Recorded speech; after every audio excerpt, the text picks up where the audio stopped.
BetMGM Network. It's time for The Daily Tip. This is like Disneyland for adults. If I wanted to have fun, I was going to go to Disneyland with my kids. With Michael Jenkins. Honestly, you could talk me into just about anything. Like, you want to do shots? All right, let's do shots. You want to put together a 10-leg teaser? Sure, let's put some money on it. In fact, I do a parlay with Champions League Soccer and the WNBA. And Chelsea Messenger. Let's try to beat the rest of the network at being degenerates, because maybe, just maybe, we can win in that regard. I do like the idea of a parlay. And Dad, don't forget about me, the Dunkster. Presented by BetMGM. The sportsbook born in Vegas. Download the app today. Please gamble responsibly. If anyone can be a degenerate, it can be us. And we are off on a Tuesday. It is a Daily Tip on the BetMGM Network. Good morning to you as we come at you live across the country from 6 a.m. to 9 a.m. Eastern Time. Coming up on the Daily Tip in the next 3 hours, we get started with the top headlines you should know about on this Tuesday morning, including the impressive routine for one NFL rookie. Chelsea's going to be excited about that. Maybe. We'll find out. That's followed by the top 25 coaches poll being released in college football, and which one of those coaches will be under the most pressure this season. Since it's a Tuesday, we'll delve into my streaming corner at 6:40. During the 7 o'clock hour, we'll talk about today's baseball slate and if we're backing the Brewers again against the Braves. That was a winner last night. At 8 o'clock, the latest on the Baltimore Ravens. Cordell Woodland from 105.7 The Fan in Charm City will be here to tell us what to expect from Lamar Jackson and the team this season. And finally, we wrap things up with the Donkster. And as always, our best bets at 8:40. I'm Michael Jenkins. My partner in crime is Chelsea Messenger. Chelsea, good morning on a Tuesday. How are you? Yeah, good morning. So we officially made it through the first day of school for my daughter, who entered kindergarten yesterday. It was a little chaotic just because I didn't really know what to do either. So, like, the pickup was kind of, I wouldn't call it a nightmare, but, like, there were a lot of people making motions at me and yelling at me, "You're not in the right spot." Well, this is my first time. Like, give me a break. I'm just trying to get my kid. But it's a learning experience, and I feel like each day will be easier. But as for Blake, like, she loved it. She made some new friends. And I think she's really excited to start something new and be around kids all the time. Because, like, during the summer, she is with mama a lot. And I feel like I can entertain her some, but I don't play Barbies like, you know, the other 5-year-old girls do. So I'm excited for her. Oh, that's great. I mean, you never know how a kid is going to react going to kindergarten. I think back to when I went to kindergarten, and it's one of my first memories, and I was absolutely terrified.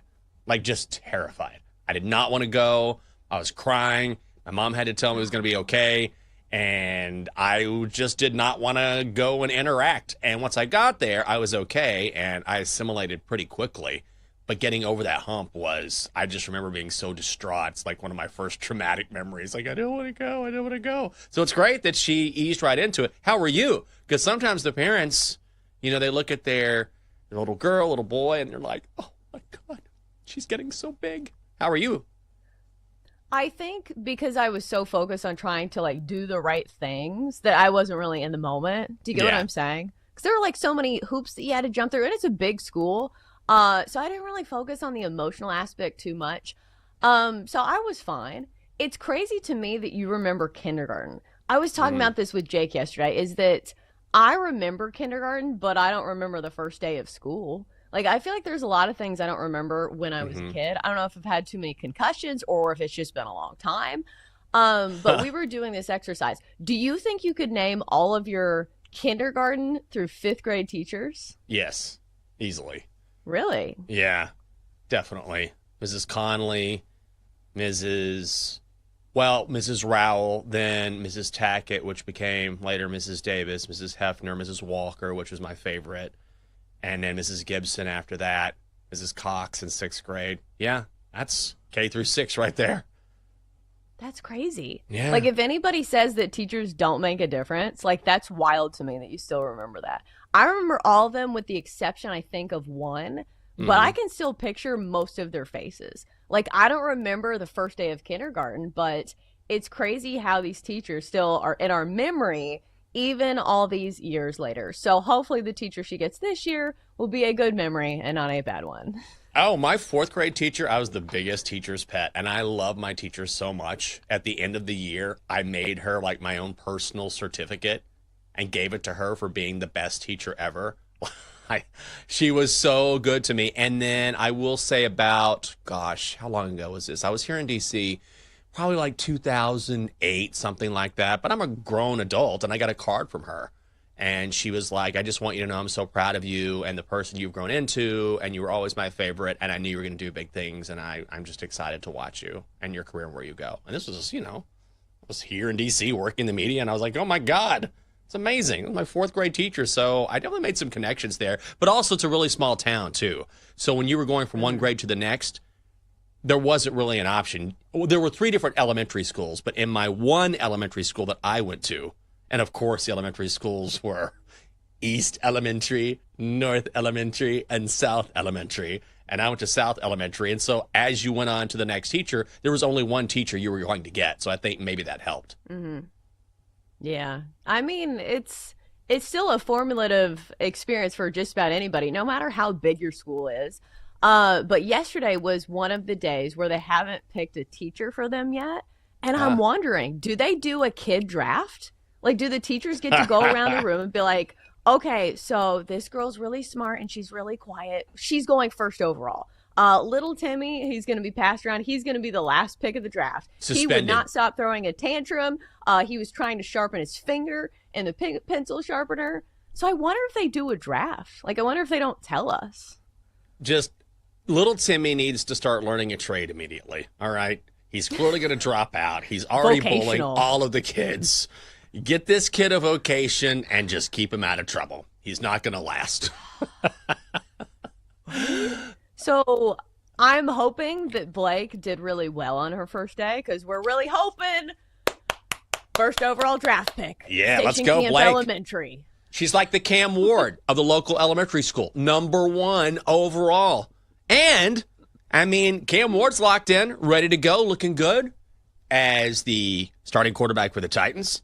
So we mentioned this because he revealed yesterday during training camp how focused he is, how locked in he is, and you know what? He's being serious about it. Phone on D&D, wake up, watch film.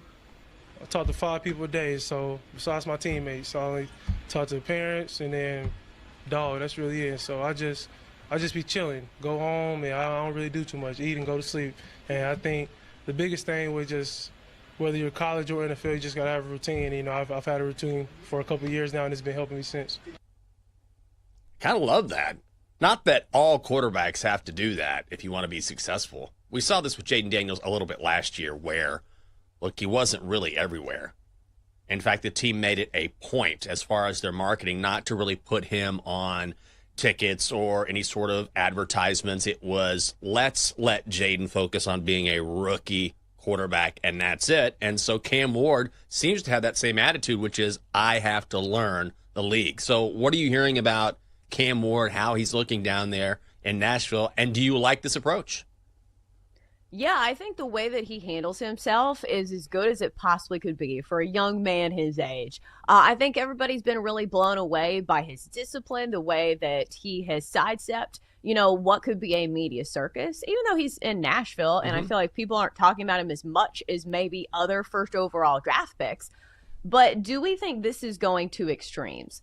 Only talking to your parents, your teammates, and your dog?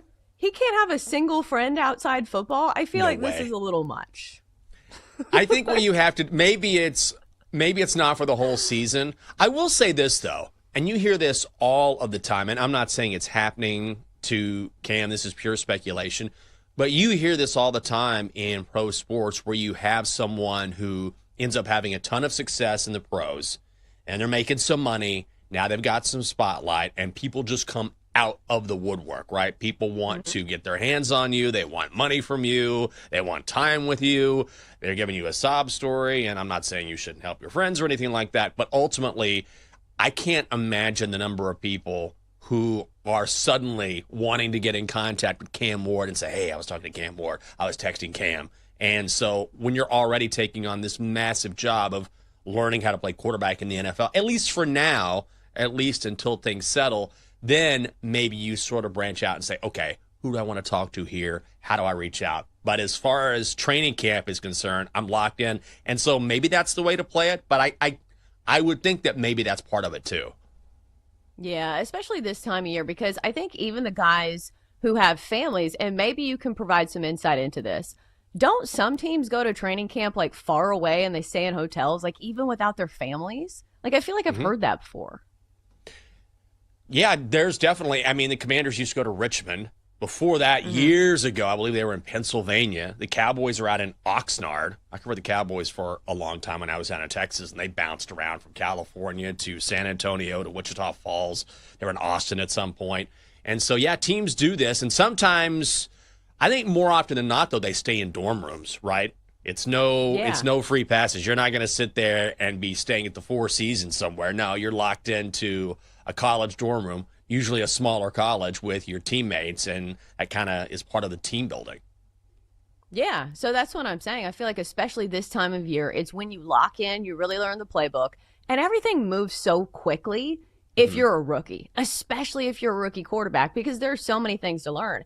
And here's the tough part about Cam Ward is that he is so easy to root for, and I feel like he has said all the right things, but if he doesn't produce on the field, like, he's still not going to be our franchise quarterback. Do you get what I'm saying? Like, we've seen this story before with a quarterback who carried himself so well. Marcus Mariota was so well loved in the community. He gave back. He did all these charity events. He was so humble. He said all the right things at the press conferences, but he wasn't a great quarterback. Right. So in the end, it really didn't matter. But I will say, like, if this is something you control, why not make it great? Why not be a great person? Why not do everything to put the blinders on and be, an anchor for your offense as opposed to creating, distractions? Because there are other rookie quarterbacks who are doing things that are not in the vein of what Cam Ward is doing. Like, look at Shedeur Sanders. What has he got? 2 speeding tickets and the season hasn't even started yet?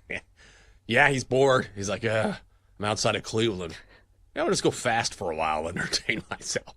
But you were talking about roommates. Didn't put this in the chat, which is spot on. DK and Aaron Rodgers are teammates obviously, but they're roommates for the Steelers right now during camp. I mean, imagine that. You're DK, you're taking care of your body. You're very careful about what you put in it. You're going to bed early, and Aaron's like, all right, man, I'm just going to sit here in the dark and do some drugs for a while. Good night. What a combo. But, I mean, if you're talking about your primary receiver and your quarterback, you probably want them to develop some sort of chemistry. Well, and I think they've hung out even before Aaron Rodgers officially signed with the Steelers. So clearly there was some type of chemistry there, although isn't DK Metcalf the one that eats all the Skittles? Like, if I'm not mistaken, I think he eats Skittles. Like all kinds of sugar. So, like, can you imagine Aaron Rodgers being like, that has red dye in it. You shouldn't be putting that in your body. And Decaf's like, dude, look at my muscles and look at yours. Whose advice are you going to take? I think I know how to treat my body. Yeah, maybe you should eat a couple Snickers, okay? Because right now, I have a much better body. Just throwing it out there. Right now, Cam Ward to win Offensive Rookie of the Year is plus 350. That is just behind Ashton Genty, the favorite running back for the Raiders, now plus 260. Ravens win total is 5 and a hook. Or Titans, I should say. Titans have the worst record in the NFL, 9-1. So are there any of these bets on the board that interest you, particularly Cam Ward, Rookie of the Year? It's such a short number, though, at plus 350. But I will say this, rookie quarterbacks will always have the leg up. If you're a rookie quarterback and you're making even somewhat of a difference, you are going to have, all eyes on you, and the offensive stats are going to be there because a lot of these other rookies, they're dependent on somebody else. Like, if you're a receiver, you need your quarterback to throw you the ball. You need to have a lion's share of the targets. Cam Ward's going to get every chance to succeed with the Titans. I don't know if the Titans know what they're doing, but he's at least probably going to play the entire season if he does not get hurt because Will Levis is gone. He is clearly the face of the franchise. So at plus 350, I think it's too short of a number. I won't be betting on that. Titans have the worst record at 9-1 again. Yeah. Come on. 9-1. I don't know as a fan if I can stomach that bet. The win total 5.5. I would love to believe in this Titans team, but I just can't do it, especially with this schedule. Like their first game of the season, they go on the road to the Broncos, who we both believe in. And plus, you go to Denver, that's one of the hardest places to play. Then you play the Rams, the Colts, who are never easy for the Titans, no matter who the quarterback is. The Texans are tough this year. You go on the road to the Cardinals, the Raiders, and then the Patriots and Colts again. So I don't know where those wins are going to come from, Jinx. So the under it is. Under 5.5 then. Based on that little diatribe, I'm like, you're making a strong case for the under. 4-13. They can do it. I think so. Sigh. You can see your Titans on Saturday night visiting Tampa Bay in their first preseason game. Titans, a 2.5-point favorite. Total set at 34 and a hook. Coming up on the show, the first top 25 coaches poll has been released, but which head coach is under the most pressure to bring a title home? That is coming up next on the Daily Tip on the BetMGM Network.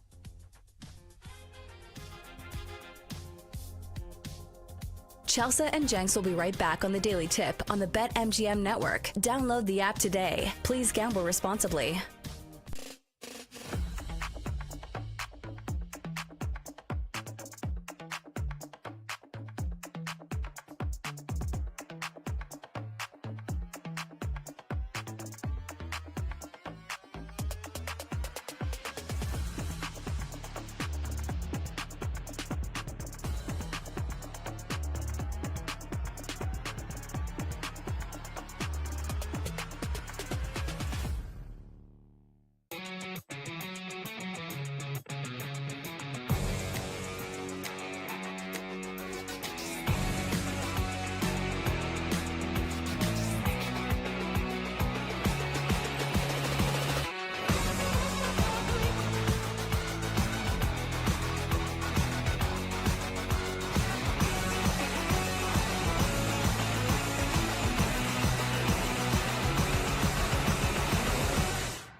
Welcome back to the Daily Tip, presented by BetMGM, the sportsbook born in Vegas. Download the app today with Michael Jenkins and Chelsea Messenger on the BetMGM network.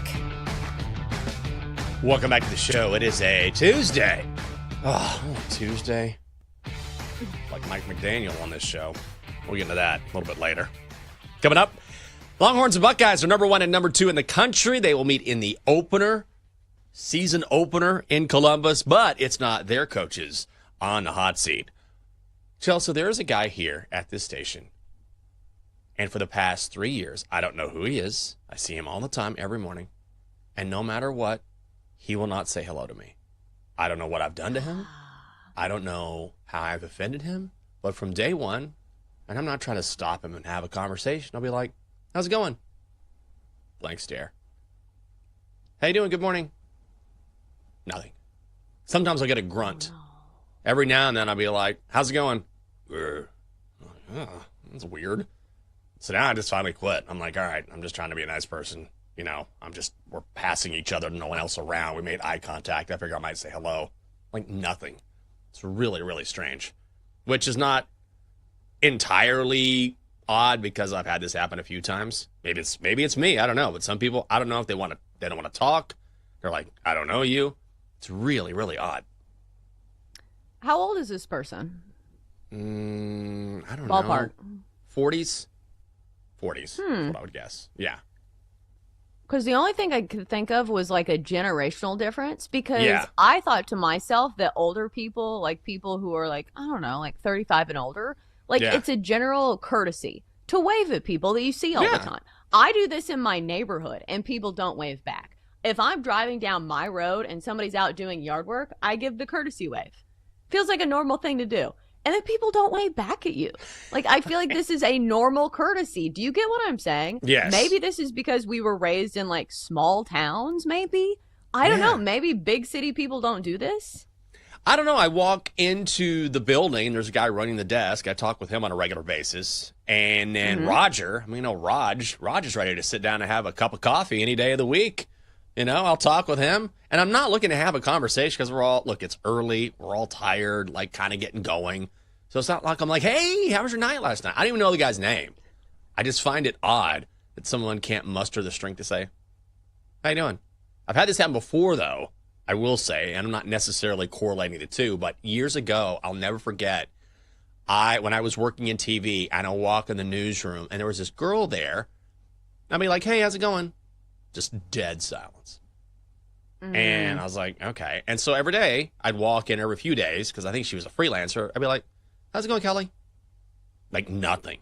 And finally, I was like, all right. Like, I'm just going to, I've tried numerous times. It's clear you hear me. I'm not in your face. I'm not hitting on you. You are sitting by the door as I'm walking in. I'm just like, how's it going?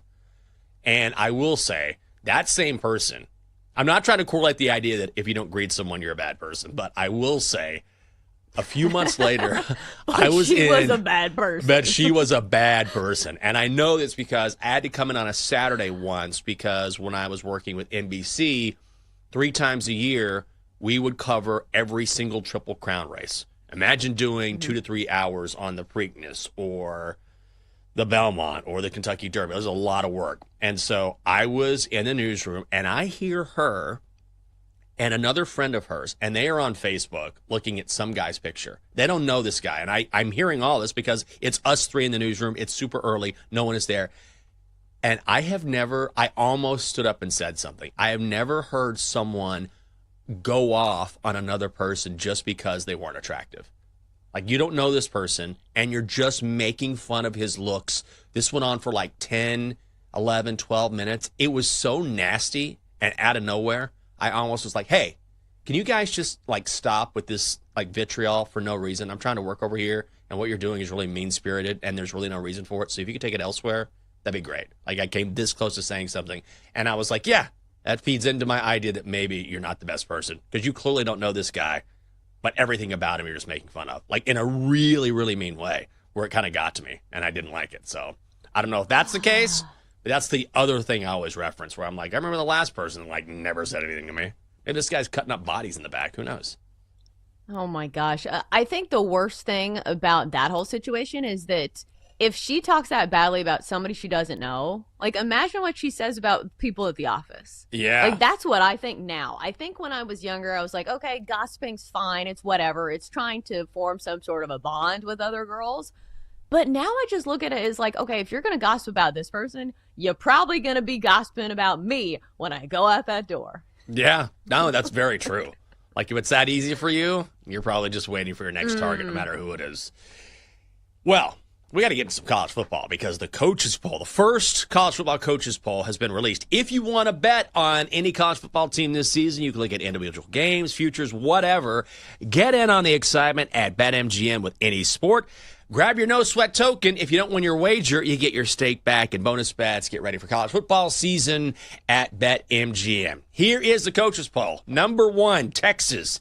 Number 2, Ohio State. Number 3, Penn State. Georgia, Notre Dame round out the top 5. Clemson, Oregon, Alabama, LSU, and Miami are your top 10. So when you look at this list, which college football coach do you think is under the most pressure? Because I feel like it's pretty clear, and we can bring in Double D at some point because he's our resident Penn State fan. Isn't it Penn State? Like under the most pressure. This is a club which is returning Drew Aller. They have Nick Singleton, Katron Allen. They have a top 10 defense returning. They got Jim Knowles from Ohio State.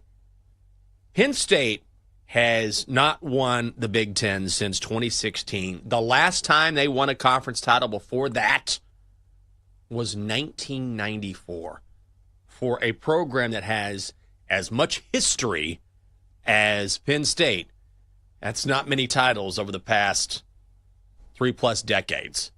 So is James Franklin under the most pressure? Is it Brian Kelly? Mario Cristobal? We can go down the list here. Tell us, what do you think? Yeah, it has to be James Franklin. Right. Because this feels like the year for Penn State. All of the factors are aligning. All of the players are there. Like, you look at how many weapons they have on the offensive side of things. Drew Aller's back. They've had all these guys forgo the NFL draft to come back for another year at Penn State. And how many people have said something about Penn State and they say, okay, they have all the weapons. They look great on paper. But the one reason why a lot of people will not bet on Penn State, James Franklin. He is the number one reason why people don't want to bet on them. So when the coach is built into like the sabotage factors, that means your coach has a ton of pressure because you have to disprove a narrative that's been floating around for quite some time that James Franklin can't win the big one. Yes, I think that's totally true. If you like Penn State this season, and everyone is saying, look, this is their year, 7-1 to win the national title. They are also 7-1 to be the number 1 overall seed in the college football playoff. They are plus 240 to win the Big Ten. All right, Double D. I think I see a Penn State logo on your shirt or something like that. Yep, I sure do. Tell me why the pressure is not on James Franklin. This is clearly, at least on paper, the best team he has had in Happy Valley. Well, let's clarify real quick. Okay. Are we talking about losing their jobs if they don't win, like, the national title? No. Just under pressure, he's not going anywhere. I mean, they're going to have a great season. He's not. So right, no, that's not the question. The question is, which coach is under the most pressure, not which coach is going to get fired. I mean, none of these coaches, I don't think, get fired. Oh, Brian Kelly absolutely is under an extreme hot seat, 100%. Yeah, I think it's Brian Kelly and maybe even Lincoln Riley. Is there pressure? Yes. The expectations for Penn State are absolutely national championship. Mm-hmm. I don't want to say or bust, but national championship, at least making it to the national championship game. Let's say that. For me, I think Penn State fans have just come to the realization that, like, until they beat Ohio State, it's status quo. At least that's where my mindset is. I've talked to Chris Mack a lot about this. That's his mindset. Until they beat Ohio State, we can't expect anything else than making the college football playoffs and maybe making a run. So this is crazy to me. I don't know if all Penn State fans feel this way, but if the idea is you have to beat Ohio State to win a national championship or a Big Ten title, which you're right, Like, if not now, when? When are you going to do it where Ohio State is going to be great this year, but also they're replacing a ton of starters, right? Penn State has a ton of starters returning, their quarterback, their backfield. Franklin is right there on the cusp. If you can't beat Ohio State this year with all of this talent, when are you going to do it? Never. Yeah. We will be, I will say this. If Penn State does not do it this year, they will be bridesmaids for at least 10 years. At least 10 years, if not forever. They will be brides. They'll make the college football playoff more times than not, but they will never win a national title, at least in the next 10 years. I agree. Chelsea, who's next on this list? We think James Franklin. I think we all believe James Franklin is number one. I mean, he's got, if he's going to do it, this is it. If not, it's going to be, you know what? Enjoy making a bowl game, making the playoff. You hope for the best. I will say, I kind of think maybe it's Lincoln Riley over Brian Kelly. What do you think?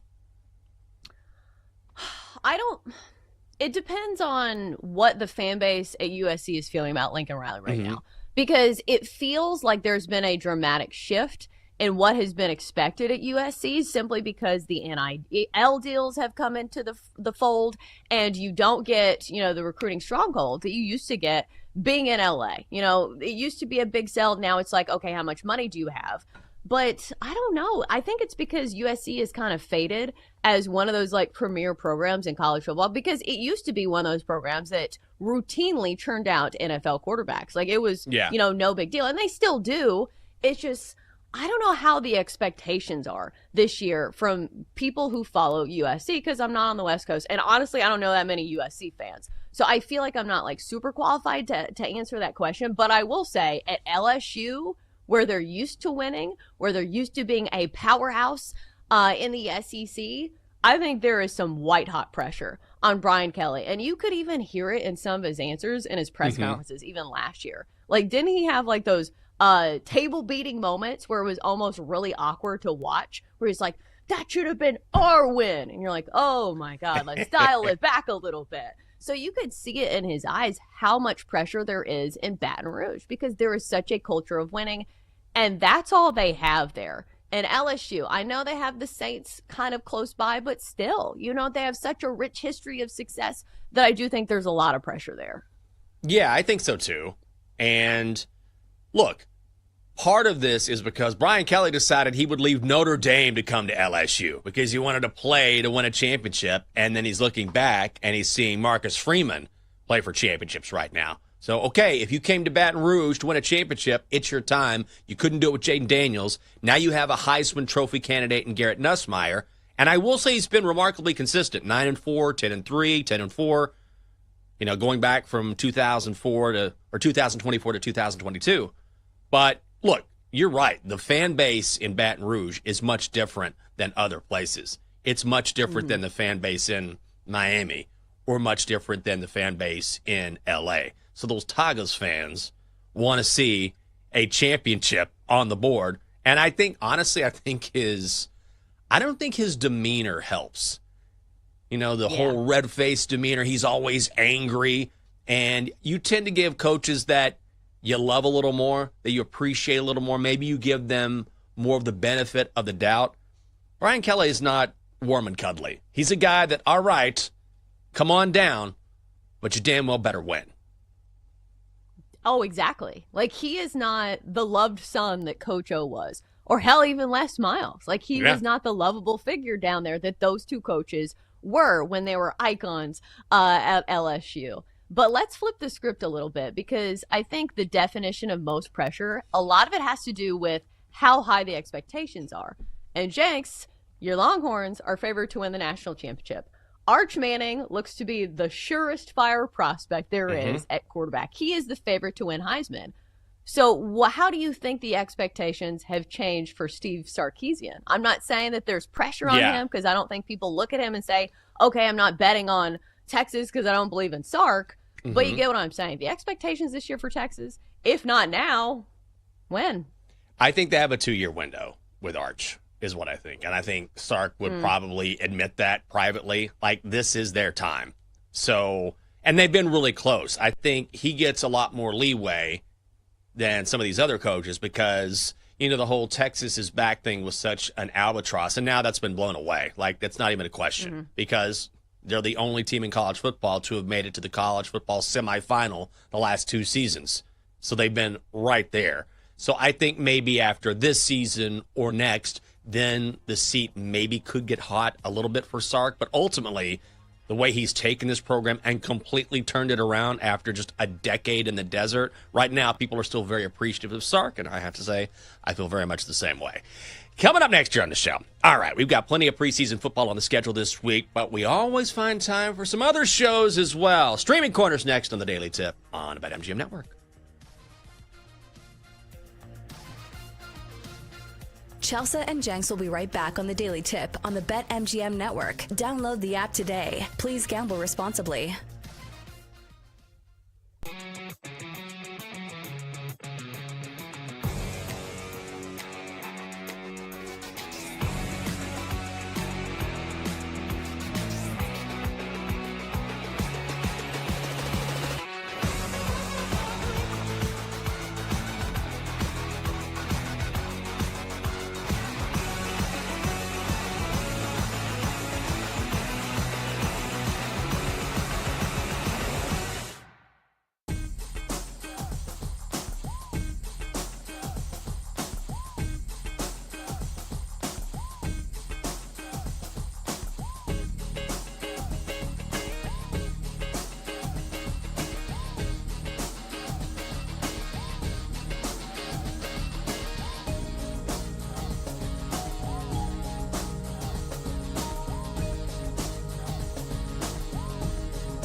Let's get back to the Daily Tip with Chelsea Messenger and Michael Jenkins on the BetMGM Network. Presented by BetMGM, the sportsbook born in Vegas. Download the app today. Please gamble responsibly. Welcome back on a Tuesday. The Daily Tip on the BetMGM Network. Hope you're having a great morning. Got the whole crew here. I'm Jinx. Denton's in studio. Double D. Rocking the audio. Dylan holding it all together with the video production. And, of course, my co-host Chelsea Messenger coming up on the show. Chelsea did not like the TV channels in Banff. So we'll give her something else to watch now that she's back in the States. Chelsea, I don't know if you're like this when you stream. We're normally not like this, but we've gotten more so over the past weeks. We got to rein it in because we've started so many different things that now, like we started The Pit. We've been on Yellow Jackets for a while. We've got a new series like 911 is the Caller the Killer that we stumbled upon. We started watching something on the Son of Sam last night, a 3-part documentary series. And so now I've been watching The Bear a little bit. I'm trying to force my way through season 3. I don't know if it's going to happen. But now we've got 5 or 6 things that we're all trying to, all of us, just me and Catherine, trying to manage everything at the same time. And I feel like we need to keep our focus on like 2 or 3 and finish those and then go elsewhere. I do not have this problem, James. Okay. I'm not watching this many shows because I have a 5-year-old and it's like I'm with her 24/7. So like I can't just be a couch potato and like be like, listen, sweetie, play with your iPad. Mom's going to watch her 3rd show of the day. Yeah. So I just don't get to watch quite as much.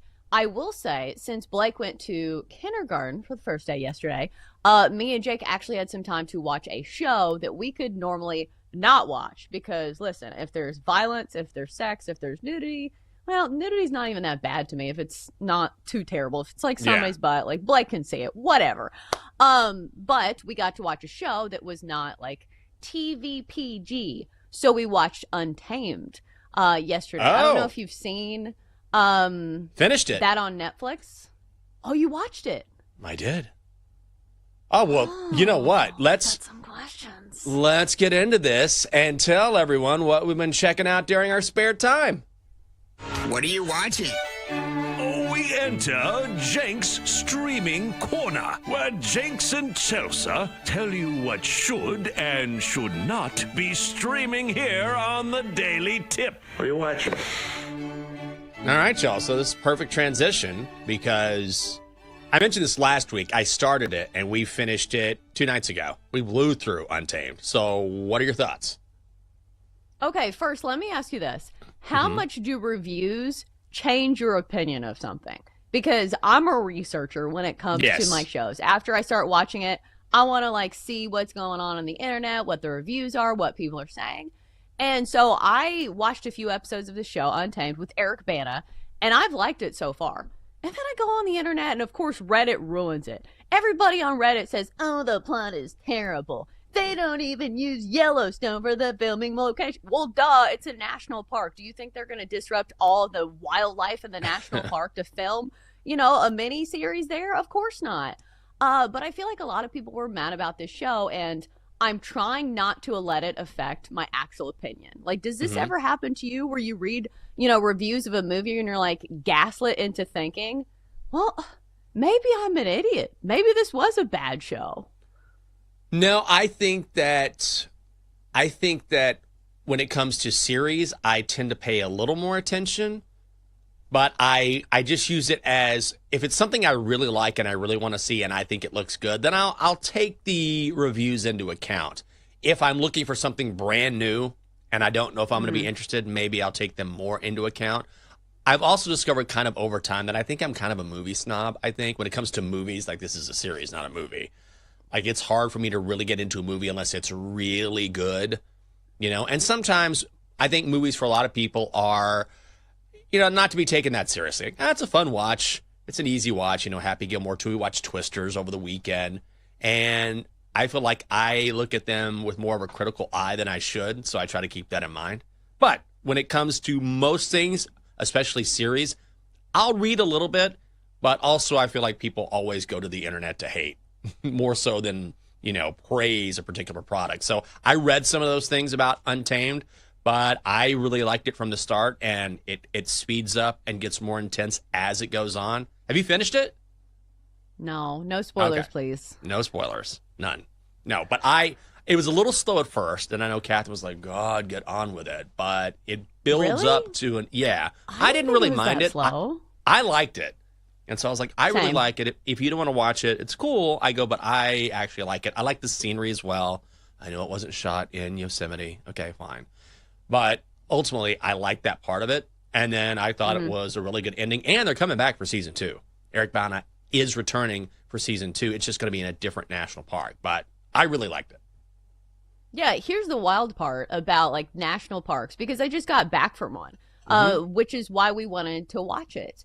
It's crazy the things that could be going on at national parks. Like there is so much like untouched, pasture and, land that like who knows what's going on there. Like so when they show all these like gold mines and all these secret places and people that are living in the park, like it's not even that crazy. And I think one of the crazier aspects of national parks as well is that they don't even have like guardrails up at some of these places. Like I wonder how many people die at national parks. I looked it up. It's not that many. Yeah. But even when I was going on quote unquote beginner hikes when we were in Banff, some of them were crazy. Like there is no guardrail and it's like, hey, don't go too close to that edge. There's not even signs. So like if you have a child, you better hope that child is listening to you. Or you see these tourists who are dying to get a picture. And when I say dying to get a picture, they just might, because they are getting so close to an edge where it's, a 200-foot drop off into just an abyss. So there are no guardrails up at these national parks. So when you see these things happen, like you're like, that could actually happen at a national park because it's so different from like the normal world. Oh, yeah. And also I think that, look, this was shot, I believe, in British Columbia as opposed to Yosemite. But ultimately, if you're someone who likes crime and mystery, it's not often that you get a setting like this, regardless of where it was shot, right? So it adds a different element, which you don't normally see in series like this. So, yeah, I would recommend it. I think I thought the storytelling was good. I thought Eric Bana is fantastic. I really like Lily Santiago. I thought she did an awesome job as his co-star and his partner in this. So, yeah, I'm on it. I'm curious to hear how you're going to feel once you finish it. Well, the thing is, I don't watch that many thrillers because I have a 5-year-old around. I can't really watch the ones with like the dead bodies. But I had one complaint about this show. One complaint and one complaint only. When it first starts and he's digging around in the dark in a national park where there are no streetlights or anything, and he's like, oh, there's this bracelet. Oh, here's this bead. How did he find those things? I can't even find beads in my own house. If I lose a back of my earring, it's gone forever. And he's like, oh, I don't need a flashlight. Oh, here it is. He found those things very easily. Well, he's a man of the outdoors. He has a sense for it. He knows how to follow trails. He knows where to look, what to look for. I think they were just establishing like he's very in tune with how to operate or how to analyze and go about digging into a crime scene in an area that most people don't know how to navigate, if that makes sense. I'm not saying it was realistic or not, but I think they were setting like, hey, this guy is absolutely an expert in the trails and the outdoors and being able to, navigate this area, which is, he's riding around on horseback most of the time. And most law enforcement officials wouldn't be able to do that. I think that's what they were trying to say, I guess. Yeah. All right. So we're doing the streaming corner. I want to ask you, are you going to watch the SEC Any Given Saturday show? I think it premieres today. Maybe.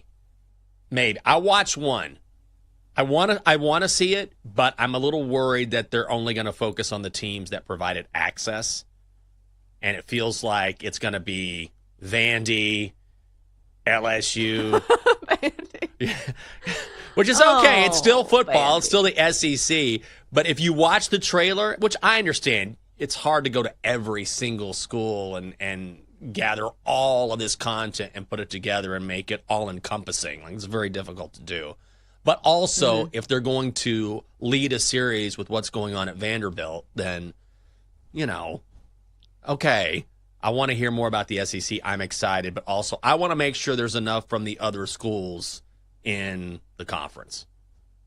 Yeah, I think a lot of documentaries kind of hinge on that. Like we were talking about Sprint, on Netflix the other day about like the track stars, and it's so good because it covers all of them. Like all of the big ones gave access. So I don't know how this SEC series is going to go, but Den looked like his head was going to fall off. He was nodding so hard. Then that is going to hit like you're like very excited. Crack. He's ready. Oh, that's going to hit like crack today. Are you serious? Oh. Give me the over on the Commodores. Give me the over. God, I can't wait. Is Diego Pavia back? He is back. He is? Oh, he's a hell of a player, I will say. But when I watched the trailer, it was Vandy, LSU, Vandy, LSU, Ole Miss, Texas, Georgia, Vandy. And I was like, all right, we'll see. But also maybe it's just the trailer, so I will check it out. I just wonder how much of this stuff I already know. Like, I'm trying to decide, like, how much of this is going to be new information because, like, I covered SEC football for quite a while. And so I feel like I know all the traditions. I wonder how base level it's going to be. Do you get what I'm saying? Yes. Like, is this going to be for a very casual audience that doesn't know anything about the SEC? And they're like, it's like a religion down here. I'm like, duh, we know this. So I wonder what level they will go to. I think it's a good point. Like if I hear in the South, it's God, family, and football, and not necessarily in that order, I'm like, okay, here we go. You know, it's just different down here. All right, the fans are built different. In this state, all we got is a Crimson Tide, okay, and Auburn. We don't have a professional sports team. So these college sports teams, and these are our religions, okay? So it's different. That's why it's just different in the SEC. Like, I don't want to see them go to, like, basic tropes that we hear and see all the time, which you can do when it comes to college football or any conference, but particularly the SEC. Yeah, like I worked at a news station in Montgomery, Alabama. I am well aware of what goes on in that damn state. We did stories weekly on people who were naming their babies Alabama or after Nick Saban or Crimson. Like all the kids there are named that. It's crazy. And I was like, oh, is this a fun, like, parody story? No, these people are serious. Yeah, if you're in Tennessee, name your kid Nico. You're like, what a tremendous mistake I've made. Well, all right, I'll check it out. Coming up next here on the show, we'll dive straight into our second hour as we tackle some football topics on this True or False Tuesday. It is on the BetMGM Network. Chelsea and Jenks will be right back on the Daily Tip on the BetMGM Network. Download the app today. Please gamble responsibly.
Now, from the BetMGM Network, it's time for the Daily Tip. This is like Disneyland for adults. If I wanted to have fun, I was going to go to Disneyland with my kids. With Michael Jenkins. Honestly, you could talk me into just about anything. Like, you want to do shots? All right, let's do shots. You want to put together a 10-leg teaser? Sure, let's put some money on it. In fact, I do a parlay with Champions League Soccer and the WNBA. And Chelsea Messenger. Let's try to beat the rest of the network at being degenerates, because maybe, just maybe, we can win in that regard. I do like the idea of a parlay. Hey, Dad, don't forget about me, the Dunkster. Presented by BetMGM. The sportsbook born in Vegas. Download the app today. Please gamble responsibly. If anyone can be a degenerate, it can be us. Top of the hour here on a Tuesday on the Daily Tip. Here's what's coming up if you stick with us over the next hour. This segment will dive into a true or false Tuesday as we take a look at some of the top futures bets in football over at BetMGM. At 7:20, we go on to our daily baseball bets. And then at 7:40, is the worldwide leader still the worldwide leader? One move that some are saying is another case for the crumbling of ESPN. Is that a little too dramatic? We will dive into all of that and more, all coming up next on the Daily Tip. All right, Jank. So I saw this yesterday and it made me laugh because we've seen this from Colin Cowherd before. One of my favorite rivalries in sports is Colin Cowherd against the backwards hat worn by athletes and coaches, and he did it again. So yesterday he had this whole diatribe for like 3 minutes on Brian Schottenheimer, the head coach of the Dallas Cowboys, who wore a backwards visor to his press conference, saying that he is the head of a multi-million-dollar corporation, and if they have all these sponsors, he needs to look like an adult. And wearing your visor backwards does not look like an adult. I feel like maybe this take was fine like 15 years ago, but I feel like things have loosened up so much. And we've talked about this on the show, that even like on NFL Network and even these hosts of like big time, network shows, they're wearing hoodies. They're wearing T-shirts. Yeah. Do you think this is a big deal or something that, Brian Schottenheimer needs to concern himself with? I don't think it's a big deal. I don't care. I think he looks kind of goofy. Do you know what I mean? Like when I saw him, it's like, turning your hat to the side. I was like, is he going to break off into some sort of terrible rap or something? So I thought it wasn't a great look, but I do not care. It doesn't matter to me. If he wants to wear his hat a certain way, knock yourself out. I mean, it's 2025. Coaches in the NFL used to wear suits on the sidelines. You can go back and look. Vince Lombardi or Hank Stram. God, where did that come from? Back in the day. And then even now, if you look at the news industry or podcasters or whatever, it used to be you had to have your hair cut a certain length and look a certain way. You couldn't have any tattoos. Oh, my God. Those are days that have long passed us by. So if a coach wants to wear his hat any sort of way, not wear a hat. If he wants to wear two hats, knock yourself out. At the end of the day, all I care about is if my team, no matter who the head coach is, if that team is winning. Now, if he had shown up in like a garbage bag and he hadn't showered in, like a month and he smelled and he had like flies going around his face and then, he's eating a corn cob or something crazy, you're like, all right, coach, you got to hold yourself to a certain standard here. But wearing his hat turned to the side, I could not care less. Yeah, like nobody cared when Bill Belichick showed up to the podium in hoodies that had the sleeves ripped off and he had literal holes in his shirt and he looked like a homeless person. Nobody cares if you are winning football games. So I think that's going to be it. No one will care what Brian Schottenheimer is wearing to press conferences if he wins football games, especially in Dallas. Ain't nobody going to care. If he brings them, to the playoffs, if he brings them a Super Bowl, which I'm not saying is happening. Yeah. Especially with what's going on in Dallas lately. I'm just saying, like, nobody's going to care once the season starts. Yeah. If he shows up in a tank top and he's like, oh, man, hot out there today. I decided to put on the Cowboys branded tank top and I got to, I stink. I need a shower. It's been a long couple days. I'm like, okay, you got to hold yourself to a certain level of professionalism. I think that's what maybe Colin Cowherd is trying to point out. But ultimately, I think you can pick a lot more battles, more important battles than a hat being turned sideways. It's not something that I'm really going to spend a lot of time worrying about. Yeah, it feels like one of those off-season stories, right? Like, I am so ready for the start of actual football as opposed to like, oh, who showed up at training camp today? Oh, he looked good, but they haven't worn pads yet. Like, listen, do not give me a quarterback stats when they don't even have pads on. Like, that's a completely different game. You are literally just throwing it, targets, which is not the same thing as playing an NFL game at NFL speed with grown men coming after you on the defense. So, yeah, one of those off-season stories. All right, Jenks. So let's play a little True or False Tuesday. Den, do you want to come in and lead this? I can't remember if we're doing that or not. True or false? Den is coming in. True. Hold on, guys. Let me just... Oh, there it is. Oh, dude. There we go. Now we got a professional in the house. Got to catch them all like Ash Ketchum. All right, so we got a couple true or false questions for you. Pretty simple. I give you a question. You tell me, is it true or is it false? We're going to start in college football. The Big Ten will get more teams in the college football playoff than the SEC. All right. Jenks, you're an SEC boy now. Do you care to go against the conference here? Because I feel like there's been kind of a shift to where it used to be, the common thing that was almost assumed was the SEC is the premier conference in football. But the SEC has not won a national championship in 2 years. It's been Big Ten country only when hoisting the trophy. So I don't think this is one of those easy discussions like it used to be. I think the Big Ten could actually get more teams in the college football playoffs simply because I think the Big Ten maybe is a little more top heavy. So like maybe there is some SEC bias in this statement, but it goes the other direction because I feel like we see this every year. Like the SEC teams kind of beat up on each other. So sometimes it makes it tougher for those teams that are on the fringes to get in the college football playoff. Teams like South Carolina last year. Even though I think eventually they did lose to Clemson, who obviously is not an SEC foe, but the point still stands. I think a lot of this will depend on how easy the schedule is. Like there's even teams further down the list in the Big Ten that people are kind of high on that, have pretty long odds. Like Illinois, I feel like a lot of people look at their schedule and they say, that schedule's so easy, there is a chance they could make it to the college football playoff. So I am not so sure that SEC gets the upper hand here. I'm going to say true. The Big Ten will get more teams into the college football playoff than the SEC. I am going to say false here. So I sound like that reporter talking to Kirby Smart a couple weeks ago. I'm going to go SEC every time. SEC every time, Kirby. Now, I feel like, it's really close. And the Big Ten doesn't get enough credit, I think, on a year-by-year basis for being the conference that it is because people love the SEC. And I think, honestly, it's because of that inherent bias. Like, all things being equal, I feel like they will give it to the SEC team. And also, if you look at the teams beyond the top teams in the conference, obviously you have Texas, you have Bama, you have Georgia, you have LSU. But then you mentioned South Carolina. They were really good at the end of last season, and Lenore Sellers by himself is going to be worth the price of admission. They could sneak in. Like Ole Miss, when you have Austin Simmons taking over and you have a Lane Kiffin offense, they're always a danger. So it's going to be really close, but I feel like, again, if it's that close, then the committee, people always tend to lean towards the SEC, for better or for worse. All right, then. You want to be a tiebreaker here? You got an opinion?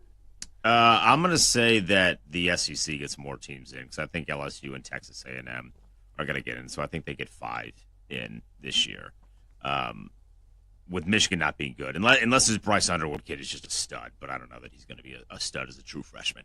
All right, question number 2. Clemson will win the national championship. It's currently priced at BetMGM at 9-1. A lucky little producer got it at 14-1 a month ago. Smart. It's really smart. Just thought of a leprechaun. I am Irish. I think Clemson is going to be a real problem this year in a big way.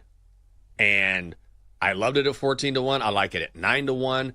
And first of all, compared to other conferences, they clearly have an easier path because they play in the ACC. But also, when you look at what Dabo has done, and it took him a while to adjust. Remember, he just did not want to adjust at all. But now he has Cade Klubnik coming back, and that defensive line for the Tigers is going to be absolutely nasty. And because the Tigers have sort of fallen off, they haven't fallen off the national radar, but they aren't as revered as maybe they were a few years ago before Dabo decided, okay, maybe I should, not only develop these guys, but dip into the portal from time to time because he's finally adjusted his strategy. Clemson is a real threat, and so I don't know if they're going to win, but they could at 9-1. Hell yeah, true. I think I'm going to go false here, but I do think there's a better bet in this somewhere, and it would be price dependent. I can't find it at BetMGM right now, but I think Clemson to make the college football playoff is a good bet. You could even take them to win the ACC at a pick'em price because I don't know if they have, enough talent to take down Texas because they do have a great quarterback. And isn't Cade Klubnik from Texas? Like, what a matchup that would be, Austin right? Westlake. Yeah, so that's what I'm saying. I feel like Clemson is really good. And I will say this about Dabo Swinney. It feels like there was a time when he was standing atop the mountaintop of college football, and people were putting him in the same breath as Nick Saban and some of the greatest head coaches of all time. He is a good football coach, and now that he is acknowledging the transfer portal and the talent is there, because we've seen this in college football. It doesn't matter how good of a coach you are. If you don't have the talent, you're not going to be there. Like, look at all the programs who've won national championships. It is blue chip prospect after blue chip prospect, and they're always like a top 5 team in recruiting class. So I think Clemson certainly has a chance. We know the ACC is a bit of a cakewalk. I do think there's some other teams that maybe could give them a run for their money, but still, it does appear to be Clemson's year from a talent perspective. They've got a good quarterback returning, and Dabo Swinney has coached in these big-time games. So I think them to make the college football playoff is a great bet. I think them to win the ACC is a solid one as well, but I'm not going to bet on them to win it all. Clemson to get into the college football playoff, by the way, is minus 200. So you can bet that. It's a lot of juice. Yeah. Oh. Yeah, with these 12 teams, there's like a handful of teams that are massive, massive favorites to get in. Speaking of favorites, Arch Manning will become the first Heisman favorite to win the award. Hasn't happened in like 20-some-odd years. I think he's going to. We've already given it to him. I think he's going to do it. I really do. It's like me and Paul Feinbaum on the same page for the first time ever. I think the problem with Arch is because of the hype, this number is shorter than it should be. And already, I understand it. As a Texas fan trying to take a step back, you're looking at this, you're like, all right, enough with the Arch Manning hype. I get it. If the back of his jersey said Johnson or Smith or Williams or whatever, we would not hear this hype. He hasn't done anything. He started a couple games. Yeah, he's got some wheels. He's got some talent. But the thing is this. Arch is really that good. He really is. Watch when he's played for Texas. Watch how he throws the deep ball. Look at the receivers he has on that offense between DeAndre Moore and remember the name Ryan Wingo. He's going to be an absolute stud this year, a sophomore who has a deep connection with Arch on a long ball. I'm telling you, Arch is that good, and the fact that he's playing in Sark's offense, which is going to be able to utilize him in ways that they couldn't use or utilize Quinn Ewers, is going to be a difference maker because Arch can run and because he can go down the field. I just think he's going to be that good, and he's going to get a ton of opportunities because the Texas defense should be a top 10 defense. Arch is going to get the football a lot, and I actually think he's going to get it done. I think he is worthy of the hype. There are very few players who are worthy of such massive, unbelievable expectations, but when you're a part of the Manning family, you are different. I think Arch is different, and I think he's going to win it. Well, and also, this is such a narrative-based award. Like, it's not who has the best numbers. It is so narrative-based and storyline-based. If Arch Manning is just, I don't want to say, like, mediocre. I want to say, like, above average, and Texas wins a national championship or is at least in the discussion, like, that's normally how it goes. If you have a good big-name quarterback and you're squarely in the conversation to win a national championship, usually, by default, your quarterback's in the conversation. Now that his last name is Manning, it just feels like he has such an upper hand on the rest of the competition because look at some of these other candidates. Like, Cade Klubnik could probably put up some big numbers in the ACC, and he's somebody who's also pretty good on his feet as well. That always helps. But I think there's going to be this narrative that, okay, Cade Klubnik did this in the ACC. Because people said this about Cam Ward, and people still say this about Cam Ward, is that, yeah, he put up great numbers, but he did it in the ACC, so, like, who cares? So I think that's going against Cade Klubnik. Maybe you could look at Garrett Nussmeier and say, like, he could have big numbers, but a lot of this is hinging on how good the team is as a whole. And Jenks, like, you've sold me on Texas, how good and how dependable this team feels as a great defense, as a team that has a lot of other weapons. So I think maybe the only other sabotage factor is maybe Arch Manning doesn't put up the numbers. Maybe they're just winning games. But I don't see that in Sark's offense. I feel like they're going to let it rip, and they have been waiting for the prince who has promised for quite some time. All right, coming up next, we switch gears to baseball. It's time to hand out our daily baseball bets here on the Daily Tip presented by BetMGM.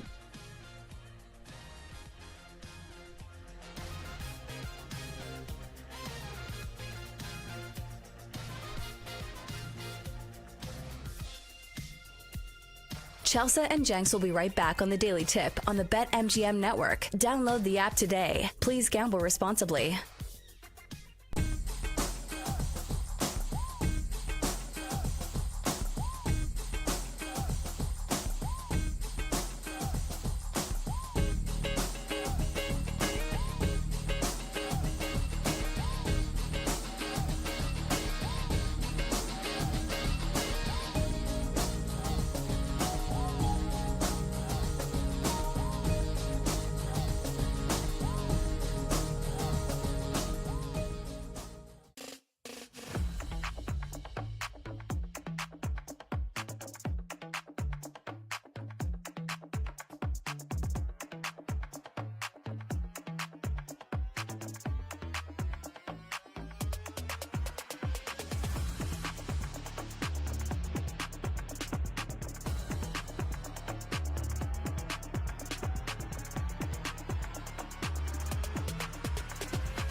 Welcome back to the Daily Tip, presented by BetMGM, the sportsbook born in Vegas. Download the app today with Michael Jenkins and Chelsea Messenger on the BetMGM network.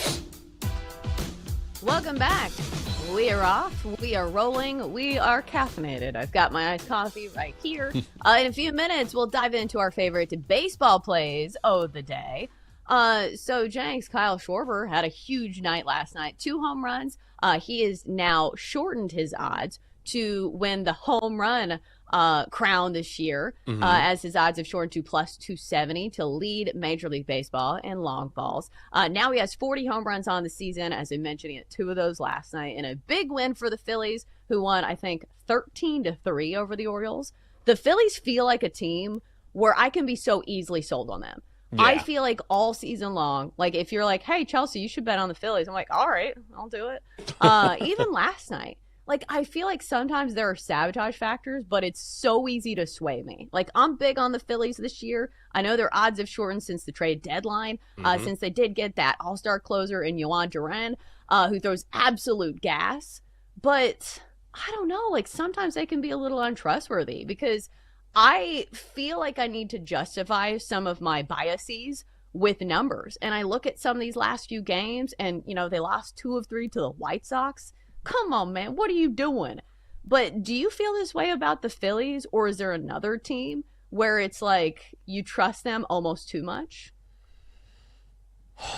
I mean, the Phillies are right up there. Yeah. Maybe the Tigers, because they had that one, they finally got back on track, like right after the All-Star break, like just before and right after they went through that losing skid and they weren't very trustworthy.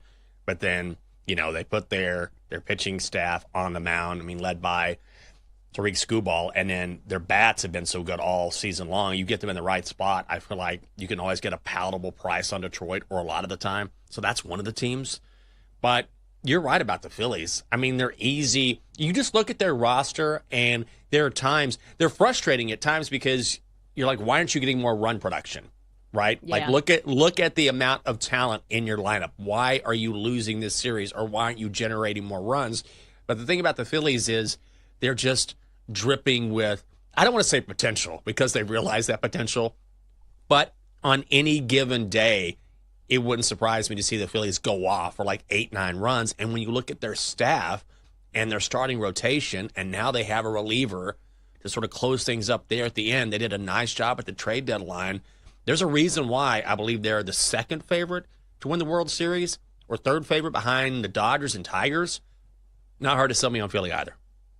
Yeah, I think Kyle Schwarber is almost like a good like mirror of the Phillies team itself, because when Kyle Schwarber gets hot, like he is scorching hot. But there are times when he goes cold, you know, and he's striking out a bunch. Like even if you look at like the smaller sample size of games over the last 3, like there was a game where he went 0 for 4 with 3 strikeouts. Like as much as he is good as hitting the long ball, is sometimes he's not a for average hitter. Like it hasn't been the case in the last 7 games. He's hitting 320.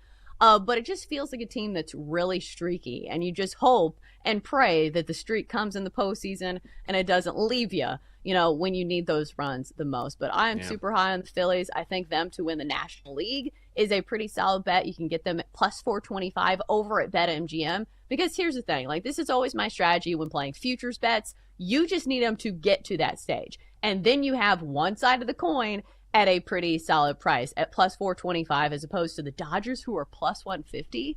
That is still way too short of a price for somebody in the National League, especially with all the good teams that made great trade deadline acquisitions, including the Phillies. So I think I'm going to put a sprinkle on the Phillies to win the National League. Jenks, are you going to talk me off of that? Nope, not at all. Why not? Give it a shot. Now's the time. Because I feel like this is one of those times that once these, I mean, they already have these acquisitions in place, but it's only going to make them better. And I think as the season goes on, and now we're getting closer and closer to the postseason, then it would not surprise me to see them win more games than we saw previously, which is going to shorten the numbers. So I will not talk you off of it. I like the Phillies today as well. Yeah, that's what my next question was going to be, is that here's the problem I have with the Phillies today.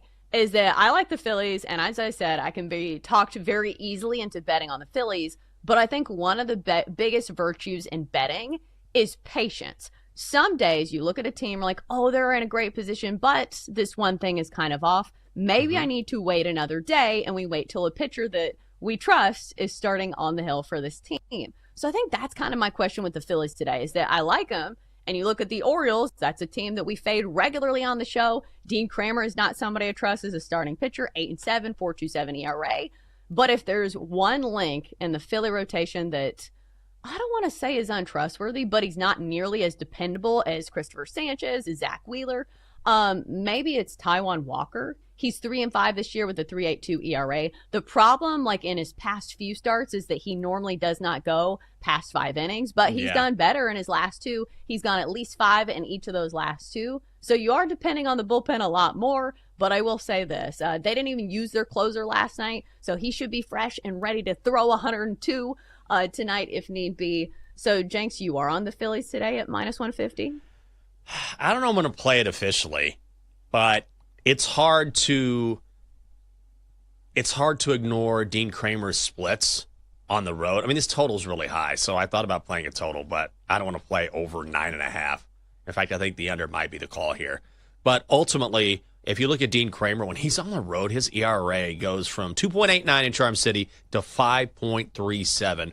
Orioles have lost his last 5 starts away from Baltimore. So Taijuan Walker, like you were talking about, has sort of bounced around as far as, started the year in the rotation, went to the bullpen for a while. Now he's back, won't go long, but they should have their full complement of relievers available, including Duran, who came over from the Twins. So Orioles also have the worst bullpen ERA in baseball. Like, they're just ahead of the Angels and A's. So when you look at the full game, I kind of like the Phillies here at -150. Not thrilled about it because there will be some middle relievers in there for Philadelphia, and that could be a weak spot, but I would lean Philadelphia, yeah. Yeah, I think the Orioles last night had a reliever that totally ruined their staff ERA. Corbin Martin came in, didn't throw a single, when I say documented, but a single inning according to the numbers. He didn't finish an out or whatever. And he gave up 6 earned runs. That's an infinity ERA. So it's not great. But that goes against the Orioles too, is that they're going to have relievers come in, because I'm not looking at Dean Kramer and think he's going complete game shutout against this Phillies offense. And especially because Philly has been way more trustworthy at home. We talk about situational betting. Philly is the play when they're playing at home. For some reason, their offense doesn't fire on all cylinders when they play away from Philly, but when they play at Citizens Bank Park, they are a top 6 offense in just about every metric in Major League Baseball, and especially the way that Kyle Schwarber is swinging the bat right now. I do think the Phillies are a solid play, but at -150, I would understand if people would look elsewhere. All right, Jenks, so you talked about the Tigers being one of the teams that you like a lot, but they're -185 today. Chris Paddock is going. I feel like normally you could sell me on the Tigers, but I think at this price, I don't know. How much are we fading the Twins these days? I think that's the question I'd be asking. Well, if you shop around, you can definitely find this in the -140, so make sure you do that. Really? Yeah, absolutely. Oh, it's gone down. Yeah, it's gone down. There's some money coming out on the Twins. It was too high, but now at BetMGM, you can find it at -145. I found it early this morning at -148, so I'll take -145. Yeah, I'm just going to fade Zebby Matthews here because he hasn't spent a ton of time pitching away from Minneapolis, but on the road this season, his ERA is over 6. And then if you look at what the Twins did at the trade deadline, we were talking a little bit about this yesterday. I mean, they're just done, right? It's over. They're 22-36 on the road. The Tigers top 10 in slugging, top 15 in OPS this season. So not incredible, but certainly they had the bats to get to a guy like Matthews. And then I will say this, the only sabotage factor is that Chris Paddock came over from Minnesota.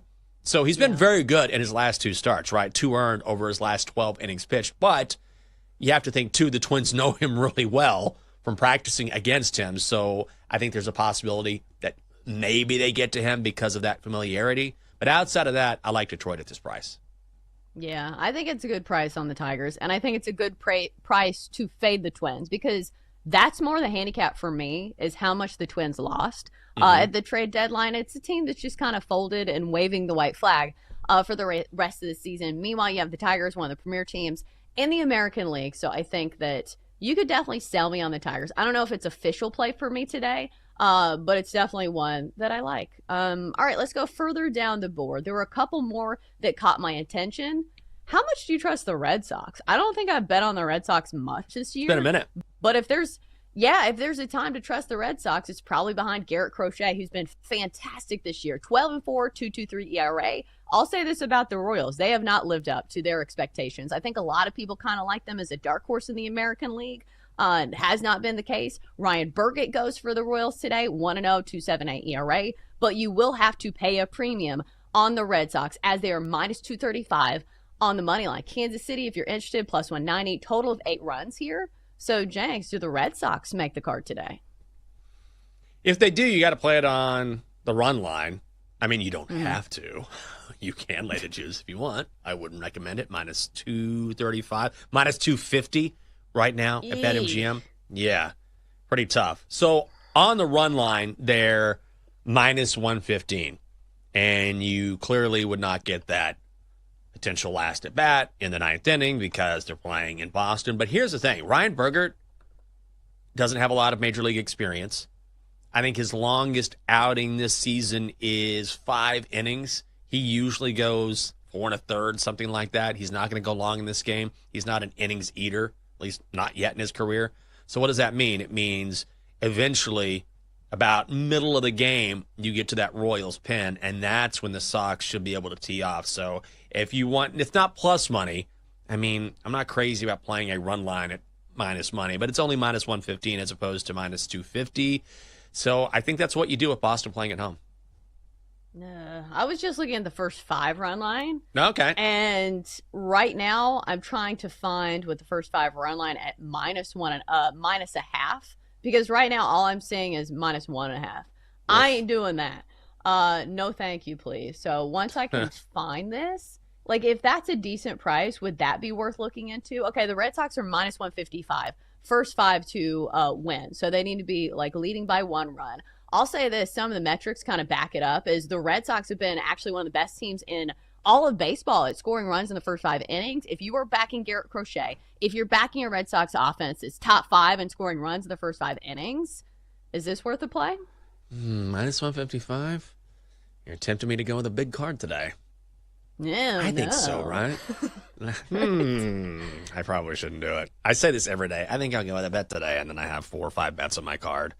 I get a little juicy with my bets, which I tend to do. But, I mean, Crochet is just, against that Royals lineup, Royals are bad in the first round. The Royals are just bad all the way around. Like, they're one of the best under teams in baseball, especially in Kansas City, because they just don't score runs. I know they're on the road here, but regardless, they just don't generate a lot of runs. And when you're taking on Crochet, who's been awesome since coming to Boston, then it's probably worth laying the juice, right? Yeah. I think if you're talking about strategy, if you are laying a lot of juice, wouldn't it make sense to play more bets? Because obviously you don't win as much when you are laying a lot of juice. So you'd have to stack a lot of wins. You get what I'm saying? Yes. Because I'm finding myself in the same position today in that I like a lot of plays that are pretty juicy. So maybe I should play several.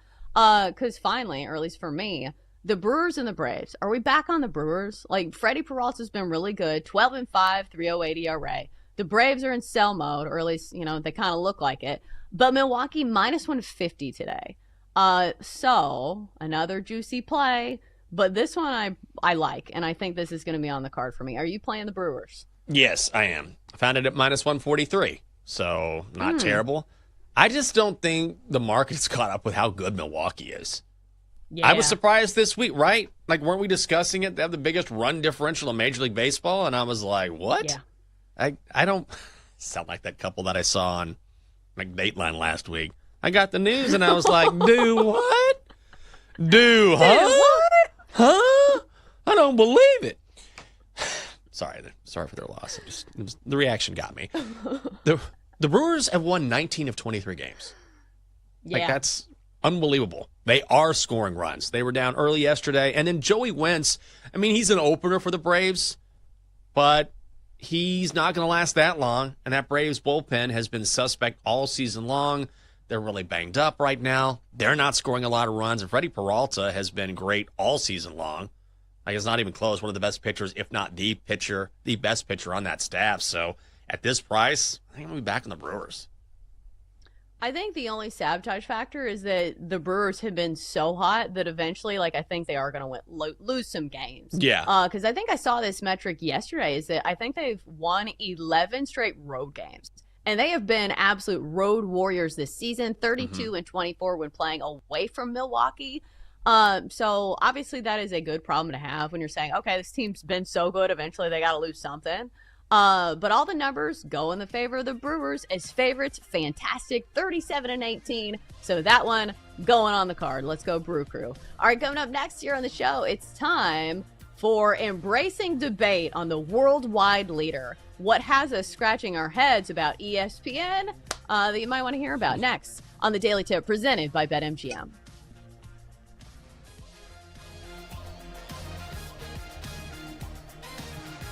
Chelsea and Jenks will be right back on the Daily Tip on the BetMGM network. Download the app today. Please gamble responsibly.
Let's get back to the Daily Tip with Chelsea Messenger and Michael Jenkins on the BetMGM Network. Presented by BetMGM, the sportsbook born in Vegas. Download the app today. Please gamble responsibly. All right. Thanks for riding along with us on this Tuesday here on the Daily Tip. All right, Jenks, so we were talking about this during the break. It feels like now every time there is a story, especially revolving like young women, that no story is an island. It feels like there are so many other tentacles that are latched onto these stories to where it's not about the person, it's about what they represent. And we're seeing that with this new ESPN hire, where they hired this influencer to do their social media, which on the surface you say, hey, ESPN hired somebody who is very good at social media to do their social media. What's the big deal? But then people see what she looks like. And of course, she's this attractive blonde, and then there's other things that go into it. And then people attach it to political parties. And then we have this whole discussion about like Sydney Sweeney, where on the surface, like if you didn't look at the internet at all, you're like, oh, she did a campaign for James. Whatever. Then you see the internet and you're like, whoa, whoa, whoa. How did we get to this? This feels like a huge leap. But like I said, it feels like every story, especially when it comes to women, we see this with Caitlin Clark. It has to have, you know, the gender implications. It has to have like the racial implications. I'm just tired of every story having to have so many layers to it. Like, can't we just have an ad? Can't we just have somebody hired by a company? Do you get what I'm saying? Yes, I know what you're saying. Not everything is something to be looked into and to be offended by. Now, I'm not saying some of these things don't have elements to them that might be offensive, but I also think that we live in a culture now where people are looking not necessarily to be offended, but looking at everything with such a critical eye where they say, what is it about this that could be taken the wrong way? And I feel like if you look at anything hard enough, you will find something that could be taken the wrong way, which is why I pull back from hosting as much as I used to, because you know, I have thoughts sometimes where I'm like, oh, this would be really funny or this would be really engaging. But what if it's taken this way? What if it's taken this way? What if it's taken this way? And then there's some blowback, and then I lose my job, and then I catastrophize. And I think, well, just never mind. I just won't post anything. Because I know me, and I know I would never, ever post anything to try and offend someone, to try and trigger someone. I just want people to have a laugh or to enjoy themselves or find something entertaining that maybe we can share in. But at the same time, I'm not willing to risk that for oftentimes kind of this mob mentality of, oh my God, how could you do this? And this is why, when I wasn't prepared for that. I don't think I have the following for that, but certainly you see that a lot. Yeah, even like this Sydney Sweeney story, like I'm afraid to say anything. Like for me, it feels very superficial, and it's like, hey, they got a big movie star to promote their jeans and they're making a bunch of money because of it. Why would they not hire her?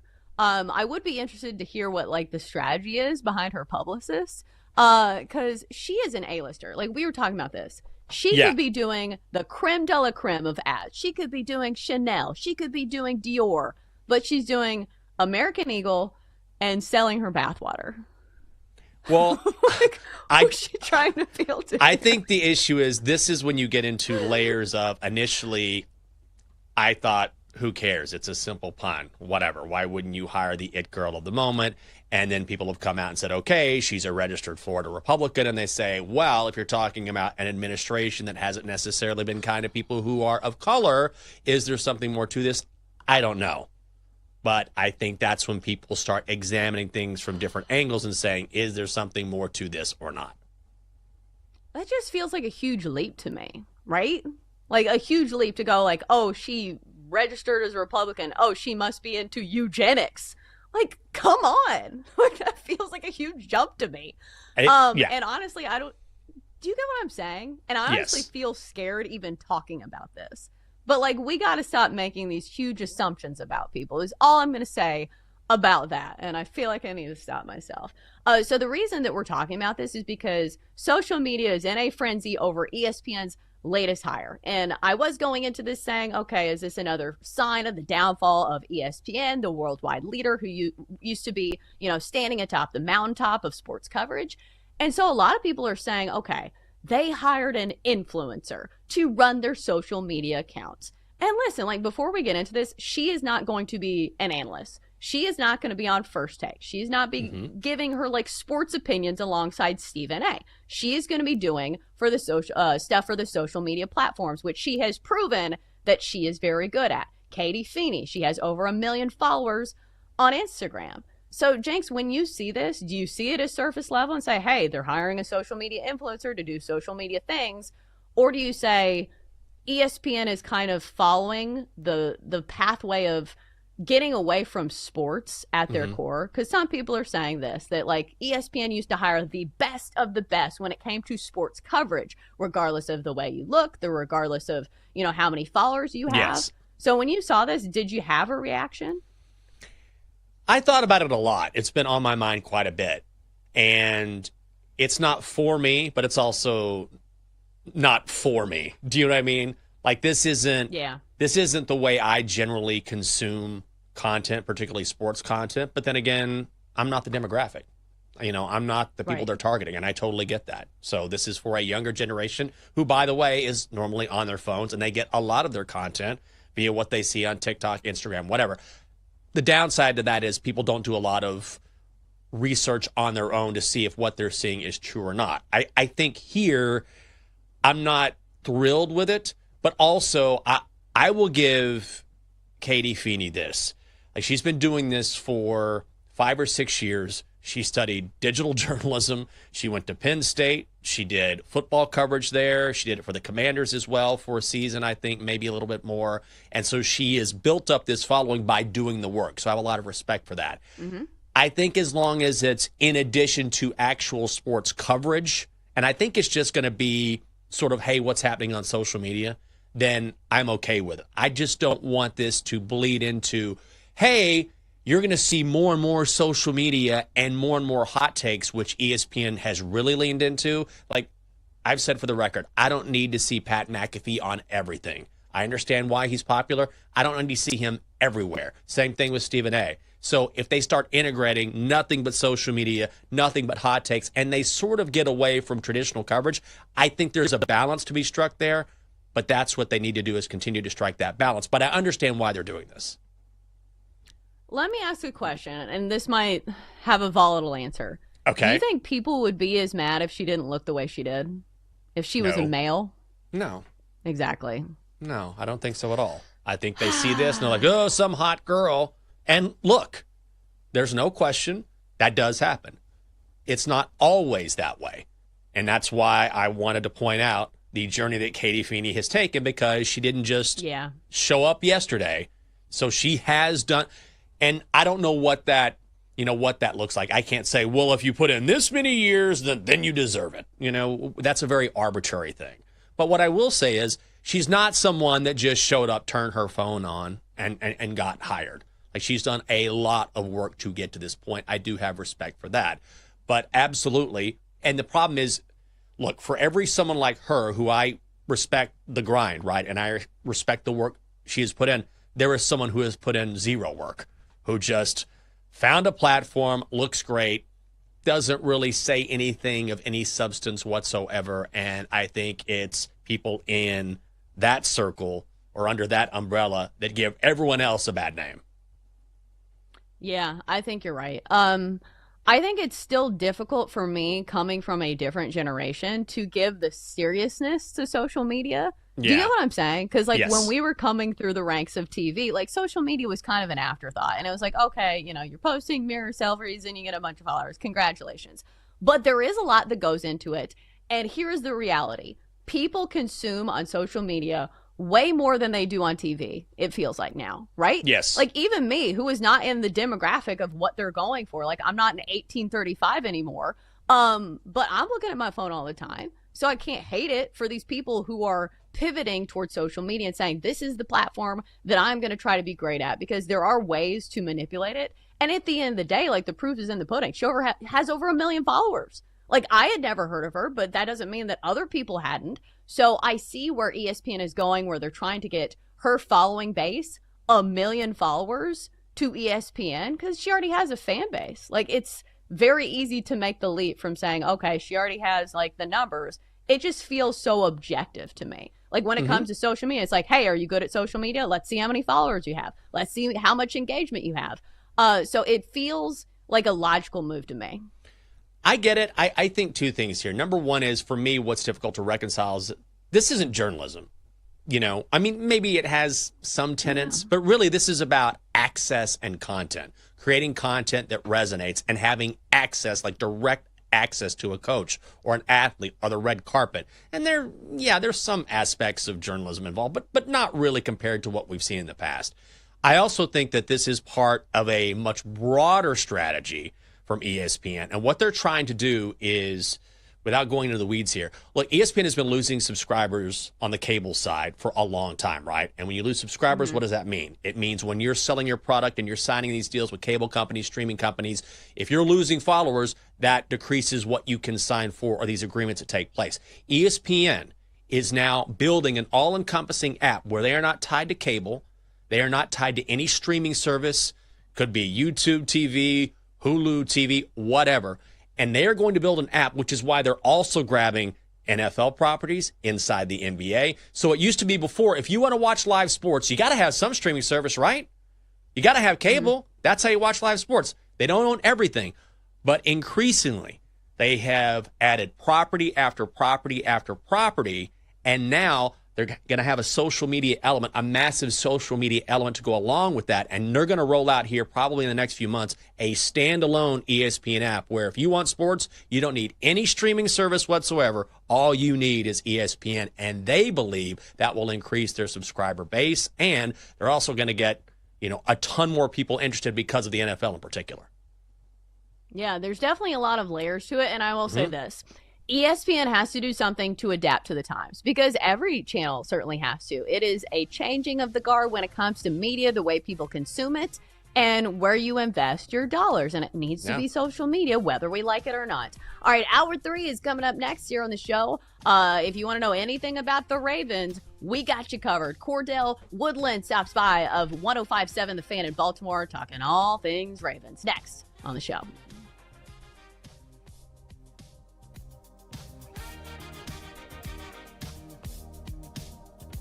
Chelsea and Jenks will be right back on the Daily Tip on the BetMGM network. Download the app today. Please gamble responsibly.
It's time for the Daily Tip This is like Disneyland for adults. If I wanted to have fun, I was going to go to Disneyland with my kids. with Michael Jenkins. Honestly, you could talk me into just about anything. Like, you want to do shots? All right, let's do shots.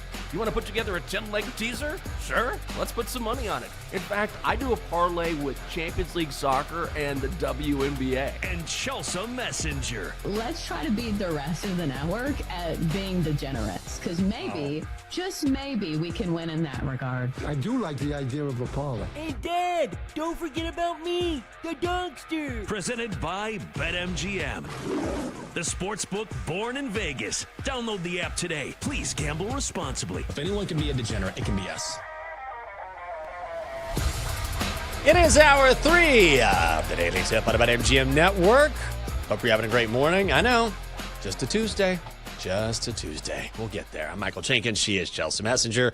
Coming up in our final hour, we will continue our NFL previews, and this time we will focus on the Baltimore Ravens when we bring in Cordell Woodland, who covers the team for 105.7 The Fan in Baltimore.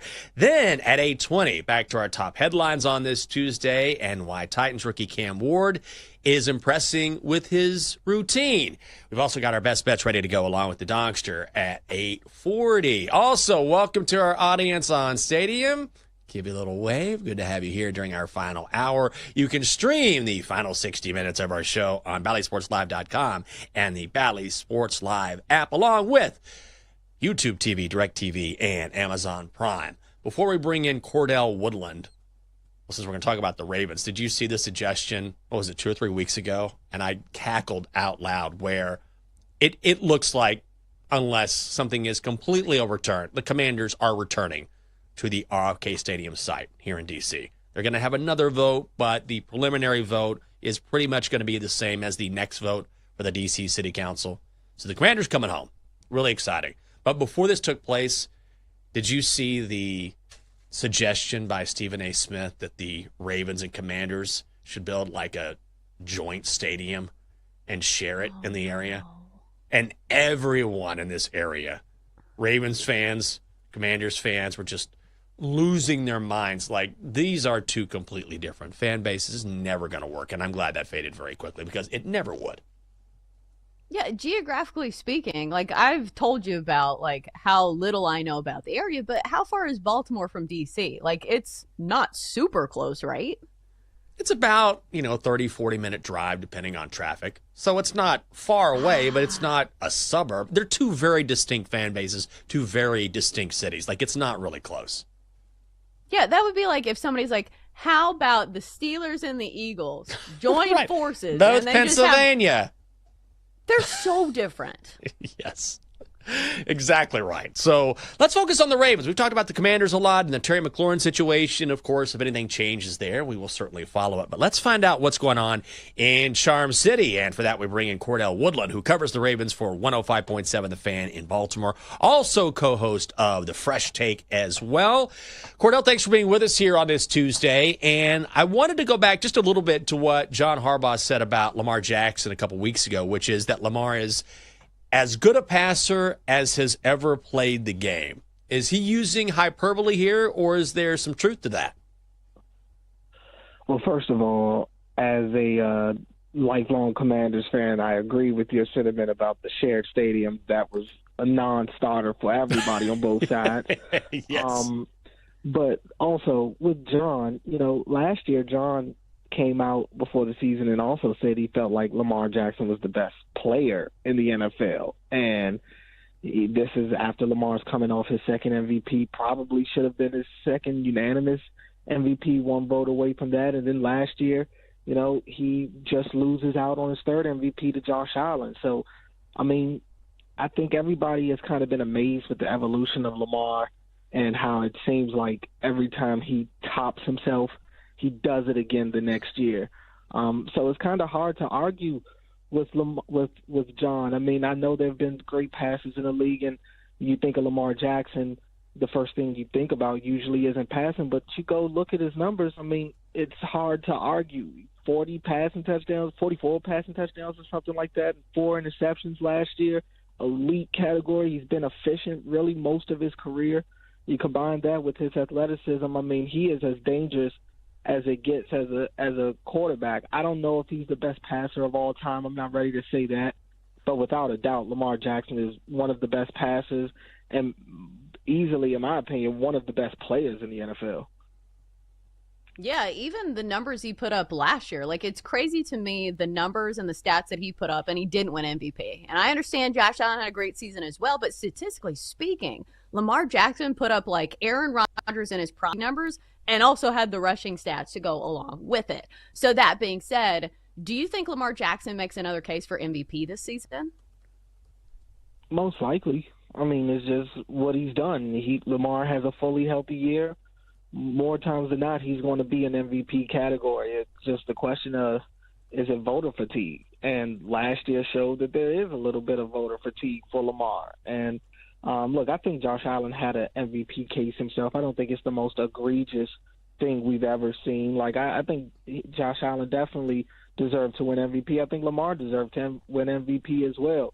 But I just think the way that Lamar plays, he can't help himself but to be one of the best players in the league, and he's got a lot of talent around him now to make his job easier. This defense has gotten even better.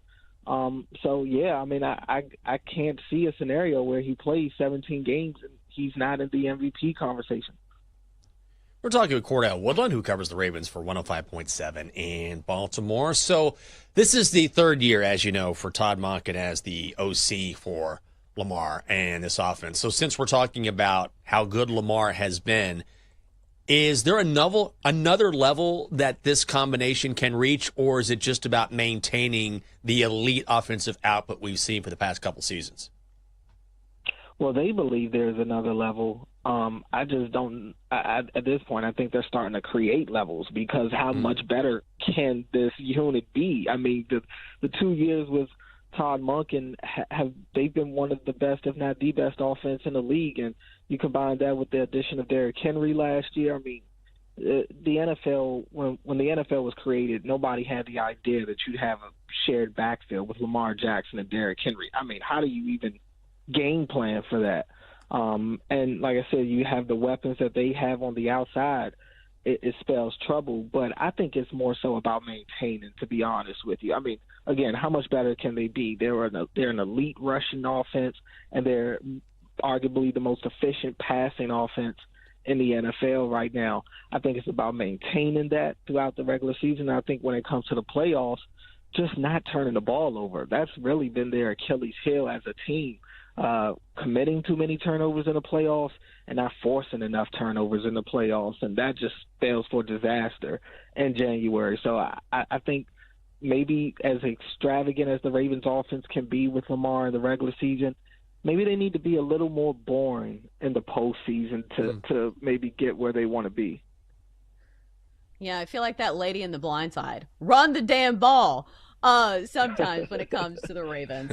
I want to ask you about this headline because I thought it was interesting. I don't know if it happens, but Mike Floria of Pro Football Talk said Micah Parsons, one of the top landing spots for, the Cowboys, defensive player who's been unhappy with the Cowboys, could be the Ravens. Could you imagine a scenario in which the Ravens trade for Micah Parsons?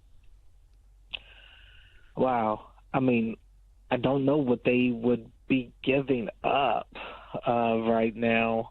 Anybody that gets a deal with Micah Parsons, and you would imagine they're winning that deal. Whoever lands Micah Parsons, he's the player in that deal. And then you take that and you combine that with they're going to have to extend him. And when I look at the Ravens, they already have to extend Kyle Hamilton coming up here soon. They have to figure out their tight end situation because everybody in their tight end room is in the last year of their deal, including Mark Andrews and Isaiah Likely. Tyler Linderbaum is also looking for an extension. Lamar Jackson we're in that territory now, again, where we're talking about him getting an extension, and he has the no franchise tag clause in his contract. So they're going to have to get that extension done before his contract runs out. So I just start adding up all those numbers, and the math just isn't making sense to me for Parsons to be there. And again, what would they even trade? I guess maybe Odafe Owe, who's in a contract year right now, coming off a 10-sack year, and a couple of draft picks. Maybe they'll throw in a tight end as well, one of their expiring contracts there, but the Cowboys just extended Jake Ferguson. So, yeah, I don't know. I mean, this all those hypothetical trades that come out. This is the time of the year for that because everybody's so hungry for football content. But I would be extremely surprised if that happened. Cordell, how has Mark Andrews responded after the end of last season, that disappointing end in Buffalo, which I hated that for him because he's such an incredible tight end? How has he looked in camp? He's looked good. That was a tough pill to swallow for Mark and Ravens fans, and it left a sour taste in a lot of Ravens fans' mouth because, he has the ending to the Buffalo game that he had, and not just the drop on the 2-point conversion, but he has the fumble in the fourth quarter as they're coming back. And then we didn't hear from Mark. I mean, we didn't hear from Mark after the game. We didn't hear from him the next day at locker cleanout. It wasn't until a couple of weeks later where he made a post on Instagram that fans kind of saw words from Mark Andrews for the first time. So, that relationship was a little fractured this offseason. Fans had calling for Mark to be traded. It kind of got messy. Mm-hmm. And now, Mark is a worker. I mean, it's back to football. Isaiah Likely's hurt right now, so Mark Andrews is kind of all they have. I mean, Charlie Kohler's there, but he's, in my opinion, a big drop-off from Likely and Andrews. So Andrews is still Lamar's go-to guy, one of them at least, and I'm expecting Andrews to have a great year this year. It's a contract year. He led all tight ends and touchdowns last year with 11. 10 of them coming in the red zone, I believe. I mean, Mark is still as good as it gets. He just has to be able to show that in the postseason because historically, a lot of people talk about Lamar in the postseason, but Mark Andrews' numbers in the postseason are drastically different than his regular season contributions as well. All right, so the big question I think a lot of people are wondering about the Ravens. It feels like a team that we can trust on to be one of the top dogs in the AFC every year, but can this team win a Super Bowl? That's the question. I mean, we know the Ravens can sleepwalk through the regular season. Can they win in January? And that remains to be seen. I mean, they've gotten a couple of playoff wins here over the last couple of years, but they haven't gotten to the big game yet. And, you would imagine that this would be the year. I mean, their roster is going to look much different after this year. I think everybody understands the pressure that's on this team after the roster that Eric DeCosta built and just how long they've been together. You only get but so many bites of the apple. This, what happens to John if these guys flame out early in the postseason again? I don't know. So I think they understand that, and it's just about the Ravens putting their best game together in January, and it starts with Lamar. And I don't think Lamar is the reason they lost in Buffalo, but he had a first half that he would like to do over again. His second half I thought was amazing, but that's that way it goes in the postseason. You can't afford to have a bad half on the road in Buffalo in the divisional round. More times than not, you're going to lose that game. And so I talked about them being a little boring early. I remember the AFC Championship game. The second half, the Chiefs didn't score, but Mahomes was fine with throwing the ball away, punting, checking down, taking a sack or two. Like Lamar, I think that's what he is learning, or hopefully has learned, is that, he doesn't have to be Superman to win games. In the regular season, we see all these Lamar Jackson highlights. They've also won games without Lamar putting up the best numbers because that's how good of a team that they are. So I think that's what it is in the postseason, learning how to win games without Lamar, being the be-all, end-all out there. Check him out, covering the Ravens on 105.7 The Fan in Baltimore. Also co-host of The Fresh Take on The Fan as well. It is Cordell Woodland. Cordell, thanks for waking up with us. Yeah, thanks for having me. You bet. Well, certainly Lamar has the talent. The Ravens seem to kind of go through the same song and dance every year. But one of these amazing quarterbacks in the AFC is going to go a career without winning a Super Bowl. When you think about, I hate to say that, but if you think back to Lamar and you think about Josh Allen and you think about Joe Burrow, I don't think there's enough time for each one of those guys to win a championship, especially when you're talking about going through Patrick Mahomes. Or then maybe you get to the Super Bowl and you have to face Jalen Hurts or potentially Jaden Daniels. Like you always see this. There are generational quarterbacks right now in the NFL, but one of those guys is not going to win a ring. That is crazy. Yeah. I thought it was interesting how he brought up like hero ball. It's kind of a trend that I think we've seen over the last few years in the NFL. Hero ball will get you a long ways, but it won't win you a Super Bowl. Like, even you look at the teams with, like, even Tom Brady, greatest quarterback of all time when he was with Tampa Bay, you know, it was the defense, you know, that I'm not going to say won him the game, but I think that is something Lamar Jackson will have to shift his focus on. No question about it. At some point, if you're going to win it all, you have to have a complete team. Even with Patrick Mahomes, you know, when he's won, he's had that great defense. So you're right about that. You've got to have more than just a quarterback doing everything. Coming up next, the new trend amongst NFL head coaches, wishing for sweet death. That is next. Chelsea and Jenks will be right back on the Daily Tip on the BetMGM network. Download the app today. Please gamble responsibly.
Welcome back to the Daily Tip, presented by BetMGM, the sportsbook born in Vegas. Download the app today with Michael Jenkins and Chelsea Messenger on the BetMGM network. Welcome back. Double D. Give me some.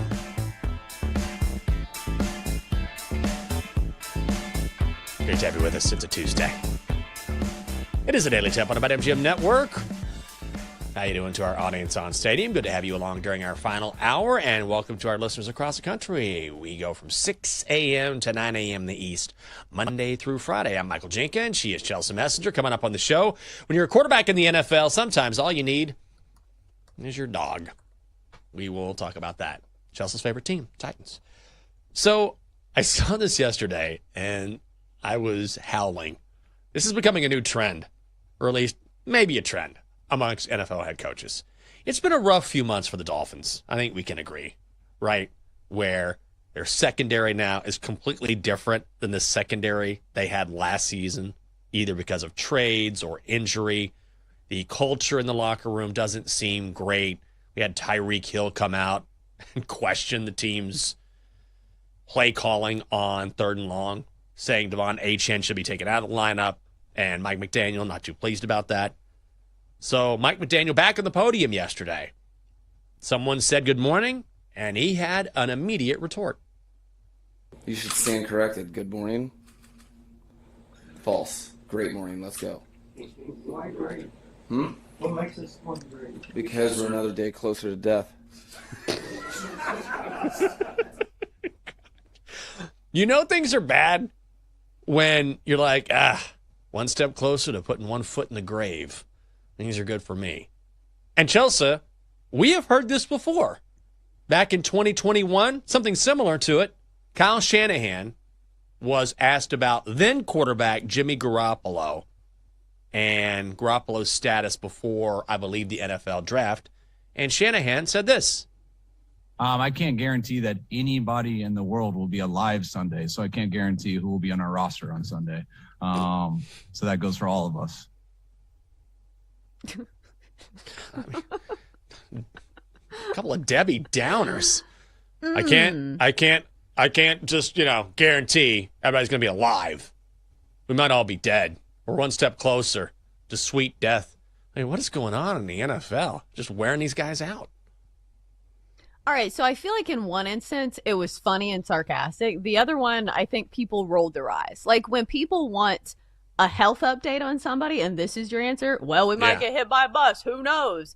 Like that's when it's like, okay, let's not be rude to reporters because it felt a little rude by Kyle Shanahan. But in the instance of Mike McDaniel, like that got a laugh. And obviously it wasn't a question. It was just like a little one-off.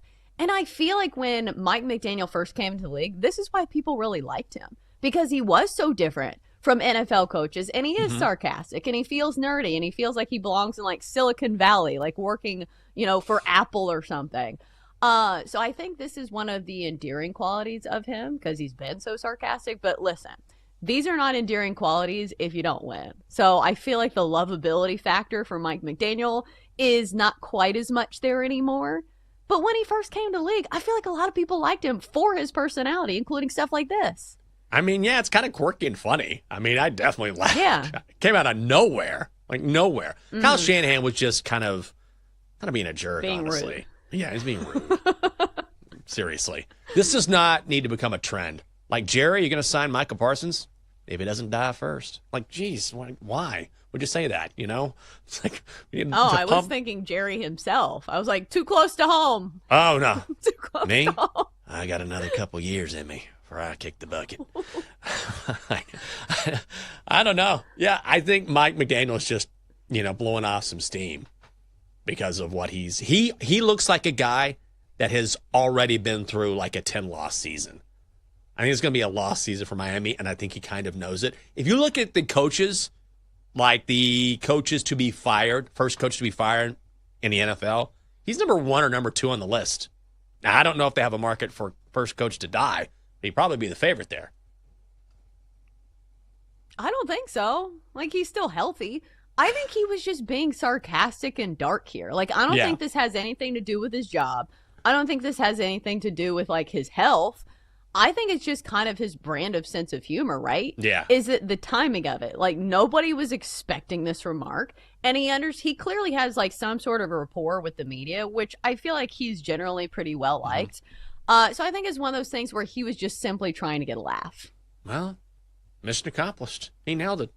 Cam Ward wasn't necessarily trying to get a laugh yesterday. He was being serious about his routine. This is your guy, the future of your Tennessee Titans. Rookie quarterback, of course, out of Miami.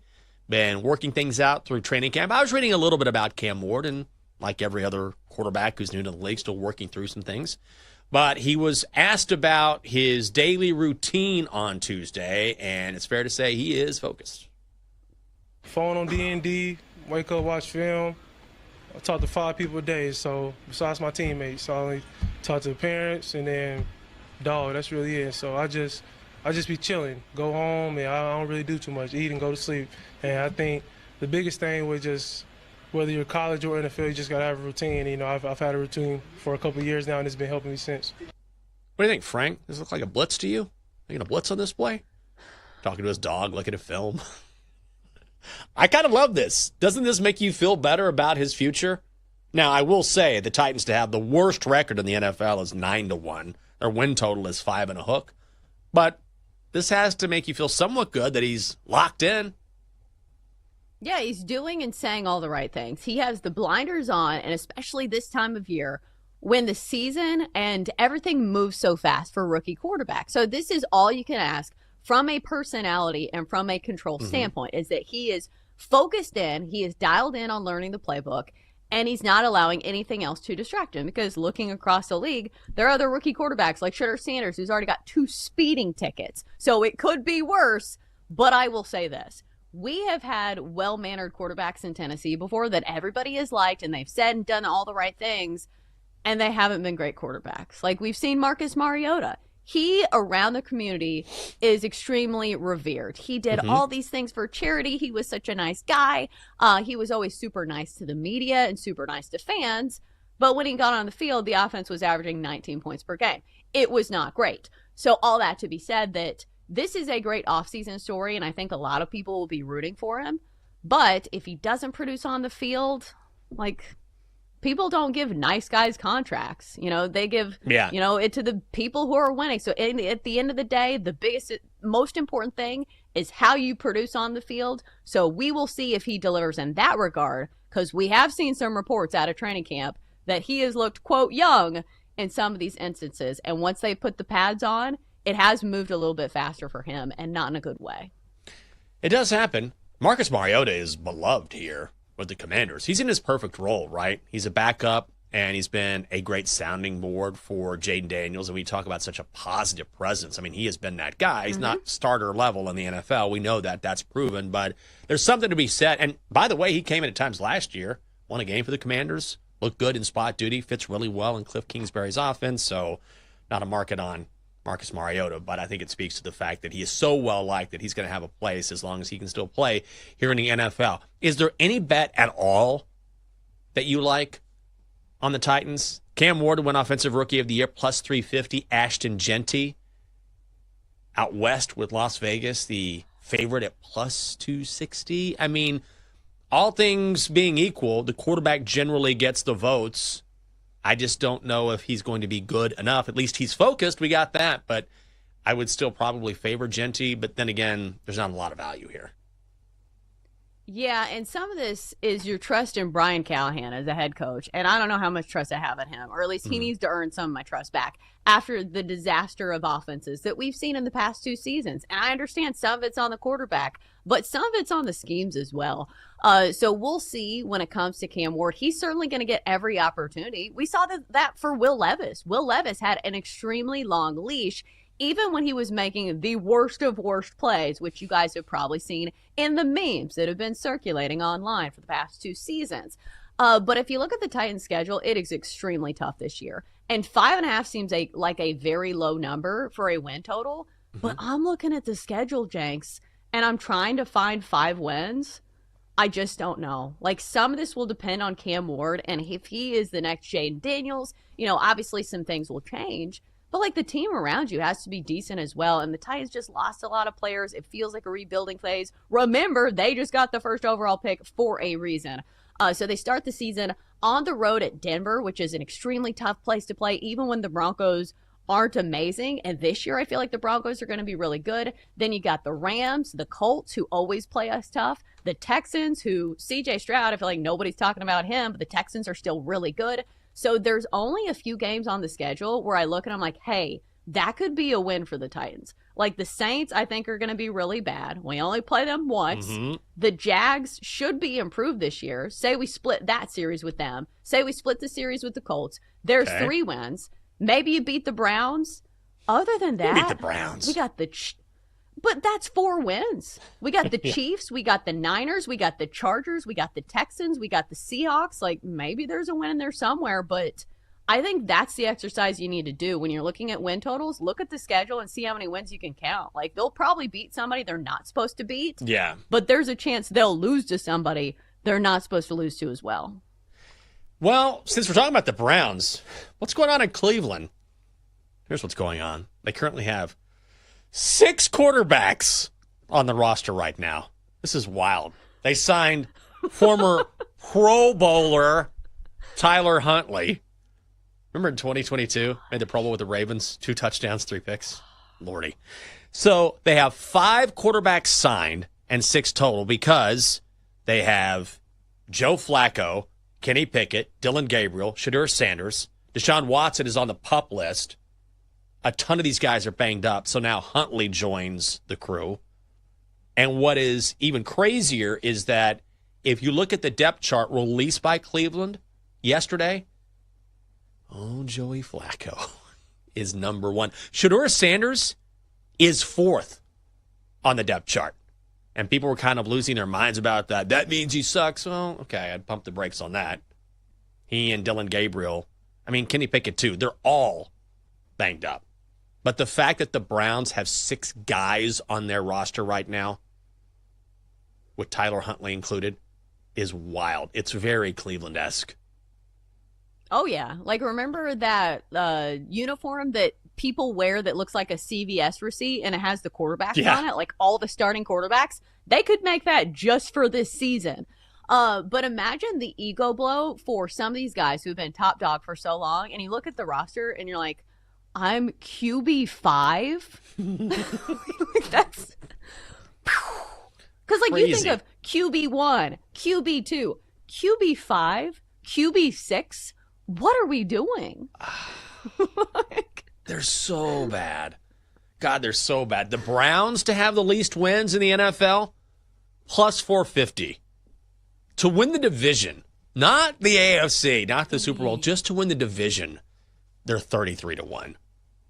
Like, those are long, long odds when you're talking about a division. Like, even really bad teams are like, okay, maybe 15-1, 20-1, 33-1 to win the division. You know what? I would probably lay $1,100 for the Browns not to make the playoffs.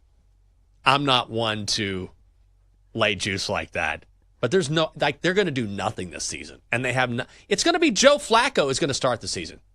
He's going to start the season. Now, they'll probably give way to one of these rookies. They have to at some point. But there he is, formerly elite, Joe Flacco, top of the depth chart for Cleveland. Oh, man, what an absolute dumpster fire they're going to be this season. Yeah, at least he's a veteran NFL quarterback, though. Like, I think we see this trend all the time in the NFL is that they'll usually give, like, the slight nod to the veteran at the start of the season because playing quarterback in the NFL, like, a lot of it is just, it's a lot of things to remember, and it's difficult to learn the playbook, and there's just all these other things that it's not just talent alone. It's not just, you know, how fast can you run, how far you can throw the ball. So I think Joe Flacco wins in that regard. I don't think he's going to be a quarterback for the whole season, but I do think we'll see this trend in other places. Like, I haven't checked in on the Colts lately because I hate the Colts, but I do think we see Daniel Jones over Anthony Richardson just for that very reason, is that at least he's a veteran quarterback. At least he will know how to run plays without penalties being called on them for, like, the first 5 plays in a row. I will say, whenever I'm having a tough day or things aren't going my way, I'm like, let me pull up some Browns news. I immediately feel better. I'm like, oh, they have 6 quarterbacks. If we see Tyler Huntley this season, that's a possibility.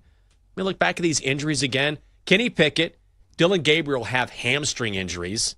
Shedeur Sanders has battled shoulder soreness. Deshaun Watson again on the PUP list. I mean, you could absolutely see a scenario, which sounds stupid, in 2025, where Joe Flacco starts for the Browns, and if he struggles, they put in Tyler Huntley. It'll be a long season for Cleveland. Coming up next here on the show. Time to win some money on this Tuesday, and apparently the Dogster is speaking out on a hot-button issue that everybody is talking about. That is next on the Daily Tip here on the BetMGM Network. Coming up, Jenks and Chelsea give out their best bets here on the BetMGM Network. Presented by BetMGM, the sportsbook born in Vegas. Download the app today. Please gamble responsibly.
Let's get back to the Daily Tip with Chelsea Messenger and Michael Jenkins on the BetMGM Network. Presented by BetMGM, the sportsbook born in Vegas. Download the app today. Please gamble responsibly. Welcome back. It is a Daily Tip on the BetMGM Network. Great to have you with us on a Tuesday. Getting ready to wrap things up. I'm Michael Jenkins. She's Chelsea Messenger. Oh, Chelsea, I think I'm going to grow my hair out. I'm bored. Anything else to do? I'm going on vacation next week, right before football season. Got the Commanders on Friday night. Got to do that game. And then after that, got a week off. Going to go see Mom. Double D is yelling for a mullet in the chat. But you know, the fall's almost here. Then it'll be winter. I got nothing else going on. I don't have kids. I'm not dropping a kid off to school. Might as well just spend some time staring at myself and seeing where it goes. But here's the thing, like the mullet is like the it hairstyle for 12 to 16-year-old boys. Oh, so is that a demographic that you want to be a part of? Like, Sure. That's the thing. It will look like you are trying to be hip if you grow a mullet. Maybe I will be hip. Maybe they'll be like, hey, man, what's going on later? I'm like, I don't know. I'm just going to go and probably just look at some TikToks and maybe text some people. That's it. I don't even know how young kids talk or what they do. Yeah, I don't really want that. But you know what? Maybe I'll make it my own. But I know what you're talking about. I've seen that look, and you're seeing it a lot more. Like, it's in style right now. I miss the days of like actual mullets that come from like an original place. Like if you grow up in Alabama, if you like Leonard Skinner, if you drink Mountain Dew, you can have a mullet. I remember there was a kid in my kindergarten class. We've been talking about kindergarten a lot lately since Blake just went to kindergarten. His name was Jonathan, and he had a rat tail. And he would wear NASCAR T-shirts all the time. He had a rat tail that was braided. Do you know what a rat tail is? It's Yes, when I you do. have a full buzz cut with the exception of one long ponytail that's braided at the very back. And it was glorious. Sweet. If you have the guts to grow a rat tail, that's immediate respect. Also, so didn't put in the chat, please correct me. So the young people, are they back into Snapchat? It died for a while. Which was good. Yeah. And it came back. And it came back? Like Lazarus. Oh, okay. Just unfortunate. And now all they do is be Snapchatting. There's some people my age that still be Snapchatting, and it feels like you got to hit them with a backhand. Like, you got to grow up. Get off the Snapchat. Yeah. Send some real text messages. We were talking about But that you influencer. have to be on Snapchat to know they're on Snapchat. So Den, you're on Snapchat? No, people flex Snapchat. I got rid of Snapchat when I turned the ripe age of 26 years old. Smart. I was on Snapchat for a hot second there. That was a whole thing. God. And then, you know, we talk about this influencer doing Snapchat. When I was at NBC, I did sportscast for Snapchat for like a hot second. And it just never caught. And they were 60-second sportscasts because Snapchat is so quick, obviously. And it was like, I mean, imagine doing a story, you know, Cam Ward has a new routine and it involves talking to his dog. New story. It's just, and no, we did not continue with that. Then I was on it for a while and I was involved with some younger girl. That was a whole different thing. And then I was like, okay, now it's time for me to delete this app, which I did. So I've not been back on it. I will not return. The weirdest part of Snapchat is that it's like, you've got a 5-day streak going with so-and-so. I'm like, who cares? Like, what a weird thing. Like, it's so funny, the emotions that companies tap into to try to get people to do things. Because obviously they want you using their platform. So like, oh, 5-day streak.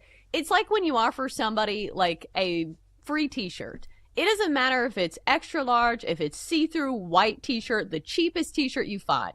If you get it for free, like, people are going to be like, oh my God, I got a free t-shirt. Yeah. Anything to keep you engaged, whatever it takes. Mm-hmm. Hey, thanks for engaging and continue that streak. Whew. I'm going to do nothing but NFL headlines in like Snapchat form. We're going to be just like 3 or 4 seconds and then move on to the next. The Browns have signed Tyler Huntley. He's a former Pro Bowler. Whew. New one. Wow, unbelievable. Got to continue that streak, you know? Oh, look at this. Come up next on Bet Sweats. Woo, this is going to be a quick change. What a Tuesday. We got PJ coming in here. We have a sales meeting taking place right out here.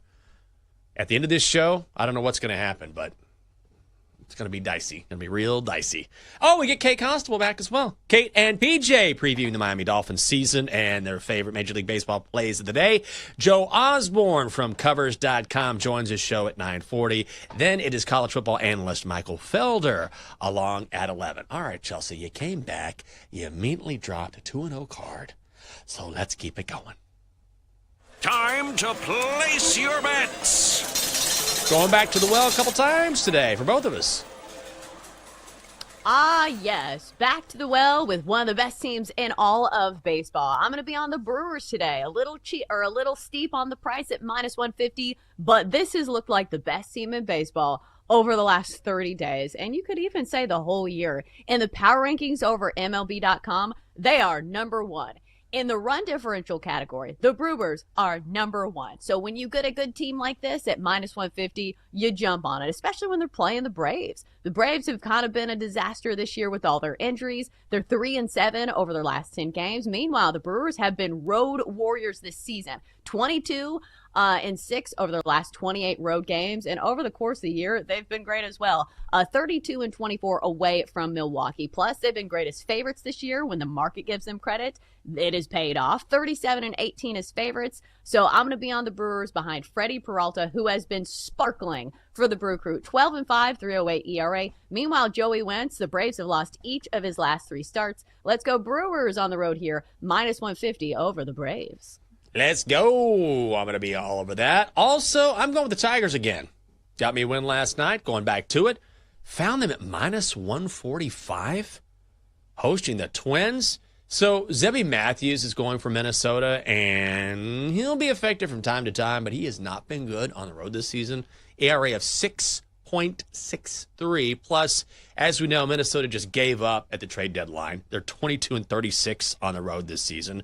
Meanwhile, the Tigers, top 10 in slugging. I think they get the Matthews, and Chris Paddock goes for Detroit. Came over from Minnesota, so maybe there's the possibility that those Minnesota bats know him pretty well from them playing together. But ultimately, he's been really great over his last 2 outings. 2 earned runs over his last 12. So I shopped around, really like this price on a very good Detroit team. As we know, I'm taking Tigers money line -145.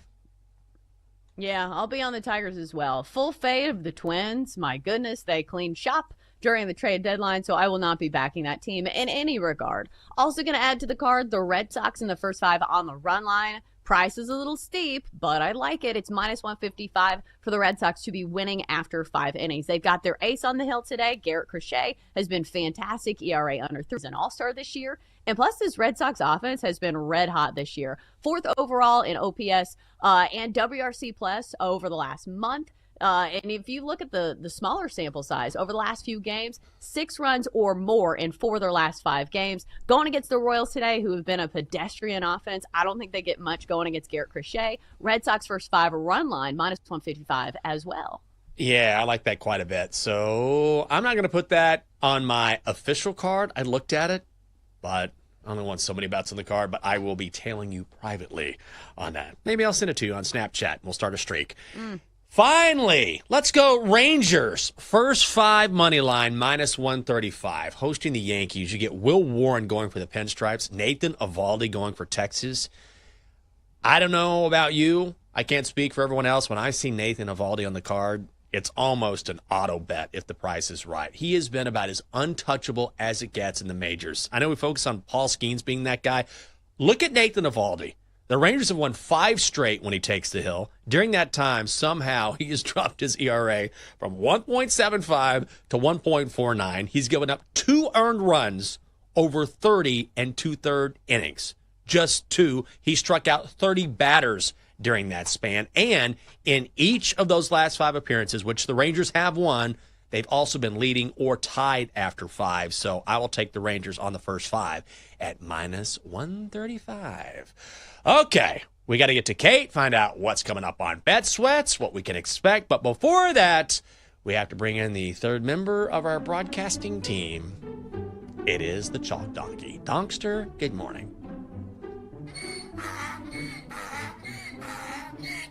Have you guys seen that Sydney Sweeney ad? It's apparently causing a lot of controversy. Oh, well, I see you've been reading the headlines. Let me break it down for everyone. No, I don't think that's a good idea, Donkster. Some people say she's wearing just the right amount of clothes, but a lot more people are saying she needs to take them off. I don't think that's true. She's way too covered up. No, that's not it at all. Not it. Once again, way off. You have a bet. I do. Texas Rangers, money line, hosting the Yankees. Okay, good job. Someone we can always rely on. Not the doctor, but of course, Kate Constable. In today on Bet Sweats. Kate, good morning. And Kate. She's there. Hello, Kate? Are you with us? Oh, she's refreshing. And she's back. This is good play-by-play for radio. And she's talking. It looks like she's trying to get her microphone right here. And, well, we're going to have to check back with Kate here. Maybe just a few seconds. I don't know what the settings are. I told you, into this show, we called it.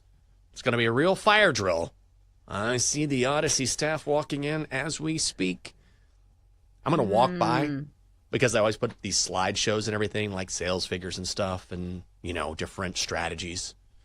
I'm going to walk out this morning, and I'm going to turn around right before I exit the room and go, guys, just numbers look a little low. And I'm going to walk on out. Yeah, just leave them with post a that. picture A of little Sydney motivation. Sweeney. Yeah. And be like, listen, bring it Sydney Sweeney. It's not that hard. I could do your job. It's not that hard. Little low, guys. It's almost football season. Little low here. Like to see more. Oh, all right, Kate. That's okay. She's trying. Sometimes it happens. The Gremlins may be VMix. When in doubt, blame VMix. You blame VMix. That's what you do. Yeah. It's normally the Browns or VMix that I blame. One of the two.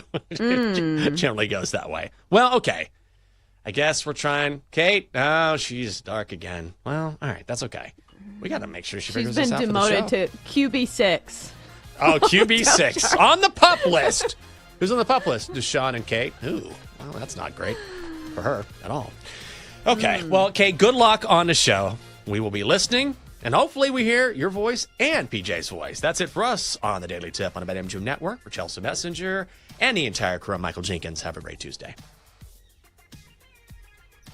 You've been listening to the Daily Tip on the BetMGM Network. Download the app today. Please gamble responsibly. If you missed any of the show, listen back anytime on the new and improved Odyssey app.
Get ready to experience the ultimate fusion of wagering and entertainment. This is the BetMGM Network. Kicking off your morning with the Daily Tip with Michael Jenkins and Chelsea Messenger. Over. It's a very simple way to look at it. It's the best way to look at it. Followed by the newly branded Bet Sweats with Joe O and Sammy P. When I stop talking, that's when you jump in usually. He said, ring that bell! He said, ring that bell! Then it's You Better You Bet, hosted by Nick Costos and Femi Abebefe. Great teams and great players get a whistle. It's happened forever. It will continue to happen. Capped off every night with the electric Brad Evans and Ryan Horvat on BetMGM tonight. Oh, that's a sexy phrase. Quote Dr. Dre, creep with me and walk with me on this one.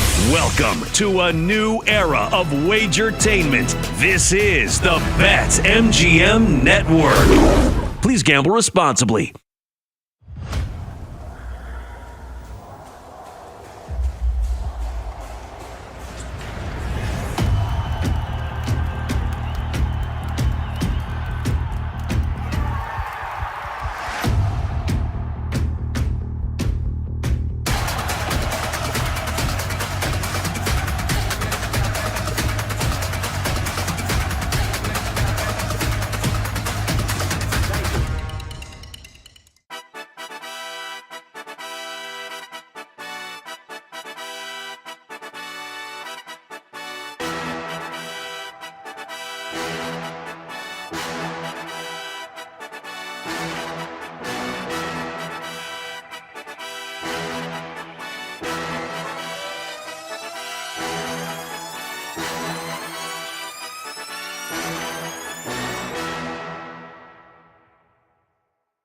Get ready to experience the ultimate fusion of wagering and entertainment. This is the BetMGM Network. Kicking off your morning with the Daily Tip with Michael Jenkins and Chelsea Messenger. Over. It's a very simple way to look at it. It's the best way to look at it. Followed by the newly branded Bet Sweats with Joe O and Sammy P. When I stop talking, that's when you jump in usually. He said, ring that bell! He said, ring that bell!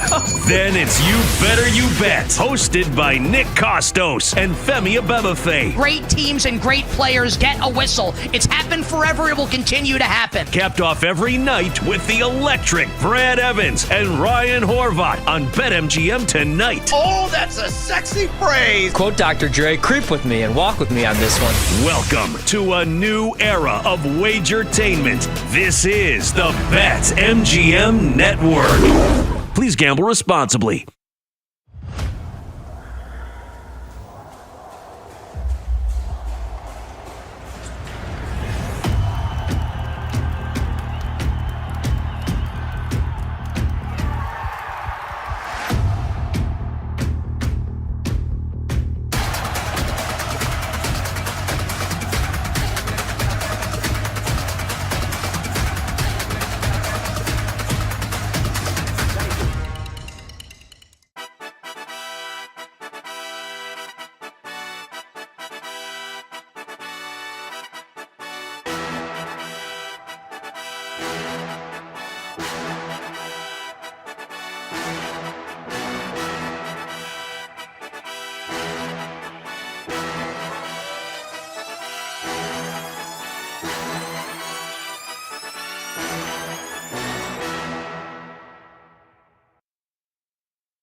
This is Bet Sweats on the BetMGM Network, sponsored by BetMGM.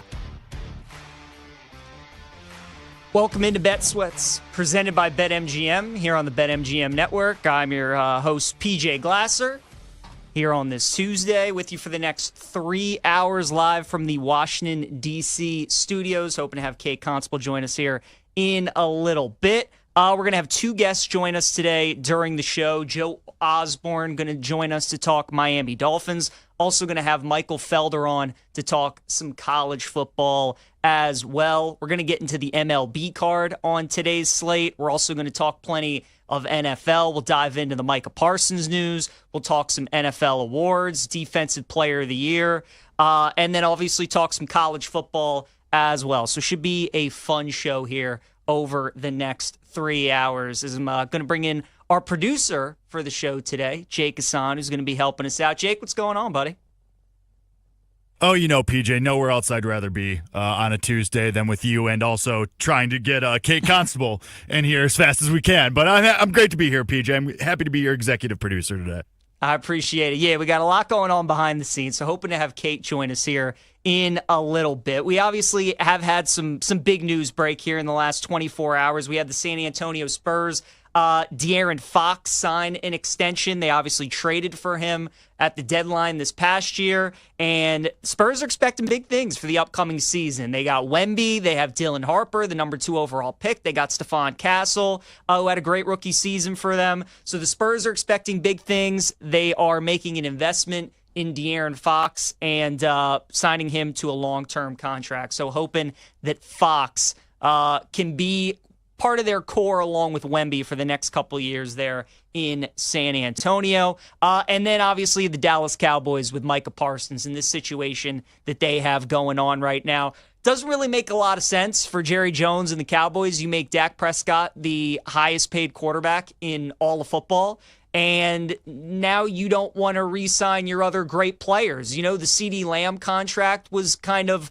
a mess, and now this whole Micah Parsons situation and the way it's unfolding is definitely a mess too. So Dallas is going to be interesting to see how long this Micah Parsons situation plays out. They're not going to trade him. There's no way they're going to do that. But I could see Micah potentially sitting out some games if he's obviously not getting his long-term deal. Dallas has to get this done before the season starts. You knew when you made Dak the highest paid player in football, you obviously had to set aside some money for some other guys that you were going to sign long-term, with Micah being one of those pieces that you knew you were going to have to keep if you were going to win a Super Bowl. Dallas is in win-now mode. You don't pay Dak all that money to just win 6 or 7 games. You pay him all that money because you think he's good enough to get you back to the NFC title game, back to the Super Bowl, and eventually win a Super Bowl. So we'll see what Dallas ends up doing with Micah Parsons. But that situation, I'm surprised it's honestly taken them this long. I thought they would have signed him at this point, but just another distraction that the Cowboys and Jerry Jones are going to have to deal with. All right, I PJ, think got me? we got our co-host, Kate Constable. Kate, I got you. How we doing? Woo!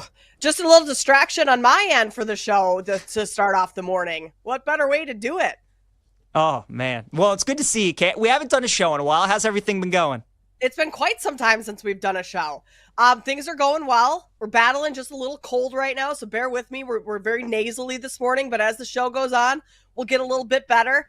I've been good. I've been good, just kind of hanging out this summer, getting ready for football season. And yeah, we do have a ton to talk about today with the Micah Parsons stuff. We also will be doing, I'm sure you went through all of this, PJ, but just to reiterate, the Miami Dolphins, little countdown to kickoff type stuff that the crew's been doing this week. So we'll talk plenty of Miami Dolphins. But PJ, how has your summer been going? It has been like probably about a year since we've hosted together. Yeah, it has been a while. My summer's been going good. Been doing a little traveling here and there, which has been nice. The weather is starting to cool down just a little bit here in the D.C. area, which is great. We went through a period, Kate, where it was like 95 degrees and humidity like for a couple weeks, 3 weeks, so that was no fun. But now as we're starting to get closer and closer to fall, weather's starting to cool down a little bit. Everything's going good, and like you, just getting ready for football season. I just got back from a bachelor party in Montreal. I know we're going to talk about that at some point during the show, but it was a lot of fun. Have you ever been to Montreal, Kate? Because it reminded me a lot of Chicago. No, I never have, and I've wanted to go to Canada, whether it's like Vancouver, Montreal, even I've heard Toronto is pretty cool. I've only ever flown through Toronto, so that doesn't exactly count as like going to Canada, right? Mm-hmm. Yeah, I'm with you. Vancouver is one of my favorite places that I've been. I tell people, like, if you ever go to Seattle and you have time to try and go to Vancouver, it's unbelievable. Montreal I really like too. Again, remind me a lot of Chicago. Like, it's a city that is kind of on the water a little bit. They have a beautiful downtown and skyline. So I liked it a lot. Had a great couple of days. So we'll talk about that at some point during the show. But Kate, what are your thoughts on this whole Micah Parsons situation with Dallas? Like, are you surprised that at this point they have not re-signed him to a long-term deal? Yes and no, because the no aspect is like, this is par for the course for Jerry Jones, right? He likes to make headlines. He likes to be the center of attention. He likes to get everyone all riled up. And then at the end of the day, he typically does the right thing in paying his players, but it takes quite some time. I think this is as serious as it's gotten with Micah Parsons. Like, we never saw Dak ask for a trade. We never saw CeeDee Lamb ask for a trade. But basically, like, this is kind of the farthest that they've gotten in terms of it being this bad before. I think it's a good sign that Micah Parsons is at practice, but when you have not all players, that's a overstatement there, but a couple players on the team changing their Twitter avatar, and so you have CeeDee Lamb tweeting to just pay him, like, that's a distraction. That's a big time distraction. Whether or not Brian Schottenheimer, I know yesterday or the day before, he said to the media, like, nah, we're good, no distractions here, this is we're focusing on football. That's a lie. This is becoming quite the distraction, and I want to say, PJ, that I think they'll get it done before the start of the season, but like, we're coming up to the very end here, and if Micah Parsons does not have a new contract prior to the start of the season, I'm concerned about whether or not he will be on the field. I agree with you. And Kate, I honestly think that if you gave Micah Parsons truth serum, he'd tell you that he doesn't think he'll win a Super Bowl if he's with the Dallas Cowboys, and he doesn't think he'll win a Super Bowl if Dak is his quarterback. It's kind of the Myles Garrett situation. Now, the Cowboys are a much better team at this point than the Browns are, but Garrett obviously was demanding a trade and he wanted to get out there, but then the Browns gave him a boatload of money, and that solves a lot of problems. I think that's kind of where Micah Parsons is at, where he's kind of at the point in his career where he certainly wants to start contending for Super Bowls and going deep in the playoffs and trying to win Super Bowls. And I think he knows that Dak's going to have to be the quarterback to do that with all the money that they gave him. I don't think he thinks that Dak is going to be the quarterback to get him there. So unless he gets the money that he thinks he's worth, that he can stay in Dallas, I think he's right when he says that, like, he wants to move on. Now, the Cowboys will never trade him. I mean, they just won't do that unless they get an insane offer that they can't refuse. But I think Micah Parsons, like, wants out of Dallas. He obviously goes on all these podcasts and everything like that.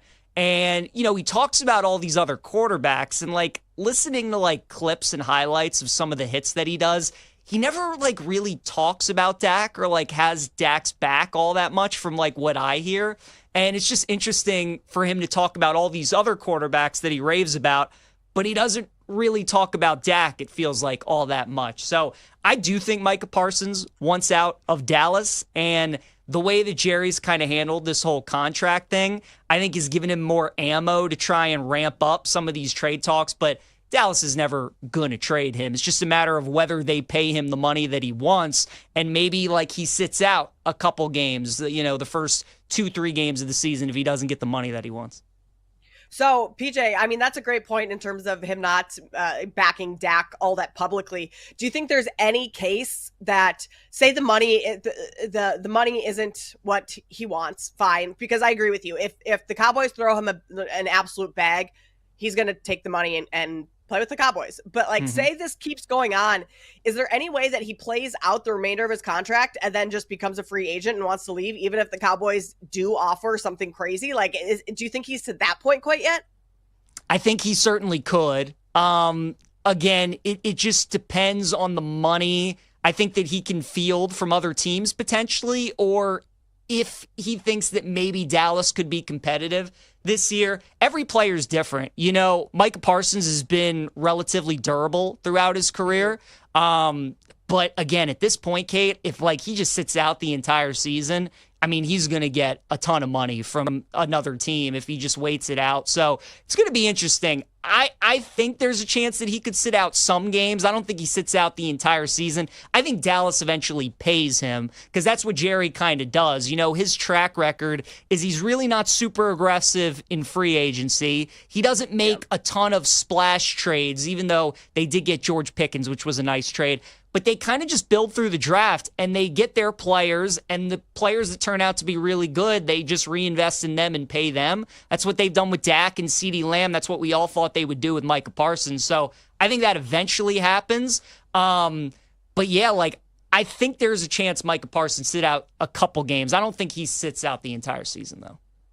If he sits out a couple games, I think you have to look to take the win total under. For a while, I've been 7.5. It feels like it feels too low if the whole team is healthy this year, because when Dak Prescott's been healthy, he's won double-digit games almost every season. So 7.5 feels too low, but if Micah Parsons is not on the field, then that number is probably not low enough, because that defense is going to be horrible without him on the field. So we'll have to wait and see kind of what shakes out over the next week or so, if any movement happens, and how that affects Cowboys futures, Cowboys win total, all that good stuff. PJ, I know you mentioned quickly the De'Aaron Fox news over in the NBA. NBA quiet this time of year, but a big deal did get done. De'Aaron Fox signs an extension with the San Antonio Spurs, 4 years, $229 million. And that basically matches him up with Victor Wembanyama's contract for the rest of the decade. So if the Spurs, you know, now they have Wemby and De'Aaron Fox kind of in the same timetable. Spurs 66-1 to win the finals, 35-1 to win the West, 6-1 to win the division, and their win total over 43.5. I think this is a Spurs team, PJ, that's going to be, finally, I think you can say good.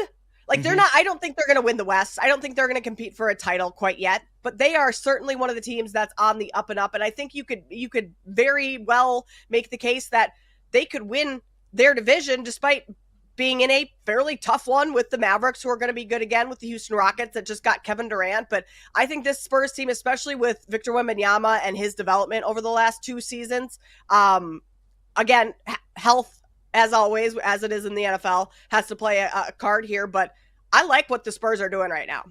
I agree. I would take some stabs with San Antonio just because of the upside. I mean, like you're saying, there's a lot of question marks. There's a lot of what ifs that have to happen. Wemby's obviously coming off dealing with this injury, and you hope that he's okay. But when he's been healthy, he's already shown, the potential. Like, he's living up to all the hype that we kind of put on him coming into the league. So if Wemby stays healthy, right there you have a top 10 player in the league, so that certainly helps. And then the way that they're building the team, I was a big fan of Dylan Harper at Rutgers. I'm interested to see how he fits in with Fox. I don't know if that's going to be the best mesh together, but I think Harper's a terrific player. You have Stephon Castle, who was great last year as rookie, and then, as you mentioned, they signed Fox to this extension, who's been a really good player for Sacramento for a number of years. So I like what San Antonio's building as well. Kate, it's a shame they're not in the Eastern Conference, because then I would really like a bet on San Antonio at a pretty decent price. In the West, though, you just mentioned even the teams in their division that they have to deal with Dallas and Houston. Then you bring in OKC and Denver and some of the teams out on the West Coast with Golden State and the Lakers. It's going to be tough. I still think San Antonio is probably another year away. Now, obviously, Giannis is still out there. We'll see if Milwaukee ends up dealing him, and maybe San Antonio can put together a package for Giannis potentially to pair him to pair him with Wemby. I know there was some talk of that, some rumors of that. But I still think we're a year away on San Antonio. Maybe this is a team that makes a big move at the trade deadline. They have a great regular season. They go all in for a player. But I still think we're a year away on San Antonio. But they're getting priced like they're a year away, right? So I think it's some of the numbers that you're getting them for, like you said, to win the West Division. I think there is a case to be made for betting San Antonio. But I think we're still one more year away before we're talking about this team on the same level as like a Denver or an OKC or Houston, some of those top teams in the West. Yeah, they still need the experience. Like Victor Wembanyama missed most of last season. He still needs quite a bit more experience before they can make that big leap, especially being in that loaded West. Yesterday in baseball, real quick here before we go to break, Kyle Schwarber hits 2 home runs to get to 40. NL MVP, he is now sitting second at 5-1 behind Shohei Ohtani. We'll dive into more Major League Baseball stuff as the show goes on. But coming up here next, we're going to continue our countdown to kickoff with the Miami Dolphins. What's going on down in South Florida? We'll take you next here on Bet Sweats with PJ Glasser and Kate Constable.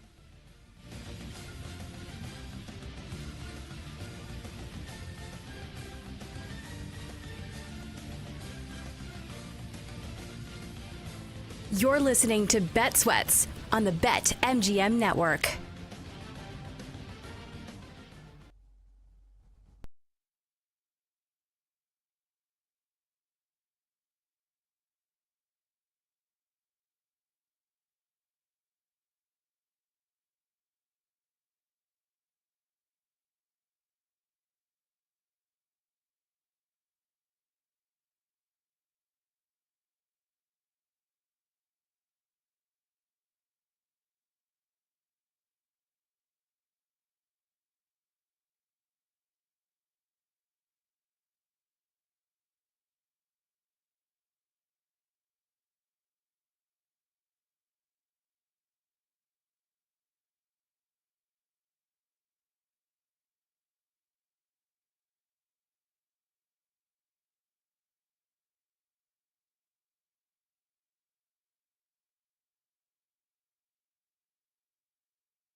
on the BetMGM network.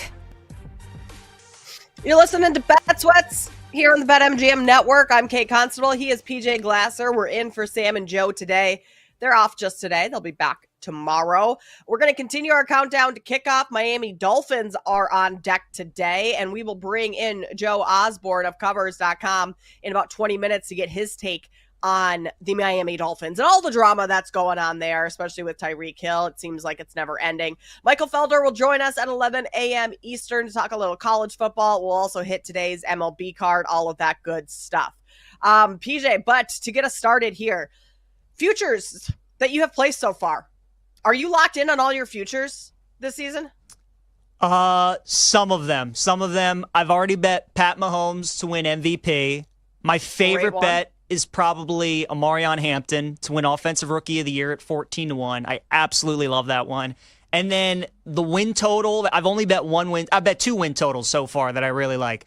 I've bet the Patriots under 8.5 wins, and I've bet the Raiders over 6.5 wins. Those are the two that I like. Okay. So I think this is, Mahomes' year again to win MVP. The Chiefs' offense has been down the last couple of years. And I think year 2 of Xavier Worthy, Rashee Rice is going to come back, full year of Hollywood Brown, and just Mahomes in the offense, like wanting to prove themselves in the regular season. The division's obviously really good now. People are kind of, feels like counting out Kansas City a little bit. I think Mahomes is in for a big year, so I like him to win MVP. Amarion Hampton, Kate, I love him this year. With Jim Harbaugh as your head coach, Greg Roman as your OC, the Chargers really have no weapons on the outside of Ladd McConkey. They're going to run the football, and they're going to run the football a ton. So I think Hampton's great value. New England, I'm not buying into the hype. I don't think Drake May, as of right now, is as good as a lot of people do. They were favored, Kate, in 0 games last year. Not a single one. They're favored in 11 this year. That's why, as a 4-win team, their win total is at 8.5. I think it's just all projection and speculation. I like Mike Vrabel a lot, but I just think that's a big jump for a team that really hasn't shown us that they're capable of being like a 500 team yet. So I took their under. And then the Raiders, I like them a lot this year. I didn't think Pete Carroll came out of retirement to win like 6 games. I think he has a legit thinks that he has a legit shot of winning some games this year. They trade for Geno. They draft Genty. They got a great young tight end in Bowers. I like Vegas a lot. So those are the 4 futures bets that I've made so far. I like those, PJ, especially the Mahomes one. I mean, it's not often, and I don't know what the number you got it at, but earlier this offseason or this summer, Mahomes was sitting at plus 650 for MVP. You don't get those types of numbers on Patrick Mahomes all that often. And coming off that Super Bowl loss where they were, and I mean, quite frankly, embarrassed in that Super Bowl, I think the Kansas City Chiefs are going to have a lot to prove this upcoming season, or at least they feel like they'll have a lot to prove. One of my favorite win total unders this year is on the team that we're talking about right now, the Miami Dolphins. I think at 7.5 is way too high because of what we've seen from Tua the last couple seasons. Like, he can't make it through an entire season fully healthy. And if he's not healthy and on the floor, on the field, then they're not winning too many games. He hasn't played more than 13 games in 4 of his 5 seasons in the league. And as long as he's there and healthy, like, yeah, maybe they can win 8 games, but I don't think that happens. And then you also have so much just going on right now in Miami that's distractions with Tyreek Hill. He seems unhappy there. He's talking to the media, telling the media what the coaching staff should be doing in terms of personnel and how to use different players in specific scenarios, most notably saying that Devon Achane is not a third down power back. He shouldn't be used in those situations. So it just seems like there's so much turmoil and so much lack of continuity or chemistry already this offseason that 7.5 wins, I'm going to take the under on that one. I do not believe in the Miami Dolphins this year. I like that a lot. Kate, I'd go a step further and say that look at the prices for Miami to maybe have the number 1 overall pick for next season. I think they have like blow-up potential. I think they have blow-up potential, right? Like, I think Mike McDaniel could be the first head coach fired. You talk about Tua's availability, and we know throughout his career he's dealt with injuries. And that locker room, it feels like if they start 0-4, 1-5, I mean, they got blow-up potential. Like, there could be a lot of things that go wrong really fast. So, on paper, the offense is kind of the same as it's been, and a lot of people have liked the Dolphins the last couple of years because of all the speed that they have, the weapons that they have on offense with A-Chain, Hill, and Waddle. I mean, you still got those guys. They bring Darren Waller over out of retirement. We'll see how that goes. But for me, it's the line of scrimmage with Miami. Like, they still have one of the worst offensive lines in the NFL. They really didn't do anything to upgrade their defensive line all that much either. They drafted Kenneth Grant out of Michigan, but Jalen Phillips is coming back from injury. Zach Seiler, they just signed to a long-term deal. They get Minkah Fitzpatrick in the trade with Jalen Ramsey from Pittsburgh to help their secondary, but I don't like this Miami team. Mike McDaniel has shown the inability to beat any team that's better than his, right? It's kind of like the James Franklin a little bit in the NFL. Like, if he's a favorite, Kate, at home, he's going to win that game, and they're probably going to cover. But you ask him to beat any team that's better than his, and he really doesn't do that at all. So I think Miami's really going to struggle. I like your play of the win total under. And like any of these teams that have like a win total of like 7.5, 8.5, that have a chance to be like really, really bad, I kind of think Miami's one of those teams that I'm looking at. So whatever that price is for them to have the number one overall pick, it's going to be a good one, and I think it's probably worth a bet. It is worth a bet, PJ. 25-1 for the fewest wins over at BetMGM, and you're speaking my language here. I've been saying this for the past couple of months that I think Mike McDaniel is the first coach fired. He's been tagged as this like offensive mastermind the last couple of years, and he is a good offensive play caller. He's creative, but I don't think he has lived up to the hype that a lot of people, or the pedestal that a lot of people have put him on. And part of the reason I listened to some of the Dolphins beat reporters a couple of weeks ago. And I mean, part of the reason that Jalen Ramsey wanted out of Miami and was so disgruntled there was like, he didn't get along all that well with Mike McDaniel. And like, so the players, some of them like him, some of them are totally just think he's kind of phony. And I think if you have that in your locker room right now, you're not going to be a successful team. So 25-1 to have the fewest wins. I love that. I think they missed the playoffs. Do I want to lay minus 200? Nah, I would rather just take a shot on 25-1, or if you could bet first coach fired. Also, their secondary. Yeah, you have Minkah Fitzpatrick, but the secondary is so banged up that you're bringing in it almost feels like random players just to fill those roles. So a lot already going wrong for Miami. And Mike McDaniel, I mean, PJ, this is weird. This is really weird. Mike McDaniel yesterday, in response to a reporter at media availability that asked what makes today great, Mike McDaniel responds, "We're another day closer to dying." So, like, it feels like things probably aren't going that great in Miami right now. Exactly. Kate, when you're like a weird dude, like Mike McDaniel is, when you're winning games, people can look past it, right? Like Greg Popovich was not a good interviewer, was kind of weird. Bill Belichick, not a great interviewer, kind of weird. But obviously, they're two of the greats in their respective sports. They win games, so nobody cares because their team wins. And that's all that matters at the end of the day. At the beginning, when Mike McDaniel was the head coach of the Dolphins, and he was this quirky, nerdy guy who was an NFL head coach, and he had these great plays, and Miami was putting up a ton of points, everybody loved him. But now that he's been there for a little bit, and, the Dolphins have disappointed year after year, and they really haven't gotten better. They haven't beaten any of these top teams like we've discussed. Now all that kind of wears off, and people are like, okay, like this shtick that he has isn't working for him anymore. It's not working for the Dolphins. He's not a leader of men, Kate. Like that, at the end of the day, what it comes down to. I think he's a good coordinator. I think if he gets fired by Miami and a team picks him up as an offensive coordinator, I think that's a great hire. But in terms of controlling a locker room, being in control of everything, leading your team every Sunday, having the guys respect you, buy into what you're selling, I don't think he's good at that at all. And I've never bought it. And now that we've seen it kind of develop over years there in Miami, and now he's certainly on the hot seat this year, I think it's kind of starting to rear its head. So never been a McDaniel guy. I think he's great as a coordinator. He's great as a play caller. But as an NFL head coach, I think Miami should have moved on from him last year. And now that he's started the year with the Dolphins, I'm very much looking forward to fading them early on in the season. And like we've talked about, win total under, fewest wins 25-1, both think are good bets. Yeah, his whole the goofy, quirky guy was cute year one. It's not so cute anymore. And to your point, like Robert Saleh tried his hand at being a head coach, not that great. He's a great defensive coordinator. Dennis Allen with the Bears right now, not the best head coach with the Saints. Probably going to be a great defensive coordinator. So there's a spot in the NFL for Mike McDaniel, but maybe not as a head coach, or at least not as the head coach for this team with so many big personalities like Tyreek Hill on this roster. If we go week one, Dolphins are already a 1.5 point underdog to the Colts. And the Colts don't really know who their quarterback is. I mean, I think it's going to be Anthony Richardson, but there's been talks that Daniels. Daniel Jones. What am I missing? Daniel Jones could be starting week one. So you're already a dog to a team that doesn't have a surefire starting quarterback. I think that's a big problem. And that speaks to where the Dolphins are at right now.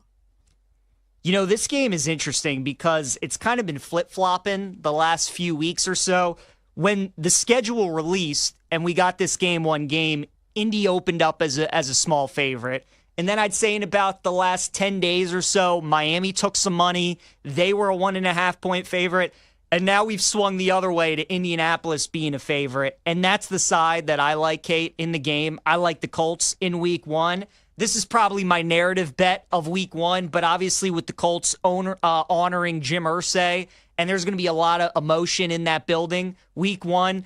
I tend to think it's going to be Daniel Jones that starts for the Colts because Anthony Richardson, you draft him number 4 overall. And Kate, what we see with a lot of these franchises is obviously these quarterbacks that they take early, like top 3, top 5, top 10, get a longer leash than guys they take in the 5th, 6th, 7th round. So they want to hold on to Richardson for as long as they can and hoping that they can find something like obviously the Panthers hope that they did with Bryce Young when he looked like he kind of turned the corner. You're just hoping that eventually the guy you draft that high like flips the script and can find something. Because as we know in the NFL, when you draft a quarterback that high and he turns out to be a bust, it really sets your franchise back. So I think they start Daniel Jones because if you start Anthony Richardson again and it doesn't work out, then you're just kind of there like screwed with them almost. You know, once you bench him again, it's going to be really tough going back to him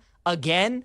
So that's why I think they start the season with Jones. If they're winning games, then great. They just keep Daniel Jones out there. If they're losing and the season's kind of lost, then I think you bring in Anthony Richardson and you give him one more look to see what you have and then reevaluate next offseason to see if you stick with him, if you draft another quarterback, if you go with the free agency route, what they end up doing. I think it's going to be Daniel Jones. And I just think because, again, Miami's playing in one of these coin flip type games on the road that they tend to find ways to lose. Indianapolis, a ton of emotion. Week one, honoring their owner and playing with heavy hearts. The city and the building should be rocking. I think they're going to have a great home field advantage. I like the Colts in that week one game at minus 115. I think that's going to go up. I think by the time that game kicks off, they're probably minus 125, minus 130. So I do like Indy at that minus 115 price. PJ, no one loves a narrative bet more than me. So you kind of sold me right there on the Colts. But I want to run a couple player props by you here really quick because right now BetMGM account holders will receive an any sport parlay boost token. Score a bigger payout if you wager with the parlay boost token. If that hits, tokens can be used on parlays and same game parlays. So if we're looking at some player props to potentially parlay throughout the season, Tua is 25-1 to be the passing leader. I'm going to just go ahead for both of us and say pass on that. Tua can't stay healthy. I don't think you can be the passing leader if you're not on the field. Tyreek Hill, 20-1 to be the receiving leader or 15-1 to be the receiving touchdown leader. Now, to me, that's kind of correlated with Tua being on the field. But what is your take on Tyreek Hill to have a big season and potentially be receiving or touchdown leader? No, I agree with you. Tyreek's season is definitely dependent on Tua. and just his inability to stay healthy year after year. And then, Kate, you look at who the Dolphins' backup quarterback is. It's Zach Wilson. So hard pass on anything wide receiver related for the Dolphins. If anything, the only guy I would bet is A-Chain, because I do think the Dolphins are going to make more of an effort to run the ball, and they want to get him the ball any way that they can, rushing, receiving. So I think if you're looking at anything, probably A-Chain over 875 and a half rushing yards, probably the way that I would go. Anything Tua related, though, Tyreek Hill, would either be the under or the pass for me. I mean, A-Chain is kind of correlated to us fading Tua, right? Because if Tua goes out at all and Zach Wilson's your quarterback, you're probably running the ball even more so than you would with Tua on the field. So I love the A-Chain over his rushing yards. 875 and a half. All right, we will get Joe Osborne's take on the Miami Dolphins and if he's on our side with fading them this season. We'll talk to him from covers.com next. You're listening to Bet Sweats on the BetMGM Network.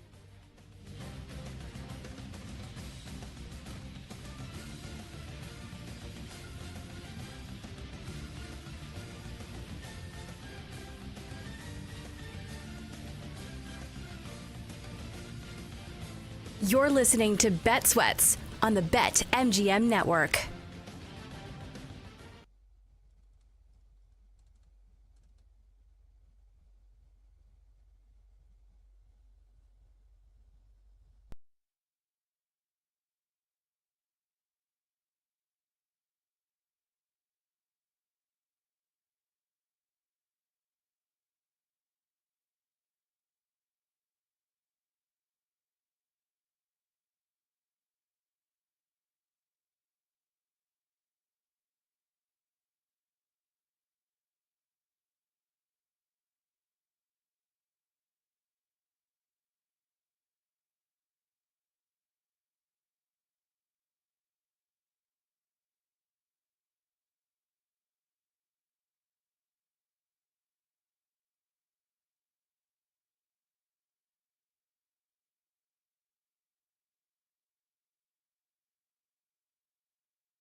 Good morning. Welcome back into Bet Sweats.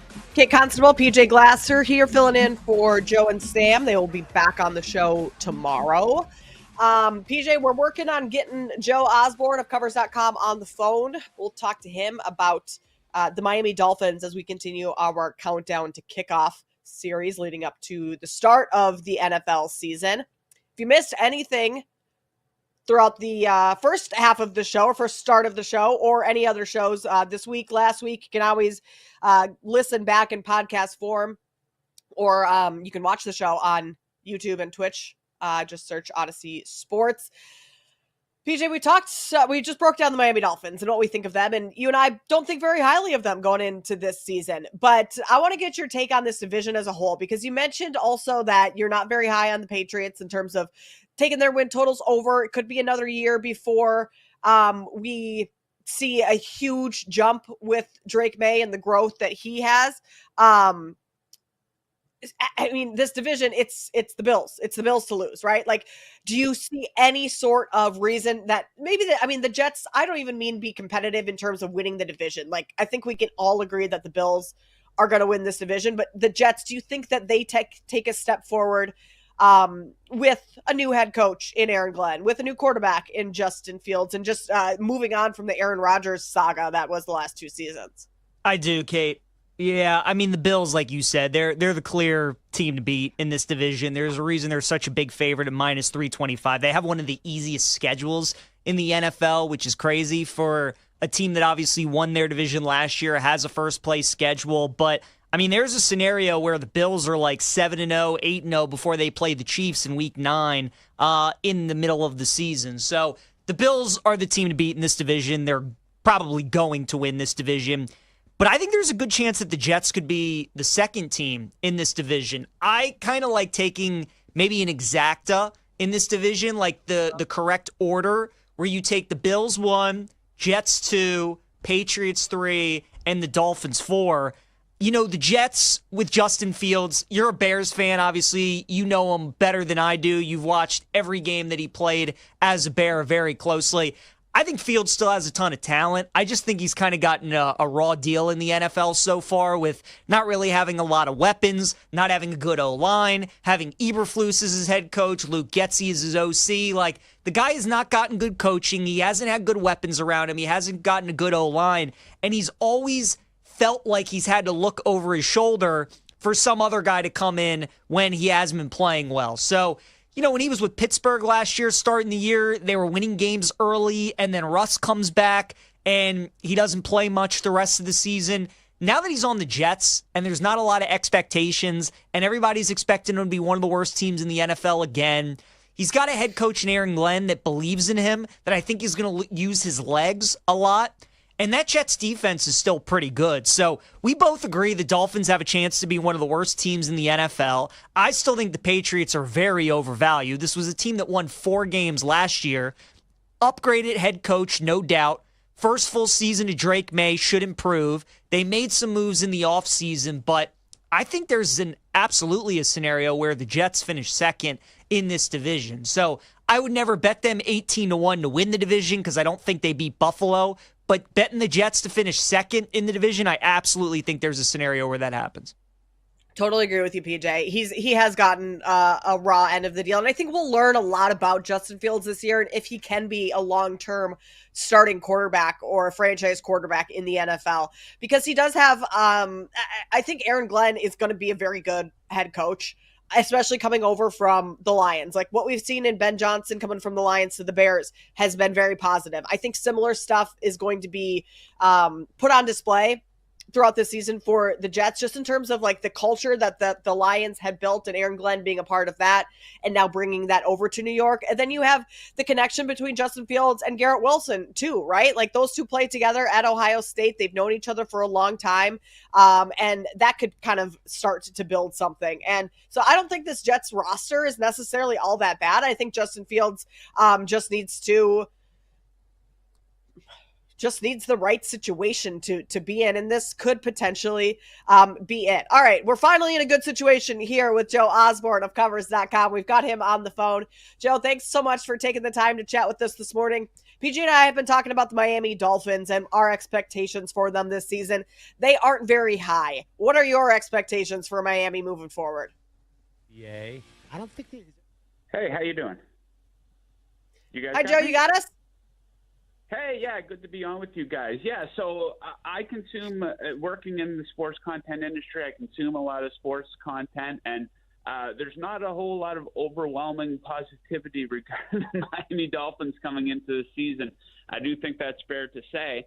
And I wouldn't say that I'm extremely positive about the Dolphins either, but I'm also not as down on this team as a lot of other people are. So Mike McDaniel has been head coach of the Dolphins for 3 seasons now. During that span, as a whole, they've probably been about above average. And I think they have a chance to be above average once again here. You know, they've been in the mix for a playoff spot in all 3 years under McDaniel, making the playoffs twice. This is despite all the drama and injuries with Tua, a lot of craziness off the field, a lot of injuries on the defensive side of the ball. Jalen Phillips and Bradley Chubb, for example, 2 big teams that have gone down for them. So despite all that noise, you know, this has been a team that's been in the mix. And as a result of that, I like the over 7.5. I thought it was going to be 8.5. I think they can get to 8 or 9 wins here. The schedule is not very difficult. They're going to have a chance to get off to a pretty good start. Now, you can poke plenty of holes in the secondary. That is 100% fair. I think there's a chance that this team could have one of the better pass rushes in the NFL. Chop Robinson coming off a fantastic year. Bradley Chubb is back, still on the right side of 30. Jalen Phillips, really good as well. So, yeah, I'm not – the Dolphins here, let's put it this way. No team in the NFL is better at being average than the Dolphins. I think they can be at least average, flirt with getting a playoff spot, so I like the over 7.5 wins. Joe, what do you think Mike McDaniel has to do this season to get himself off the hot seat? Because we know coming into the year, he's certainly one of those coaches that we're looking at that needs to have a good season. Do you think it's make the playoffs? Is it win double-digit games? What do you think he needs to do? What kind of season do you think the Dolphins need to have to get him off the hot seat? Well, I mean, if they win a playoff game, that's a win for the Dolphins. That's the equivalent of a Super Bowl for most teams because they have this long drought. And also, everyone knows they fade down the stretch. Once you get to December, January weather, once you're going up north to outdoor, colder games, they've absolutely folded. And they have a reputation of being soft, and it's 100% fair. So they got to shed that reputation of being soft. They got to play good versus good teams. But if they can get a win in the playoffs, 100%. Now, the thing with McDaniel that drives me nuts, I'm a fan of this team, the swag.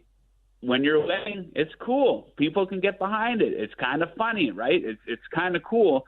But when you're getting destroyed versus good teams, the new hairstyle and the capri pants and stuff like that, you're going to get mocked for that. And I think it's something, the players might have a hard time getting behind that. So, yeah, they've got some changes to make. I think that they should have probably looked to move off Tyreek Hill. His trade value probably was at an all-time low, though, considering, how last season ended. He was injured. He asked for a trade at the end of the season. That really doesn't help. So maybe the value wasn't there. You're seeing some red flags with Tyreek already. I do like that Tua called him out, though. Some people kind of criticized Tua for that. One of the first press conferences of the season, Tua called him out for Tyreek demanding that trade, going public with that. And it's kind of funny, people called Tua out for that, but I view that as the opposite of being soft. He's shown some real leadership, some accountability there. So there's some positives and some negatives as well. So, yeah, a lot of question marks with the Dolphins. You're hearing make or break a lot. I think you can apply that label to a lot of teams and a couple different players coming into this season. But, yeah, McDaniel has some work to do, and he has some improvements, and a lot of that has to do with public perception as well. We're talking with Joe Osborne of Covers.com. Joe, speaking of Tyreek Hill, he's 20-1 to be the receiving leader, 15-1 to be the receiving touchdown leader. Are any of those prices things that would entice you for Tyreek Hill, despite kind of the off-the-field turmoil that he's caused in Miami? And we got about a minute and a half left for this answer. No, not really.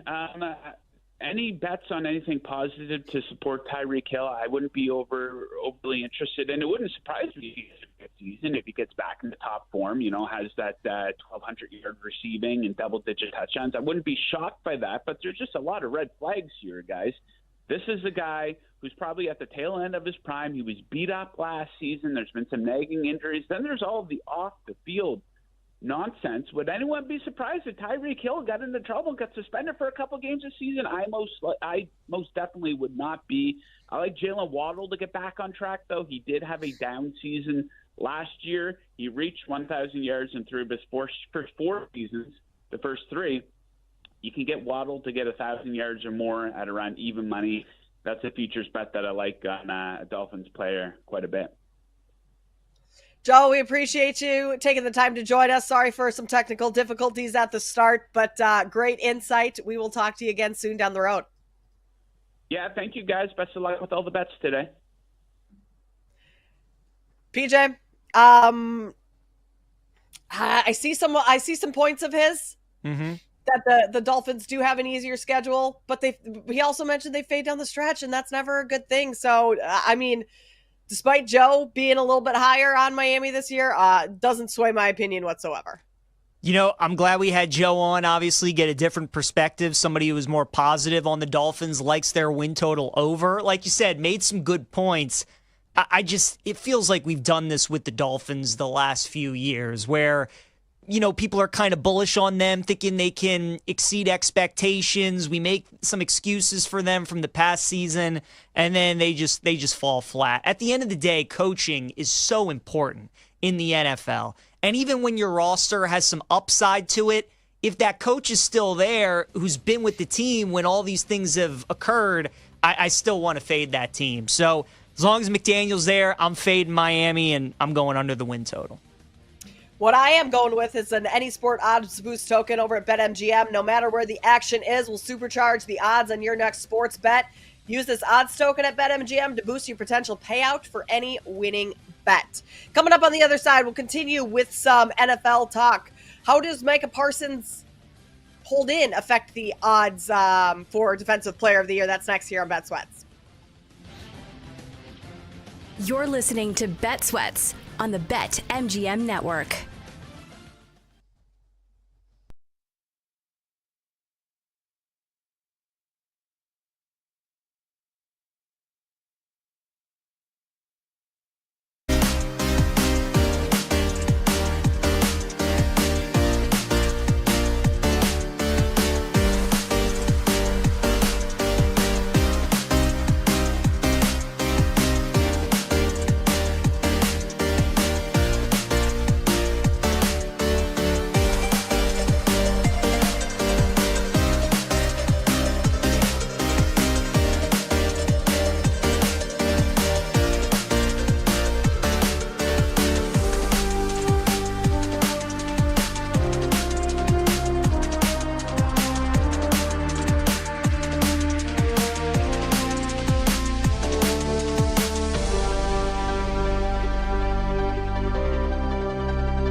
Welcome back to Bet Sweats on the BetMGM network.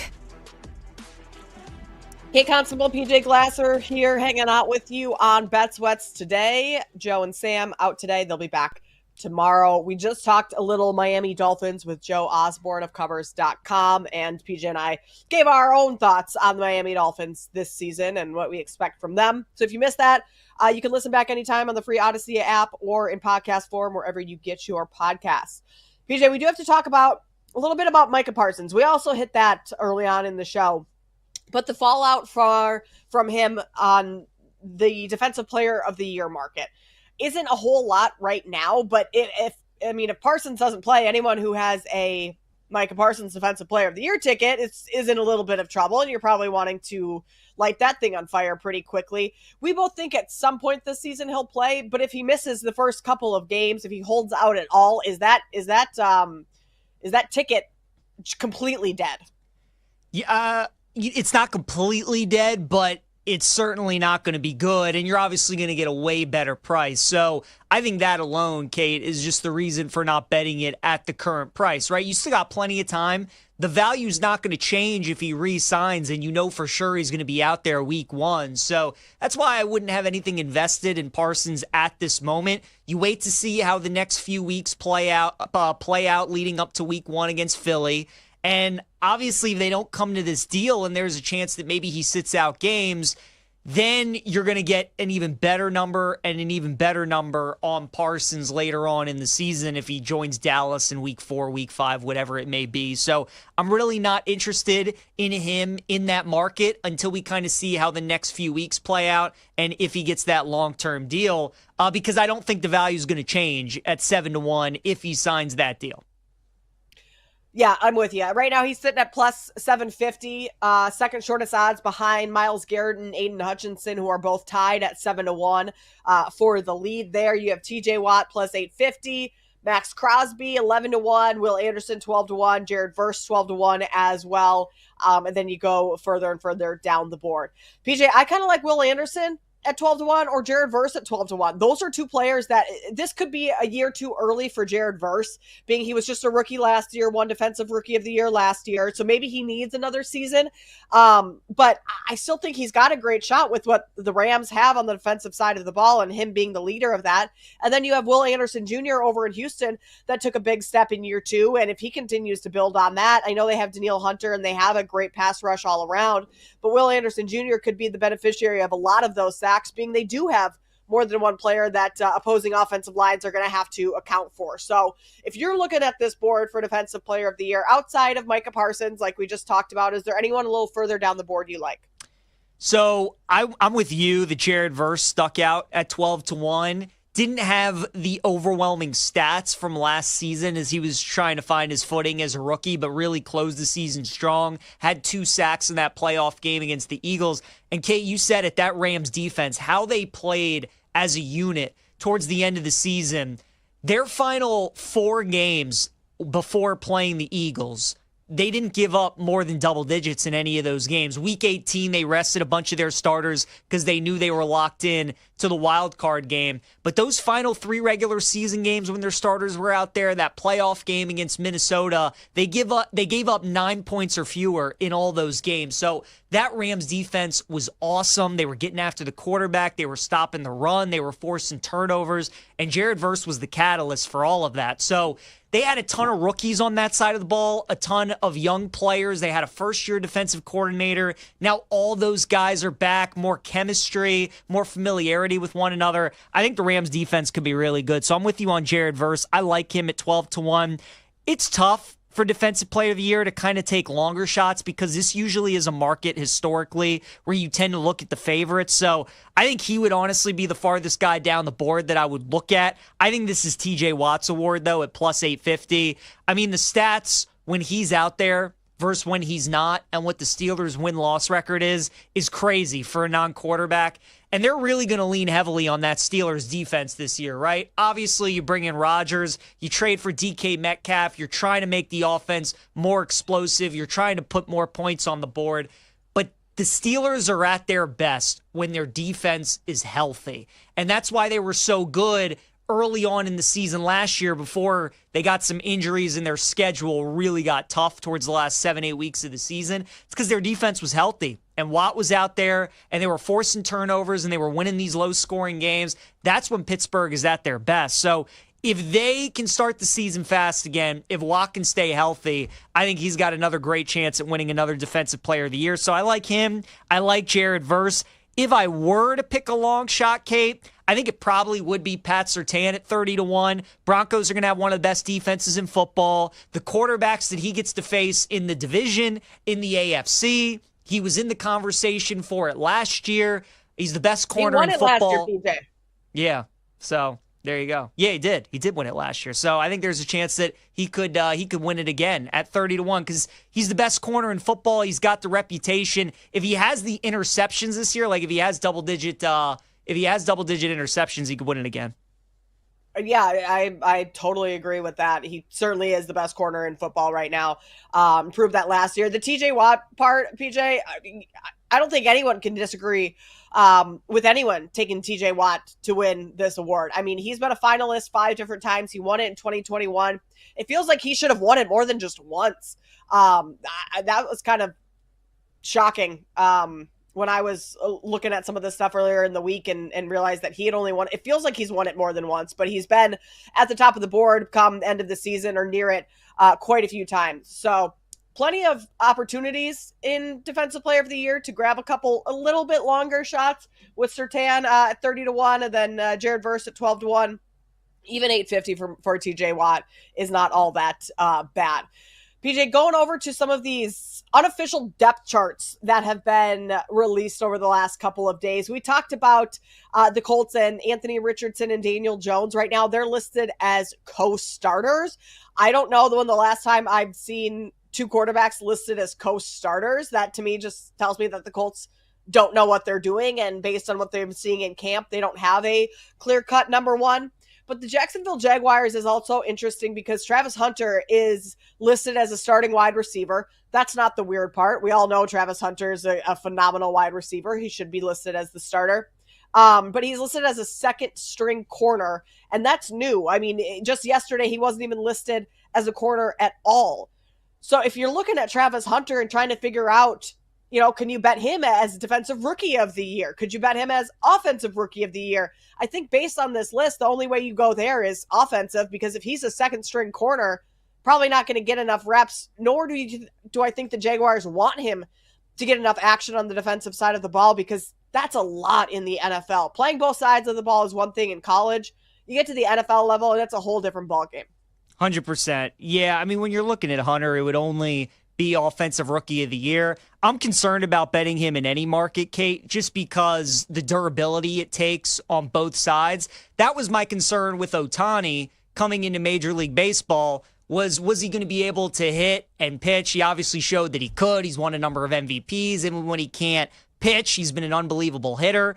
So I just have to see it with Travis Hunter. I had to see it with Ohtani. Obviously proved that he could do it, won MVPs. I got to see it with Travis Hunter. He showed that he could do it in the college game. But like you said, the NFL is a different beast. It's way more physical. You're playing against grown men. There's more games. So I think the Jags are definitely going to play him more on offense, like we saw with the release of the depth chart. And I would only bet him offensive rookie of the year. And, the Jags offense should put up some points this year. He's going to be the number 2 receiver. Brian Thomas is going to be the number 1. Liam Cohen comes over as the new head coach. Trevor Lawrence coming back from injury. So it was always going to be Travis Hunter on the offensive side of the ball for me to begin with. And kind of seeing that depth chart yesterday just reinforced that. So I would only bet him offensive rookie of the year. Yeah, talking about the two Florida teams, or two of the Florida teams in the Miami Dolphins and the Jaguars. I love the Jaguars this year with Liam Cohen and what that offense has the potential to be if Trevor Lawrence can live up to the expectations that we all had of him coming in this season. Because similar to like we talked about with Justin Fields, like he's kind of had a rough shake to start his career with Urban Meyer as his head coach the first season. Last year did not go all that well. The last couple of years with Doug Peterson. Like I think this could be a potential year where Jacksonville really stands out. And that's going to be partially because of Travis Hunter on that roster and what he's able to do receiving wise. So I certainly think Hunter for offensive rookie of the year is a move. To your point, defensive, not there on the defensive side of the ball. The other team with depth chart news, PJ, the Browns. The Browns don't have just one quarterback, not 2, 3, 4. They have 5 quarterbacks. And actually, can you go ahead and say 6 quarterbacks with Deshaun Watson as well? So right now they have Flacco, Pickett, Dylan Gabriel, and Shedeur Sanders. They now just signed Tyler Huntley, former Pro Bowler Tyler Huntley, I might add, PJ, because so many of these players are banged up and they don't have enough quarterbacks in camp and for preseason. So Tyler Huntley is now being signed. And as the saying goes, PJ, if you have, how does the saying go? If you have more than one quarterback, you don't have any? Two quarterbacks, you don't have any? Yep, exactly. Yeah. And that's kind of what the Browns have at this point. They're going to have to just start Flacco by default. Obviously, they want to start one of these rookies, I would think, to see what they kind of have. They know they're probably not going to be a playoff team this year. Stefanski's likely trying to save his job, so he's hoping that the front office struck gold with one of these franchise QBs. The Huntley signing to me, Kate, really doesn't mean anything. Like you said, they're just so banged up at that position. I think they just want to bring in another veteran, maybe somebody that knows the offense a little bit. It's going to be Flacco, though. I mean, all signs are kind of pointing to him being the guy at least to start the season. So I think the thing to watch for the Browns is, do we see either of these rookie quarterbacks at some point, and when do we see them, and do they end up amounting to anything at the quarterback position? But I don't think the Huntley signing really means anything. Flacco's the leader right now in the clubhouse. I think he's going to start week 1 for the Browns, and then they're going to go see how the season goes. And if they're losing games, then obviously they're going to make a change and probably give one of these rookies an opportunity. Yeah, that's my thought for the Browns this year is you start Flacco and then maybe one of the rookies comes in 5-6 games into the season when things have already started to go a little sideways and you're not winning a whole lot, and might as well get some reps for these rookies while you can in real games, but games where they can make mistakes, because the season is kind of already lost before it even starts.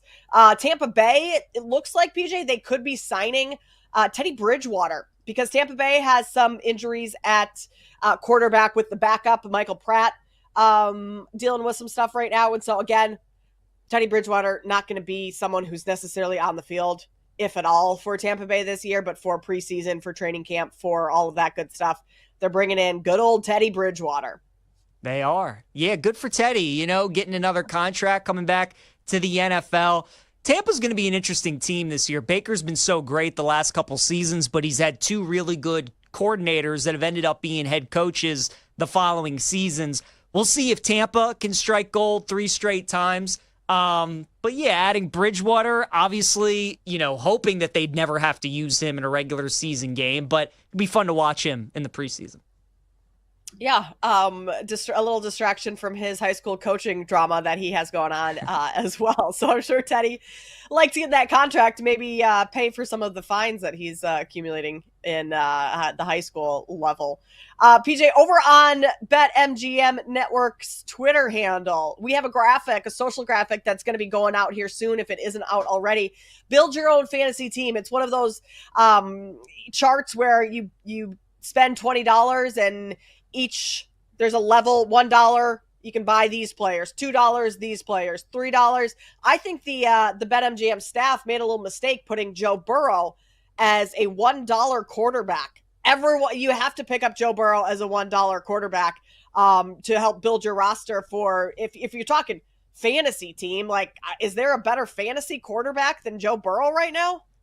I mean, there might be, but it's all about the value, like you said. Right. I mean, the fact that he's number one. Now, Burrow is certainly going to get you the least amount of rushing yards of all the quarterbacks available, right? That's what makes Lamar and Allen and Jaden Daniels so valuable.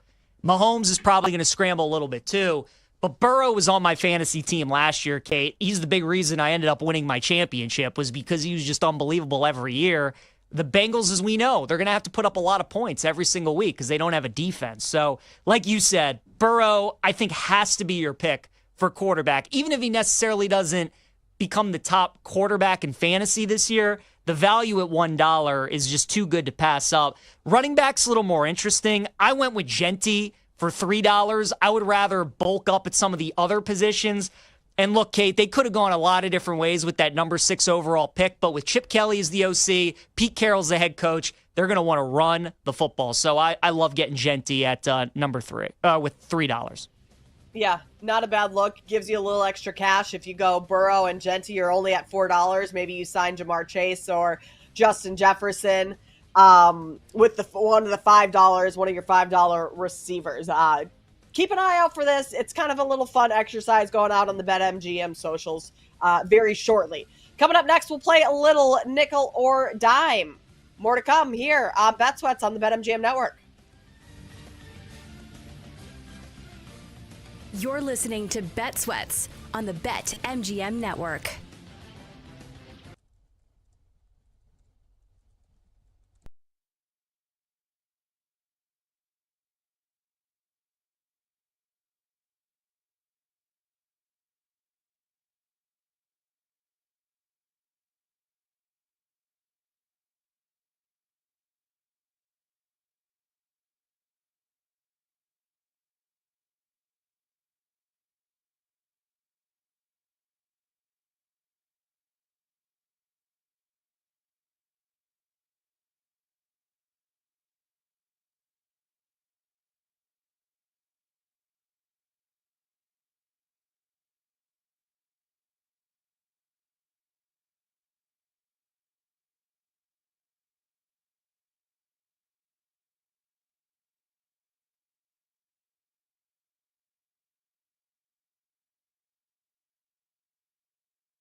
Welcome back to Bet Sweats on the BetMGM Network. Welcome back into Bet Sweats here on the BetMGM Network. A couple minutes from now, about 40 minutes from now, Michael Felder, college football analyst, will join us to talk, you guessed it, a little college football. We'll hit some futures, some awards markets, any week 1 matchups or week 0 matchups for that matter that he is looking at already to start the season. Our MLB card coming up right after that. So about, hour from now or so, we'll take you through today's slate and any leans or plays that we have on today's MLB card. Play a little nickel or dime here in just 1 second. But just wrapping up this conversation about this graphic that did go out on BetMGM social channels. So head over to BetMGM Network on Twitter, Instagram, TikTok, all of that good stuff. And you have $15 to build your own fantasy team. Each, there's different tiers, $5 players, $4 players, 3, 2, 1, obviously. And then you have to pick 5 players, spend $15 and build your team. So PJ, you walked us through a couple of your players, but who's your official team? What are you building here? So Joe Burrow's my quarterback, like we talked about. Just think getting him at $1 is too good to pass up. Bengals are going to have to score a ton of points again this season. He's got Chase and Higgins both back. Chase Brown should be a really good back as well. So I got him, $1 quarterback Joe Burrow. We're going Genty as my running back at $3, and I like him quite a bit as well. Bijan, Saquon should have some great years, but didn't want to take them at those high prices. I think Genty, we saw it, Kate, at Boise State. He was such a workhorse and can have 35, 40 carries a game if need be. I think they're going to run the ball a ton, so I like Genty at $3. Then I'm going big with Jamar Chase at $5. Think he's going to have an unbelievable year yet again. Then I'm going all the way down to Tet McMillan as my other wide receiver for $1. Bryce Young made a ton of strides late in the year. Panthers could have gone a number of different ways with that 8th overall pick. They decided to get Bryce a young weapon. I love Tet in college at Arizona. I think he's going to be a really good player, get a ton of targets this season, so I'll take him as my other one. And then we'll go back up to the $5 with Brock Bowers, who I think is the best young tight end in the NFL. I told you I like the Raiders over wins this season over 6.5. I think they could be a sneaky team. I think Bowers and Genty are going to have 2 really good seasons. So that's my 5K. Burrow, Genty, Chase, Tet McMillan, and Brock Bowers. PJ, I think you nailed it here, honestly. I think you have the right lineup. You would likely win the league with the lineup that you have. I like your reasoning for it all. I like the value plays that you have, but I can't have, I can't have the same one as you. So I got to go a little different here. This is what I came up with. I'm going to agree with you, Joe Burrow. Great value play for the $1. I'm then going to go up to Saquon Barkley. I think he's going to have another phenomenal season. I'm going to spend a little more to get Jamar Chase. I love Justin Jefferson too, but with the hamstring injury that he's dealing with already, I don't want to take him for fear that he misses some time, misses a couple weeks. That would not be great. So we're going to go to Jamar Chase. Plus, you have that correlation with Joe Burrow. Hopefully, they're both, connecting with each other, and that puts up a ton of points each and every week in fantasy. Then I'm going Malik Neighbors. I like some of the other ones further down the board, but I wanted to let you have Tet McMillan. I think that's a great play. DK Metcalf. I'm not sold on the Steelers this year, so I'm going to hold off there. Same with Garrett Wilson and Justin Fields. I think the Jets are going to be better. I think Fields will be fine this season, but is he going to be great? Not so sure. So I'm going to go Malik Neighbors, who had a great season last year. And then I only have $1 left, so there's not a whole lot I can do with that $1. So we're going to go David Njoku, tight end for the Cleveland Browns. That could end up being a disaster and cost me the season because the Browns quarterback situation, what is that like? But they're going to have some offense, and I think David Njoku is going to be a big part of that. So with my $1 left, kind of forces me to do David Njoku, but I also think there could be some upside there. So that is my play as well. It would be awesome if the network started a fantasy league and we had to go with like just these 5 players. Obviously that's not how it works. But if this was an actual thing, and then everyone, all the talent, everyone behind the scenes had to kind of sweat it out all season, I think that'd be kind of fun. I agree. I think that's a great call. Do some fantasy football. Okay, we've been talking about, too, on our Sunday show, Inside the Betting Lines, we've been starting like a Family Feud, and we've been saying how fun it would be to get everybody together and do like a BetMGM Network Family Feud and split off to like different teams. So there's a lot of fun games that we could play at the network. We should definitely get a fantasy league going, though, for all the bragging rights during football season. I think we need to. I think it would create some great content for the network, too. Yep. Like everyone getting pissed at each other for someone beating them, someone's player having a terrible season or a terrible game, terrible week. Like it would just create a lot of fodder because everyone on this network, like if you love sports and you're working in sports, you're probably pretty competitive, PJ. And I'm gonna go ahead and say we've got some very competitive people here on the network that it could get very interesting. Definitely. And especially the people that like host shows together, you know, if they're facing off for that week, like, I mean, it's going to be a great week of shows. Like the shows write themselves, the content, the back and forth, talking smack about the different teams. I agree with you. I think we should make that happen. Gertch makes a great point in the chat too. We need an incentive. The winner gets 2 weeks off. Oh boy. If that's on the line, like fists are going to be flying at some point. That's for sure. I would certainly like those 2 weeks off. Jake Hassan, he doesn't need any more time off. He takes plenty. I think he could go without that. All right, so let's bring in the one and only Jake Hassan and play a little nickel or dime. Yeah, you know me, guy that just loves to take time off. I am never here. That's what people say about me, you guys. I definitely, if I get the 2 weeks, I'll just give it to somebody else in my benevolence and my charity, my charitable spirit. Mr. Ireland. Scotland. Okay. Yeah. See, then this is why I don't take vacations, because you leave one time and it's all anybody talks about. This is why I never go anywhere. You people don't let things go. Far be it. Far be it from the Iron Man of the network to leave, but I would never say that personally. And also, let's not get ahead of ourselves with a fantasy football league. I've been waiting like 2 years for the BetMGM Network Royal Rumble, okay? So let's get that going first, and then we can start talking about the fantasy league. Oh, it'd be great. I'm getting that 2 weeks immediately. No one else even has to show up. Yeah, I like that prize. That was a good call by Gertch. Do that. Oh, yeah. I mean, that's unfortunately Gertch definitely has like psychopath strength. I'm a little worried about that in a Royal Rumble, especially with 2 weeks on the line. But that's neither here nor there. All right, nickel or dime. Obviously, we've talked a lot of Dolphins today, talked a lot of Spurs. So, guess what? The central theme of this nickel or dime is going to be. Yeah, it's going to be those two. But before I do that, I have one question. PJ Glasser, do you hate me? Why? No. Why would I hate you?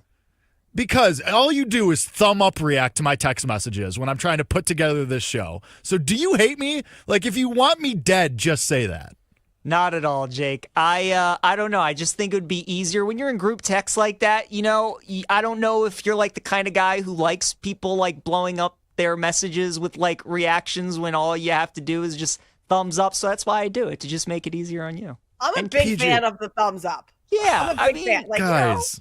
Just a quick little, saw your message. Just tell me you don't care about me at all instead of doing a thumbs up. I hate it so much. If it was just us and we were texting, because when we text back and forth, I really don't do that all that much. But if That's you're in a group, you know, like people sometimes don't like when you're blowing up their messages and stuff. So just quick little thumbs up, heart, all that good stuff. I mean, the heart I'll take. The heart I will take all day. Oh, right. You're the one that doesn't like the thumbs up. It's not the reaction that you don't like. It's specifically the thumbs up. You're good with a heart or an exclamation point. Is that give okay me the handshake, give me the salute, give me the exclamation point, give me the heart. Never give me the thumbs up. Good to know. Please. Good to know. So when the Bears lose in excruciating fashion, Jake, I'll give you want the thumbs up emoji. That's what you want. Yes, and then I will thumbs up myself right over the bridge. Anyway. Oh, boy. How do you feel about the thumbs down? Like, say it's not necessarily like a you suck thumbs down, but like, do you like this pick? And you give them the thumbs down as like, no, I don't agree with that. Are you good with thumbs down? thumbs down, I think, is funny because, like, I think it's like a pointed, concerted effort to then, like, just stick it to whoever you're talking to. Like, the thumbs down, I think, is hilarious. Great bit. But thumbs up, it's, oh, God, it makes my skin crawl. Oh, you are one of a kind. Good to know. Oh, that is one way of saying that for sure, Kate. That is. All right, let's do some nickel or dime after I just wasted 5 minutes of everybody's time. Would you rather go the nickel 500 on the Dolphins' worst record 25-1 or played a little safer with the dime 1,000 on simply Dolphins under 7.5 win total -110? Kate, we'll start with you. I mean, it's more likely that the Dolphins go under their win total than have the worst record, but I can make a very clear case as to why they could potentially have the worst record. So you're giving me 25-1. There's some value there. I will put the nickel on the Dolphins to have the worst record. They are one of the few teams that I am like just so out on this season that I might as well go for a little value play and go worst record, nickel 25-1. I love it. I'm with Kate. I agree. Nickel 500, Jake. Thumbs up for that one. We're taking the Dolphins with the worst record at 25-1. Look, it's a great price, and I think it's absolutely worth the flyer to take it. Kate and I both like both of these bets, but you know, the Dolphins are one of those teams, like, they do have playmakers on offense. You could see a path where maybe they could win 9 or 10 games, but I could also see a path where they win like 3 games this season, and I'd rather take a bigger price on that. So I'll go nickel, Dolphins' worst record. All right, let's keep big game hunting here. Would you rather go the nickel on HN rushing leader 30-1 or the dime on Colts -1.5 in week 1 against the Dolphins -115, PJ? Definitely the Colts on the dime. We talked about that earlier. One of my favorite week 1 bets. I like Indy quite a bit in that game. We were making the case a little earlier for A-Chain maybe to lead the league in rushing, but that's really like the only Dolphins futures bets we would even think about. I really don't even like that bet all that much. So pretty easily for me, Colts, bet them week 1, dime, like that a lot against the Dolphins. Yeah, we talked about A-Chain and liking that bet because it was the best one on the board with Tua being passing leader or Tyreek Hill being receiving leader. Like, those are both out. So by process of elimination, the only one we would take would be A-Chain. But when you compare that with other bets, not even close to liking the Colts -1.5 week 1 over that A-Chain bet. I don't think he is the rushing leader at the end of the season. There's too many talented running backs out there that I would take. But that leaves us with Colts -1.5. I'm the thumbs upping PJ's sentiment on that one as well. I've just opened a can of worms here, haven't I? Awesome. Yeah, can't wait. I was able to find a number on something you guys mentioned earlier, and that was Mike McDaniel, first coach fired. So would you rather go the nickel on McDaniel, first coach fired, 5-1, or would you rather go the dime on Tua under 3,500.5 passing yards? That's -115. Kate, start with you. I think I'll go a little value again with McDaniel, first coach fired. If Tua's going under this mark of 3,500 yards, it likely means he's not playing the whole season, which likely means he's injured, which likely means stuff goes sideways for the Miami Dolphins. And if things are going sideways for the Dolphins, I think Mike McDaniel, his time has run its course in Miami. So I'll go 5-1. I'll put a nickel on McDaniel as first coach fired. I'm with Kate again. I would rather do that. You know, with Tua, he did show the ability for the first time in his career to stay healthy a little bit last year. So you're hoping he can repeat that. And the thing about the Dolphins is they have so much speed. So, you know, I mean, A-Chain, Waddle, Tyreek Hill, these guys can take 5-yard slant routes or out routes and turn it into 75-yard touchdowns, which obviously can help your passing yardage. So I think McDaniel is the play because he has a scorching hot seat. If they get off to a rough start with kind of the way this offseason has been going, his comments, Tyreek Hill, Tua, all these certain things, I think it could unravel quickly. So yeah, I would rather bet the McDaniel 5-1 price. All right, last one we'll squeeze in here, and we could do it on the other side even if we want. I want to make a case for you guys. Would you rather go the nickel on the Spurs to win the NBA Cup at 50-1? It's kind of something we've seen before. Ultra-talented teams, maybe they're not ready to win a finals, but they're young, they're hungry, they want to prove something. The Spurs, a very young team, so that prize money is going to mean something to some of these guys on those rookie contracts. So the Spurs, maybe a year away from a finals, but would you rather go the nickel on the Spurs to win the NBA Cup at 50-1, or just take their win total over 43.5 minus 120. Get one of you guys to answer on this side, and then do the rest on the break. PJ, you go for it. Yeah, Kate, I think I'd rather go with the win total with San Antonio, bet the dime on that. The NBA Cup is intriguing, and there's absolutely a case to be made for San Antonio to win that. Like Jake said, ton of incentive for those young players to really go all out and win that. Some of those veteran teams might not be taking it as seriously. That's a really good price, too, at 50-1. But I do think the Spurs are going to take that next step. I think they're going to be like a 46-47 win team this year. So I'd rather bet the dime on the Spurs over win total. But that NBA Cup price, Jake, that's intriguing at 50-1.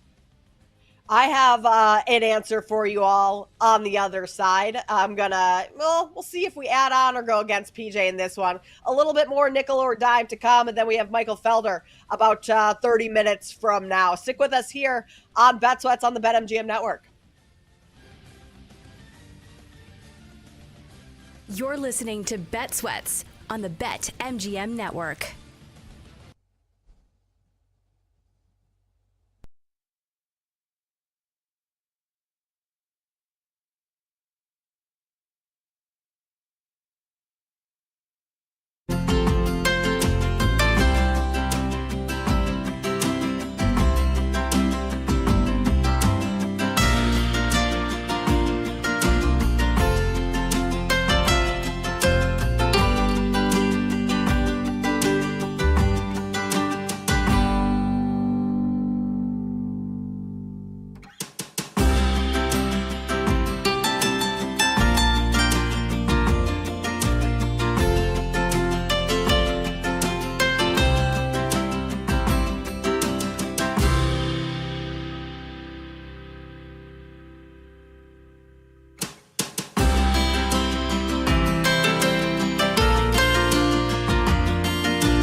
Welcome back to Bet Sweats on the BetMGM Network.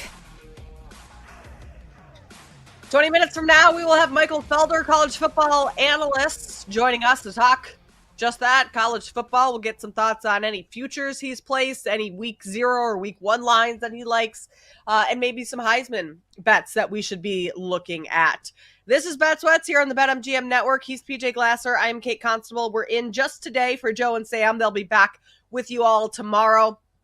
PJ, we left off doing a little nickel or dime in this last segment, and we talked about whether or not we want to put a nickel on the Spurs to win the NBA Cup at 50-1 or a dime on the Spurs win total over 43.5. And you mentioned the dime on the win total. I think that's spot on. That's where I'd go with this one as well. Spurs won 34 games last year, and that was without Wemby in 36 games. So they missed him for almost a little under half the season, and they still won 34 games. I mean, 34 games is not all that impressive, but if you're talking about making a jump to getting over that 43.5 mark for this upcoming season, I certainly think it's doable if Wemby is healthy for an entire season. You just signed DeAndre Fox to a massive max extension. So you have him coming in, and he came over just before the trade deadline last season, so didn't even get a full year in with the Spurs. You have Stephon Castle, who was your rookie of the year last year, and then you drafted Dylan Harper. So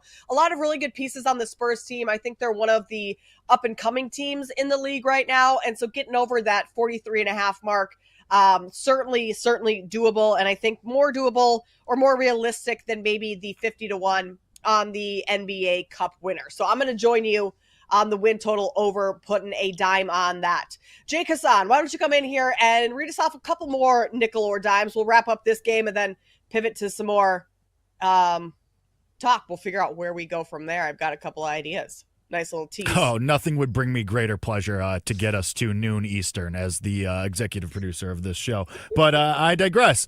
Never take a vacation, by the way.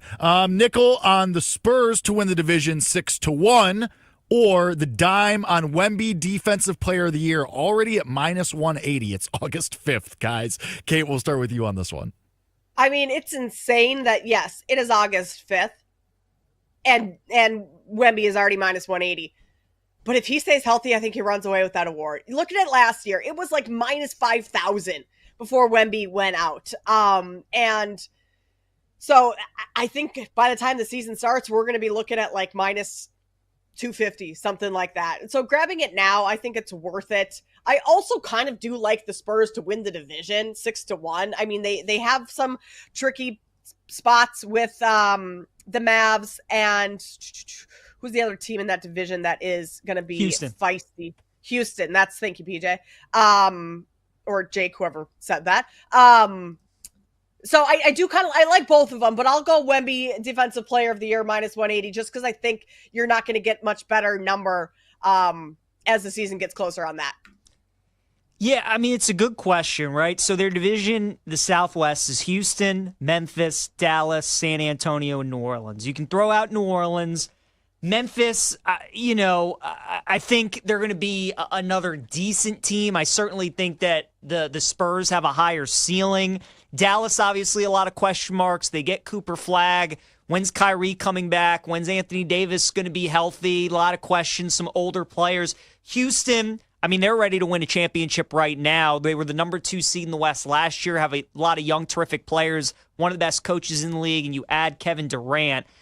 There's a reason why Wemby's -180 and it's August 5th. There's a reason why he's that short, because odds makers know that nobody wants to bet it at that price. But like Kate said, I mean, so early in the season last year, his price was insane. It's probably going to be insane again if he stays healthy. So I think you got to bet Wemby at that -180. As crazy as it is, I think Dallas, Houston, maybe Memphis, I mean, they're all going to be battling for that division. So I'd rather bet the dime on Wemby to win Defensive Player of the Year. All right, moving on here, and get excited, Kate, because the next 3 are all baseball. Woo! Oh, right. Gosh. I can also contribute here if we'd like. Nickel And these are two hot topics coming up. First, Hot Topic, great store that I think is still in business. I don't know, whatever. Would you rather go the nickel 500 on Kyle Schwarber MVP, which is down to 7-1, or your choice, the nickel on Kyle Schwarber home run leader at plus 280 after he hit his 40th home run last night? Or would you rather go the dime on Aaron Judge AL MVP, which is minus 200? He returns tonight against Texas from the injured list. PJ. I'd rather do the nickel on Schwarbs to lead the league in homers at plus 280. Guy's on an absolute heater right now. And Schwarber's just built to hit home runs, and he's been a pretty durable player for Philadelphia as well. Judge is getting interesting with MVP. If this starts to drop a little more, we get like a minus 130, minus 140, then I'm going to be invested on him to win AL MVP. I mean, the way that AL wild card shapes out, like whoever makes it out of there between Seattle and the Yankees, if somebody gets left out of the playoffs, like Judge is almost helping his case right now because he's been out. The Yankees just got swept by the Marlins. They blew another lead last night. We know how valuable he is to the Yankees. So if Judge comes back, does Aaron Judge things, helps the Yankees get into the playoffs, I mean, he's going to help his case even more than he already has. So it's enticing to take Judge at the minus 200, Kate, but I almost think we could get an even better price, and then I would pounce on him to win AL MVP. I still feel pretty good about him winning the award, but I think Schwarber, good value. I'd bet the nickel plus 280 to lead the league in homers.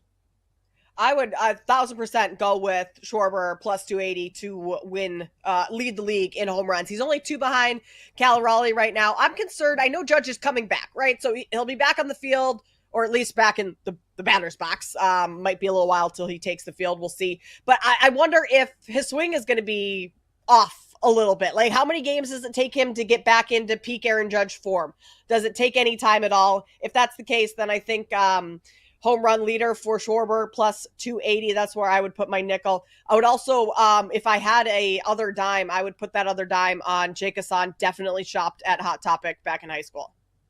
Okay, listen, that is not the point. High school might have been a little College? late. No. I'm saying early. No. High school might have been a little late. Probably like 7th, 8th grade though. I know my mom is listening to this right now. Yes, it's like 6th, 7th, 8th grade for sure. I think I kicked it by high school. What'd you say? Did you rock an earring ever? No. Oh God, my father would have killed me in the my father would have put me on the street immediately if I got an earring. So right away. Right away. Not even close. For the record, I would very much like Aaron Judge to struggle off the injured list as somebody that's holding some Tariq Skubal MVP at very long prices, but I digress. All right, next baseball one. Would you rather go the nickel 500 on the Red Sox to win the American League East plus 310? They're on a winning streak. They're hot. They're in second place right now, just 3 games behind the Toronto Blue Jays. Or would you rather just put the dime on the Blue Jays to win the AL East? They're minus 185 right now. I would rather go with the Red Sox by far at plus 310. I'm still not believing in the Blue Jays. I mean, they keep winning games. I don't know how they do it. I still don't even think their team's all that good. Their pitching staff, I feel like, could collapse at any moment. But credit to them for hanging on. The Red Sox, a lot of people liked them at the beginning of the year. They're starting to turn into that team that everybody liked. Crochet's been awesome. Bello's been really good. Roman Anthony's starting to get his footing now for the team. And like you said, Jake, they've been hot, man. This is kind of the second big win streak that they've gone on here in the last month and a half. So I think there's a better chance that the Red Sox catch them, certainly at that price. The Blue Jays are a team, a lot of baseball left. Would not trust them at the minus 185. So it'd be the Red Sox for me. I bet the nickel with them at plus 310. I hate that we're kind of on the same side in a lot of these, PJ, but I'm going to have to agree with you. The Blue Jays also have the Dodgers coming up. They have the Cubs, the Texans, not the Texans, Texas Rangers, rather. So they have a couple tough series coming up where they could drop a few games, and all of a sudden that price that you're getting on the Red Sox at plus 310 is probably looking pretty good. So I would put my nickel on that. Jake, I know you have one more. Cubs to miss the playoffs, but I'm going to pivot here and say, let's hear about PJ's trip. I want to hear more about Canada, PJ. You're Love back from a little vacay. What was the vacay for? Just a fun family vacay, friends vacay, or was this any business? No, bachelor party. My buddy. So I'm the best That's man. right. That's right. So yeah, my buddy Davey was having his bachelor party out in Montreal. He wanted somewhere that he's traveled a good amount, like across the country. So he wanted to go somewhere that he's never been. A bunch of us have never been either. Perfect weather. It was like mid-70s the entire week, and he's like a very active person, like exercise, like constantly wants to walk everywhere. So we did a lot of walking. We rode our bikes around the city as well. It was very nice. He loved it, and I'm glad that he did. And he wants to go back. I don't know if it's a city that I'm in a rush to get back to. Like, it was very nice. And if somebody was like, would you recommend going there? I would be like, definitely. I think you should see it. But it's not a city that like I am in a rush to get back to anytime soon. So I think you mentioned you were the best man. Yeah. Did you have to plan this whole thing? So I did. So I'm a co-best man with another guy, which helped. So we helped kind of plan everything, but the groom definitely helped plan everything as well. He likes having an itinerary, and he kind of likes having a set schedule. So he was very hands-on and involved and make sure that we kind of had things to do throughout the day. We were kind of jumping from one thing to the next. So we each had our role. I helped plan the steakhouse. That was my like big thing, which was very good. I actually think Sammy P ate at the same place, Gibby's in Montreal. I think I saw like his Instagram story of his like a month ago. So it was very good, but we each had our own role. And I'm glad that we did, Kate, because, planning like an international trip for 14 people and making sure that everybody has, everything figured out would have been a little stressful. So it was nice that there was kind of three of us taking care of that. I feel like that's good for guys' trips too, because I've had a lot of guy friends that have gone on bachelor trips and it all just goes sideways because no one really knows how to plan anything. So to have a couple different people planning things, probably pretty perfect. Did anyone forget their passport? Anyone get stuck at the border? No, nobody forgot their passport or stuck at the border. So fortunate that we didn't have any of those horror stories. What's actually crazy is that on the way back to D.C., didn't even have to show my passport. You just got off at like a normal terminal. So that was crazy. On the way there, I had to go through, but way back, nothing. I feel like that maybe is a little concerning. Yeah. No passport have to be shown getting back in. I don't know. That's another topic for another day. Michael Felder, college football analyst, is coming up on the other side. Stick with us here on Bet Sweats with PJ Glasser and Kate Constable. You're listening to Bet Sweats on the BetMGM Network.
Welcome back to Bet Sweats on the BetMGM Network.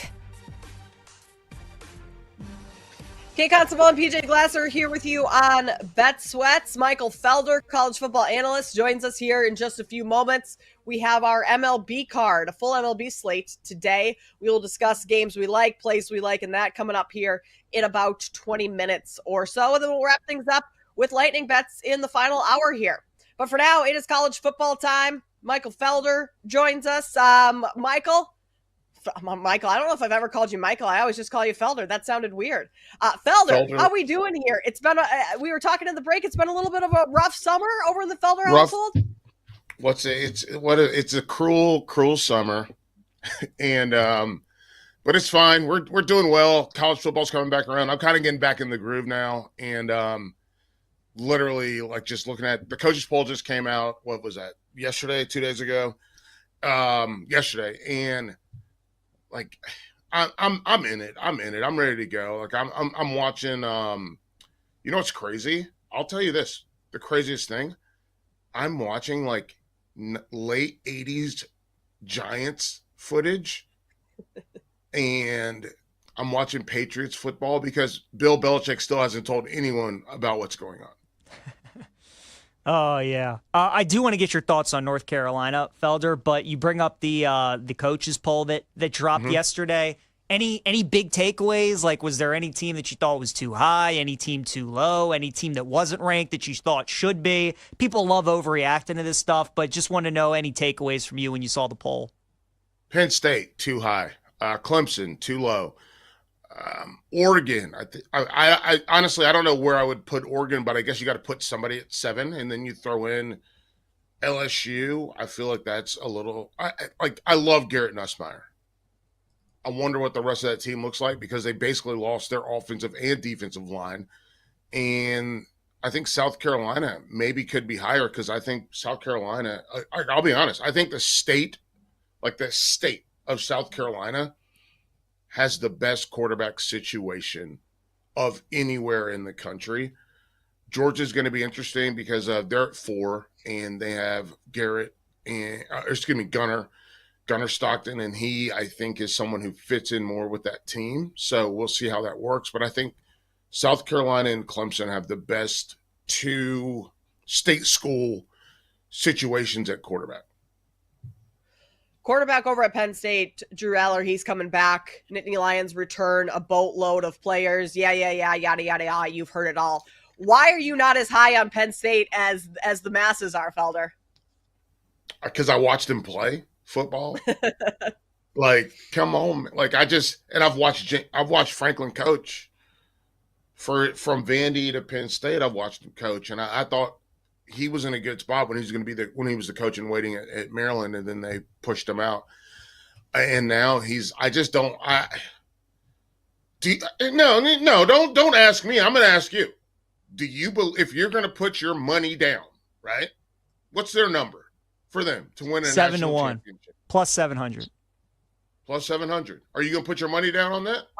I'm not doing it either. I'm not buying in on Penn State. No. Felder, I actually bet them to win the title at 10 to 1. And the reason being, I get it with Franklin and the roster.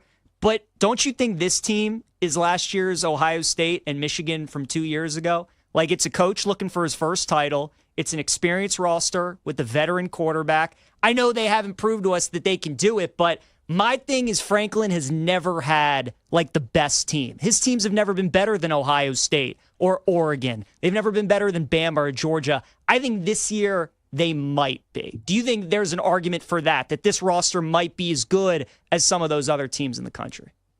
No. Okay. I'm sorry. I didn't mean to. I'm not trying to be rude. But no. So, hang on. Are you in love with Drew Aller? I'm not, no. Okay, wow. Oh, wow. So you're not but in love with I wasn't in love with Will Howard or J.J. McCarthy the last 2 years, you know? So that's why I like Penn State. Who are you in love with Penn State? The running backs, the defense, the coaches outside of Franklin, No, like Kotelnicki and Knowles. On you. I'm going, say my name. Like, I'm not, like, they don't have a player that I'm in love with. and they lost the guy that I was in love with, Tyler Warren. Like they lost him. So I'm just not in love with them. I think that they're going to be a team that not only will they lose to, you know, whether it's Ohio State or Michigan or whatever, I also think that they're going to drop a game that they shouldn't lose, but they will. And that's a management situation, and that's why I don't trust Franklin. And so we'll see what happens. Alabama's interesting to me. We'll see what we'll get out of Ty Simpson at the quarterback spot. I really think Alabama, and maybe they are too high, because the thing I loved about Alabama last year was Jalen Milroe.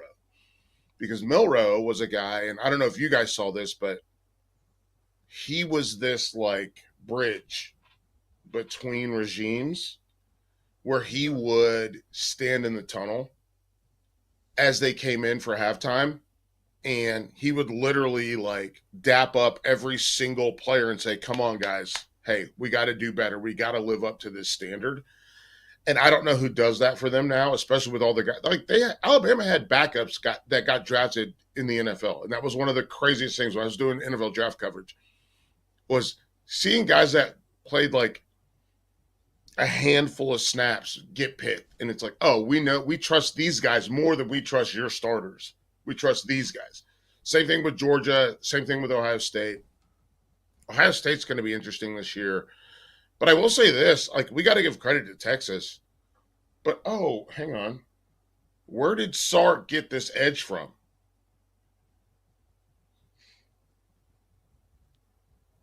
I don't know. From Nick Saban's house for wayward coaches. He realized big people matter. And he has had, in the last 2 years, they had more linemen drafted than they had in the previous decade. So he understands that getting huge is awesome. And then you look at Arch, and I think Arch is QB1. And Arch, what are the Heisman? Do you have the Heisman odds too? I think last I saw, he was like plus 500, plus 600, somewhere in that neighborhood. As the favorite. Arch was certainly the favorite, yeah. Yeah, I love Arch, and I love Arch for what he can do on the field. I love Arch for what I've seen out of him. I love Arch for, obviously, the pedigree. I'll tell you what, though. You know what I love Arch for? This kid went to St. Louis for his teammate and helped with a camp with kids from, like, the inner city of St. Louis. And then it made me, like, go, like, backtrack. And those kids loved him, and they got along with him, and he signed autographs, and it wasn't like just like I show up and then I leave. It was, he was really in there. And then I realized he's been going to the Manning Passing Academy for his entire life. So Arch gets it. And I think Arch is a lot more like Trevor Lawrence, a lot more like, honestly, I think QB2, Cade Klubnik, which is why I said Clemson's too low. But I think Arch is more like Jake Fromm. Even more like Stetson Bennett, who was a walk-on, who had to like come up through the ranks. I think Arch is way more like, he identifies with his offensive linemen, his defensive linemen, the defense in general. Because I don't know about you guys, but defensive backs and linebackers are wild. We are a wild bunch, and I think Arch realizes it, and they get him and they respect him, which is why I think Miami, where's Miami at? Miami's at 10. I think Miami's too high. Yeah. Because I don't think Carson, listen, Kate, if you moved to Miami with a Lamborghini and a Range Rover and they got taken from you immediately, and then your partner broke up with you and said, no one likes her. That'd be pretty rough. That's a rough week to have. Yeah, not ideal. And to not have any, like, his teammates did try to stand up for him on, they talked about his skills. I was at ACC kickoff this past, last week. Or I guess it's 2 weeks now. Because I was in the mountains, which don't even get me started. I broke some ribs. It's bad. My ribs, not other people's, but it's I was gonna say. No, it's mine. I fell down. It was bad. Trying to get out of the river with a backpack on is not always the best idea. What were you doing in the river to begin with? We went with another couple, so it's 3 kids, 4 parents. She wanted to walk down the creek, as they call it, but it's like a mini we want to walk down the creek, and I was like, this sucks. I hate this. I don't like it at all. Rocks are slippery. Then I get all the kids out, I get the wives out, and then I try to get out. I got the book bag on. Who do you think is carrying the snacks and the waters and all this? It's a 20-pound book bag. Yeah, it's me. And I get almost to the top, and the husband's helping me out, and I slip. Bang! My ribs are done, toast, cooked. And I have to and then I go, the first thing that happens to me is, oh no, my phone. So I throw my phone up, throw the book bag up. Then Lightfelder can come up, and then he can help drag me out of there. I'm soaked. I'm covered in mud. I look gross. But with Miami, I didn't see that synergy with this team going through spring. Didn't see it with Carson Beck and his girlfriend and her twin sister. Didn't see it with no one was like, we feel bad about Carson getting his stuff stolen. We'll see what this looks like. I think Miami's better for him than Georgia, but we'll see what happens. So it sounds like you take into account the continuity within the quarterback and the rest of the team, and who the quarterback is as a person, kind of at the core, the intangibles off the field. So outside of Arch and outside of maybe Cade Klubnik, who else has that maybe from the Big 12, someone like that, where that conference is so compact, where that type of thing might separate that team from the other teams within the conference and allow them to win a conference title? I don't know enough about the Big 12 quarterbacks, if we're being honest. Who do you like in there? I'm with you. That whole thing is kind of a crapshoot right now, and a lot of new quarterbacks in that conference this season, where you don't know a ton. So I don't know, but if we're talking just quarterbacks, I'm looking at the top 25 right now. Love Arch. Don't know what we're going to get at Ohio State. Penn State, Drew Aller, I've already told you, not a huge fan. Georgia, I am a huge fan of Gunner. Notre Dame, we'll see what we get. I think that Marcus Freeman is a good enough coach where those guys do team building experiences, which has been really cool. Clemson, love Cade. Cade, let me tell you something about Cade Klubnik. Cade Klubnik, and if I'm a betting man, what are Clemson's odds? They're plus 900 to win the title. Is that good or bad? You guys tell me. Well, it was 15-1, and a lot of money's come in on them. So it's one of those, if you still think it's a good number, you can bet it, but it was a much better price. But they're the 7th, highest team, I think, in the odds board. I talked to TJ Parker and Peter Woods. Come on. Oh, hang on. I got something to show you. I got it right here. It's right here on my desk. Let me show you this. Felder, we got about 2 minutes left. 2 minutes. That's fine. It's in my notebook. It's right here. Peter Woods. Can you see that? Uh-huh. Yeah. There we go. Let me move it. Peter Woods. I said, where can you play on the defensive line? And this is what he did. He wrote PW, PW, PW, PW, PW, PW, PW, PW. And do you see this one right here? Fullback. He wrote himself as fullback. That's Peter Woods. I think that they're back to where they wanted to be. And they had some misses. Antonio Williams, he looked phenomenal. I talked to him in the hallway. I didn't get a chance to talk to him on mic.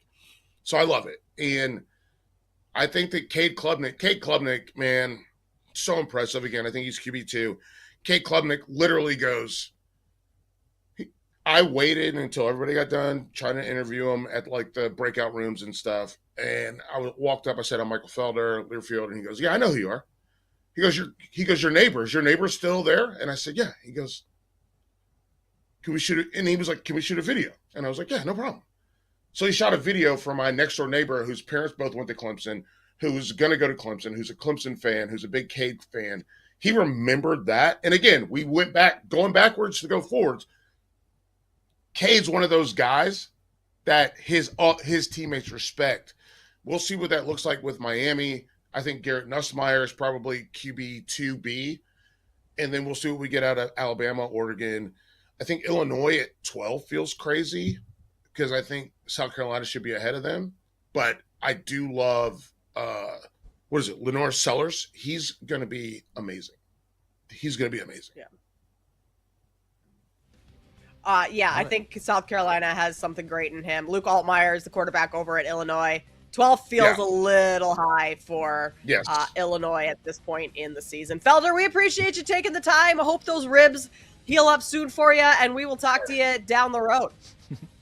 Sounds good. Thank y'all. MLB card coming up on the other side. Stick with us here on Bet Sweats.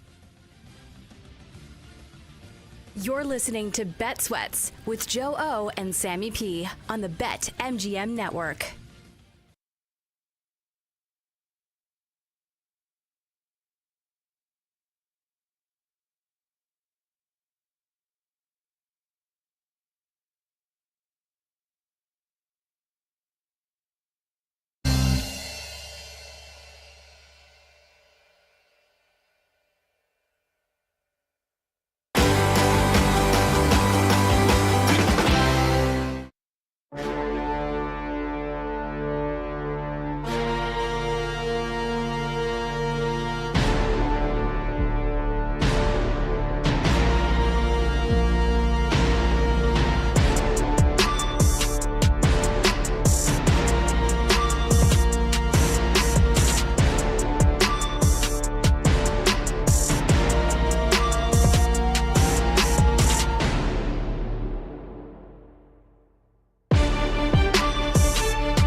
Network.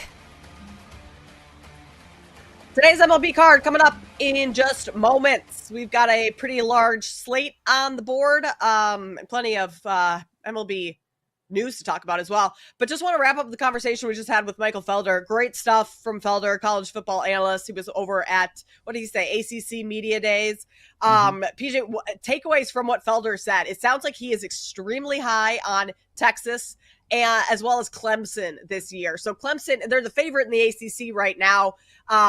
Very short odds to win the title, 9-1. I guess it's not that short. Probably what are they, 5th, 6th on the board there? Just do you agree, disagree with some of those thoughts that Felder said?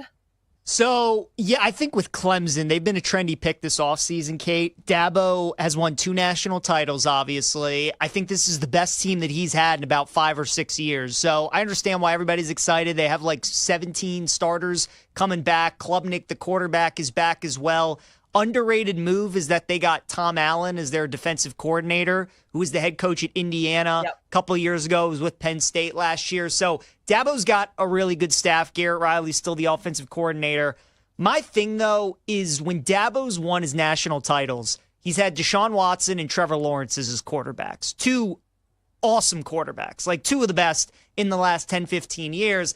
I think Klubnik's a nice player. He's certainly not those 2. Unless Dabo has a difference maker at quarterback, I don't think his teams can win national titles. They're going to have a great defense. They have playmakers on offense this year. Klubnik's the whole key. And I think a lot of people are excited about what they saw in the playoff game against Texas.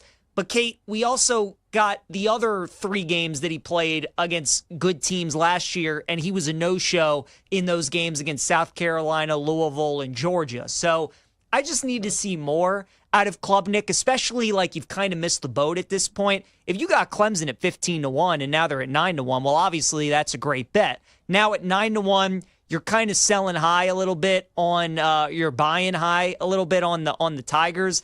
I don't think it's worth it at this point. I'm not as high on Klubnik as it seems like a lot of people are this year and on Clemson. So I can't get their national title. I like Clemson to win the ACC at -110. I think that's a good bet because if they make the ACC title game, they're going to be favored against any team that they play on a neutral field. So just get the -110 while you can now, because when the ACC title game rolls around, they're going to be at worst like -175 or whatever it is. But national title, can't get there with Clemson. Okay, PJ, so here's a little impromptu nickel or dime to throw at you. I know you said you can't get there on Clemson for a national title, but just say you had to bet one of these 2. Clemson to win the title at 9-1 or Cade Klubnik to win Heisman at 9-1. Both of those exact same prices. Which one would you prefer? That's a good question. I think I'd rather go Clemson to win the title because I'm not a Klubnik guy, even though he'll have big games. I mean, they have a huge one week 1 against LSU, South Carolina end the season. They get some good games against ACC teams. He's going to have his opportunities. I think the defense, though, is what's going to carry Clemson in a lot of their games this year. And, you know, their schedule isn't going to be as hard as some of these Big Ten and SEC teams. So I think they're going to have a little bit more left in the tank to try and make a national title run. I wouldn't bet either. If I had to, though, I'd probably take them to win the title. All right, fair. I think you make some good points there. Let's move over to Major League Baseball and look at today's card. The game that kind of stands out at the jump, PJ, is the Yankees and Rangers, just because you do have Aaron Judge likely coming back today. Yankees have been 4-6 since Judge went out on IL. They just got swept by the Marlins, walked off by the Rangers last night, but you get New York as dogs tonight on the road versus Texas. Where are you going? Yankees and Rangers, if anything at all? I would bet Texas if I had to make a play at -130. Clear pitching advantage with Eovaldi on the mound. He's been awesome. I think the way to bet this game, though, Kate, is that you hope the Yankees get up early. You hope they're up 4-0, 5-1, 6-1, something like that. And then you bet Texas live because the Yankees bullpen has been an absolute disaster as of late. They tried to address it at the trade deadline, and it's early, but those guys that have made their debuts have not looked great so far for the Yanks. So they're kind of a mess right now, and they're a shell of themselves. And when you have baseball teams that are going for these struggles, nothing comes easy. Like the Yankees are not going to beat the Rangers by 6 runs tonight. If they win, it's going to be a close game by 1 or 2. So that's how I like to target these teams like the Yankees, who are having issues, especially with their bullpen. No lead feels like it's big enough. I like betting against those teams in game. So I'm hoping the Yanks get off to a nice early start. We can bet Texas something live. If I had to bet the game, though, off the jump, I continue to fade New York. I'd bet Texas. Evaldi's been great. Rangers are playing much better right now, so I would look at Texas minus 130. Really quick, not only did the yeah. Yankees relievers been peeing down their leg, the ones that they traded for, they just optioned one of the guys they traded for to AAA after he blew the game last night. Jake Bird, who they traded for from Colorado last week, has now been sent to AAA because he's been so bad in his Yankees debut. Oof.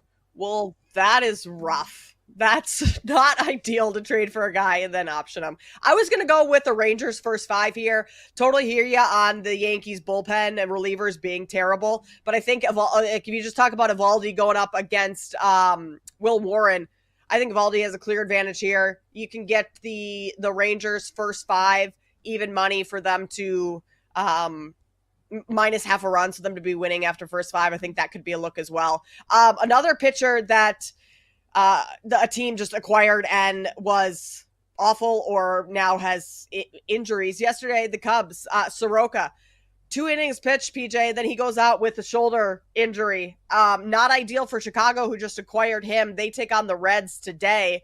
Anything in that game? Zach Littell making his debut for Cincy after being acquired from Tampa Bay. Imanaga going for the Cubs today, minus 175, whereas the Reds are plus 145.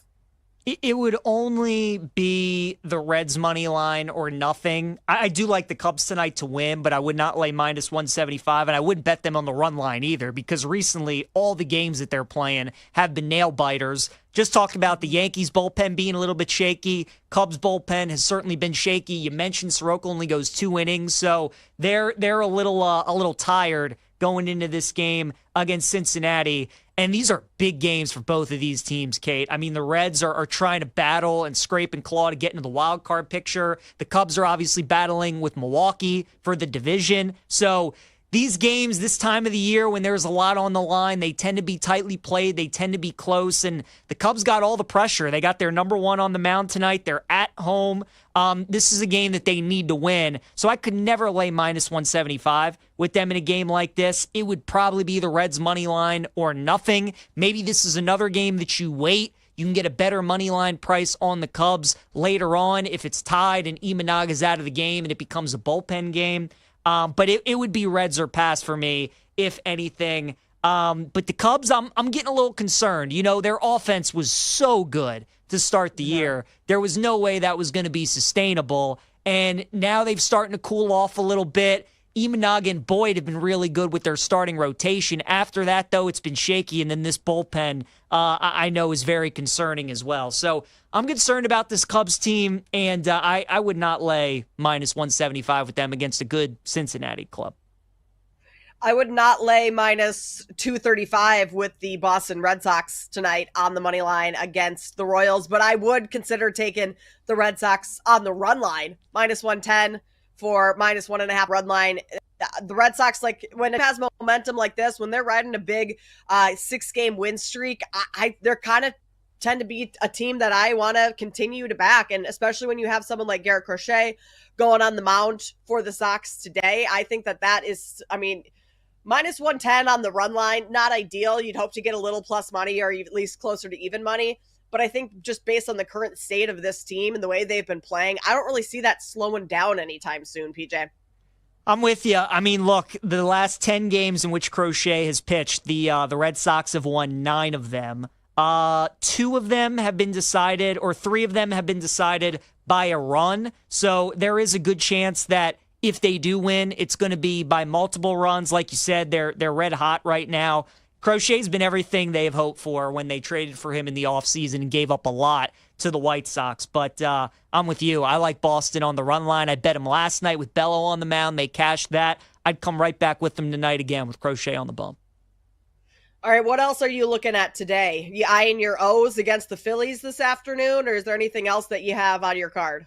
Not a chance, Kate. Not a chance. They have a minor league bullpen right now. They traded away like all their bullpen arms at the deadline. So the O's are a good bet in like the first 5 when, their starters are going. They can keep it competitive. When the bullpens come in, though, it's just they have such a disadvantage.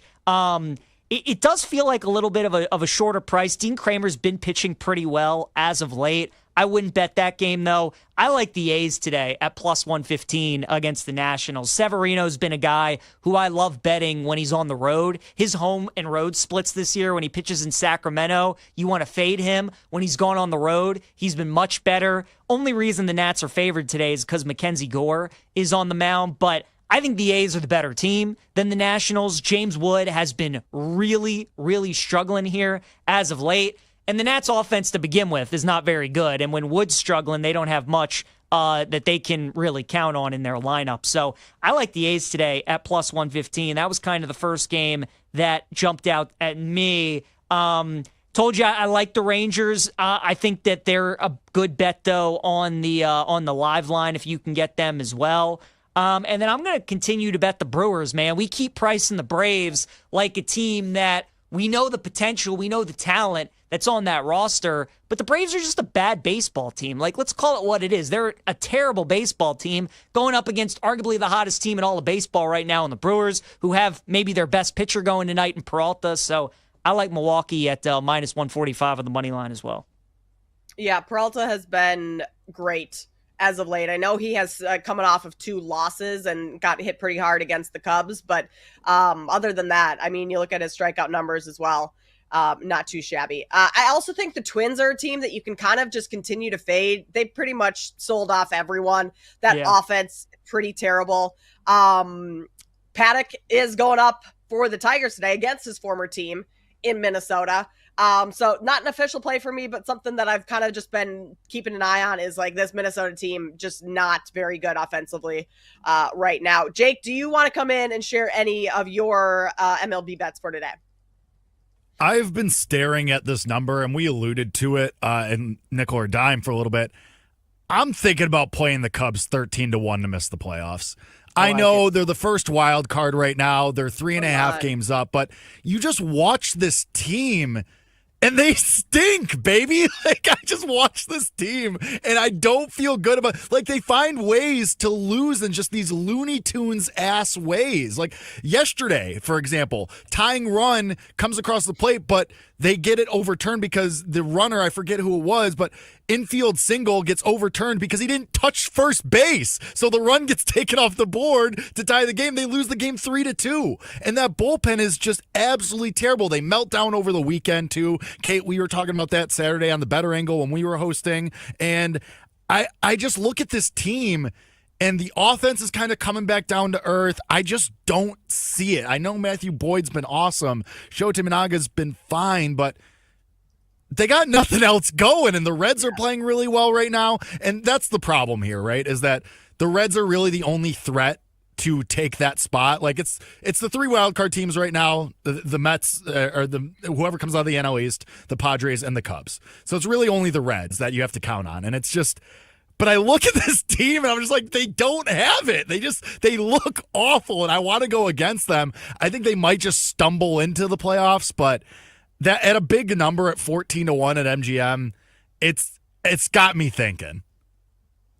I mean, I don't hate it, right? They got 2 more games with the Reds. They still have to play them 4 more times. They still have to play the Brewers 4 more times as well. Jake, like you said, I mean, this team, they are struggling. That's a great price. The team that I'm in love with, that I will be buying all the stock on next year, is the Miami Marlins. I love what they've done. PJ. Dude. Yes, PJ. The Marlins, Jake, like, there's a part of me that wants to bet them at 1,000-1 to win the World Series. They're 6 games back of the final wild card spot. But for this season? Kate, I'm telling you, like, they're not going to make the. I mean, there's a reason it's 1,000-1, but They have been like one of the best teams in baseball for like the last 2.5 months, but they're the Marlins, so nobody talks about it. You couldn't name 3 players on their entire roster, but like you watch them play and like they're legit. I mean, they just swept the Yankees. They're legit, man. I love the Marlins. If Sandy Alcantara didn't pitch this whole season, like they might be a playoff team because he's been so bad and the rest of their pitching's pretty good. It's 1,000 to 1. So like it's maybe worth like a little dab, right? A penny. We're doing nickel dime. That would be a penny. But I'm all in on the Marlins for next season. I like that team a lot. It's like back in the White Sox to win the World Series this year. They've been hot since the All-Star break. White Sox win total. It's cruising over. Yeah, I'll pass on that. But I'll wish you good luck, PJ, with the Marlins. Thank you. 1,001. I'll need it. I'll need all the I'm luck. rooting for you. All the luck. Lightning bets coming up on the other side as we wrap things up here on Bet Sweats.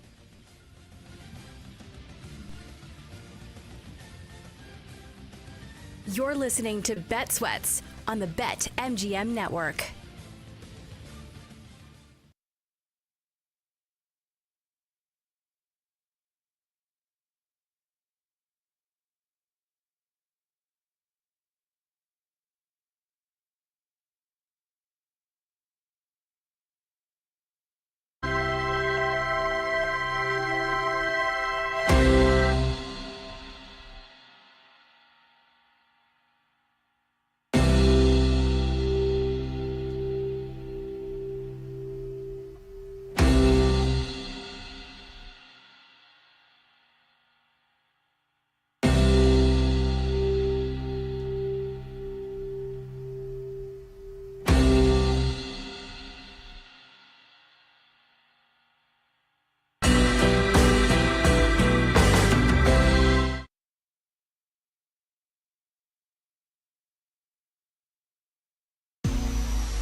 Welcome back to Bet Sweats on the BetMGM Network.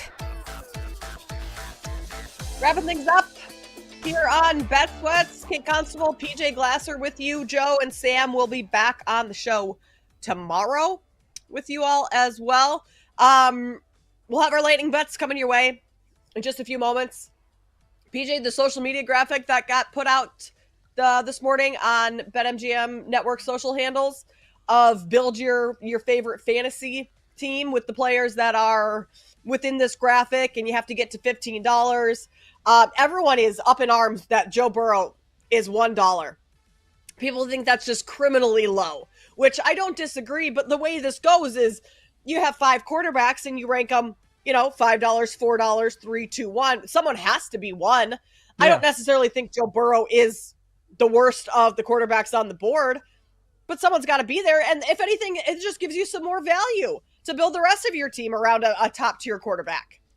Yeah, I mean, the quarterback position is definitely the most stacked one for 1 to 5. I mean, like you could say, you could put Burrow at $5, and I don't think anybody would really bat an eye. So you have to put somebody down at 1. I guess maybe it would be Mahomes, just because his regular season numbers haven't been great the last couple seasons. Maybe you could put Jaden Daniels there because it was only 1 year, and even though I think most of us would all agree he's the real deal, you want to see if he can back it up with another nice year with everything going on with McLaurin now. Like, is he going to have his top weapon out there when the season starts? So I understand why people would be like, why is Burrow number 1? But you look at the fantasy rankings right now, Kate, and a lot of people have Burrow as QB 4 or 5 in fantasy football. So I think it's just because, again, like we talked about earlier, I think in fantasy, quarterbacks kind of get undervalued to an extent, especially when they can run. We're also desperate to jump on the top running backs and top wide receivers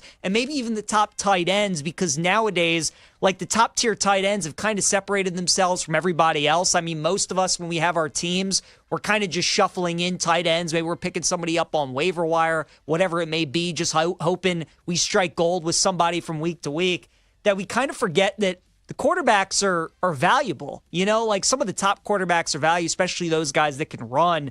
But Burrow is somebody who really doesn't run all that much, just puts up so many good passing numbers that he had a monster season last year, and he's probably going to have another monster season again this year. So, yeah, I think when you're starting your roster, Kate, on this graphic that we have, Burrow, number one pick at that $1 has to be where you start your team. Yeah, I think so too.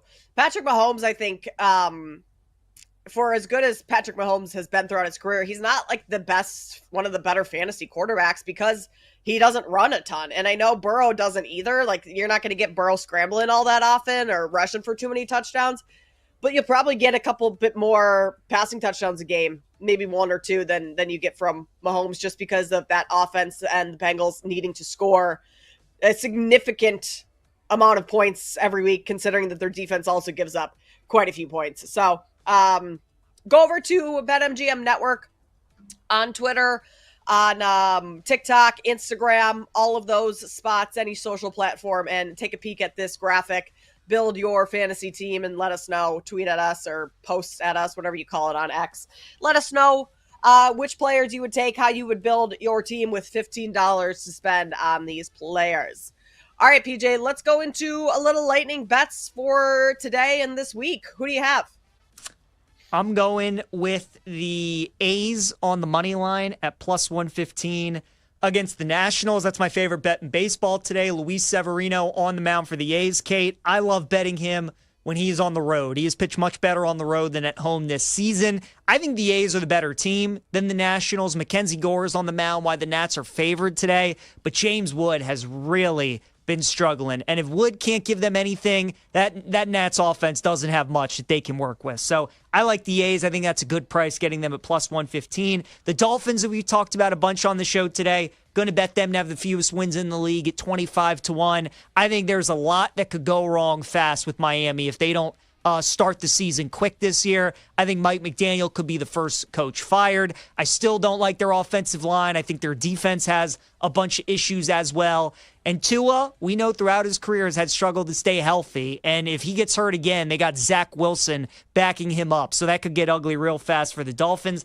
And then finally, Kate, it is a Tee It Up Tuesday. So we'll give the people a golf bet, the audience that's watching the show. I love Sepp Straka to win the FedEx St. Jude Championship this week out in Memphis at 45-1. Straka's had a terrific year. This course, the key stat, it's all about strokes gained tee to green. This is a difficult course. It gets super hot out in Memphis in August. They had a renovation of the course a couple years ago. They lengthened it. They made it longer. They made the rough a little bit thicker. So it's a tough test to golf.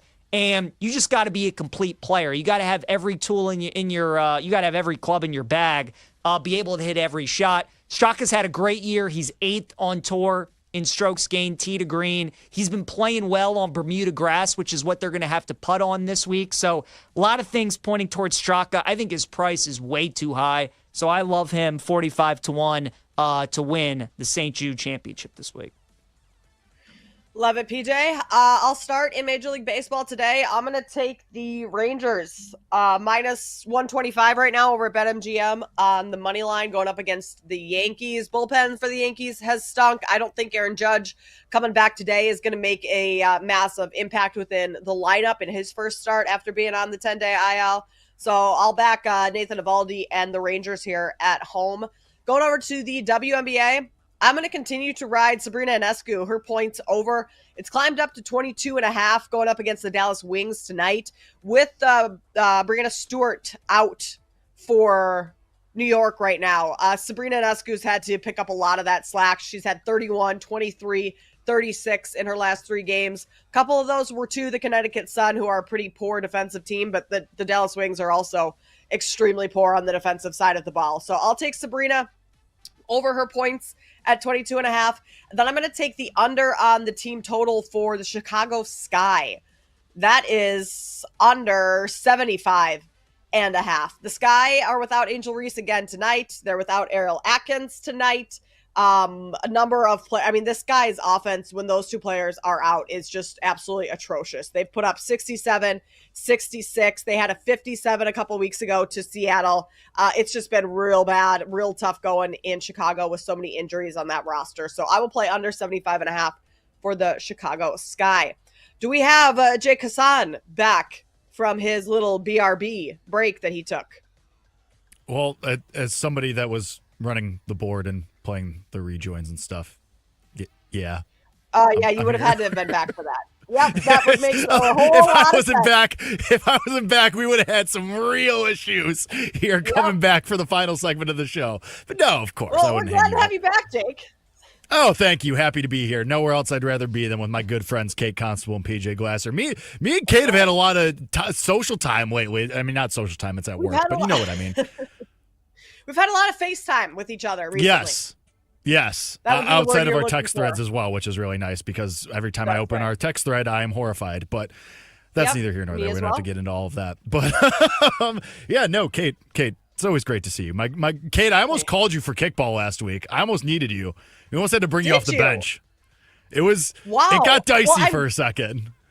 I'm glad I could at least be a player off the bench, but the fact that I am a reserve is a little insulting to begin with, but I mean, it is what it is.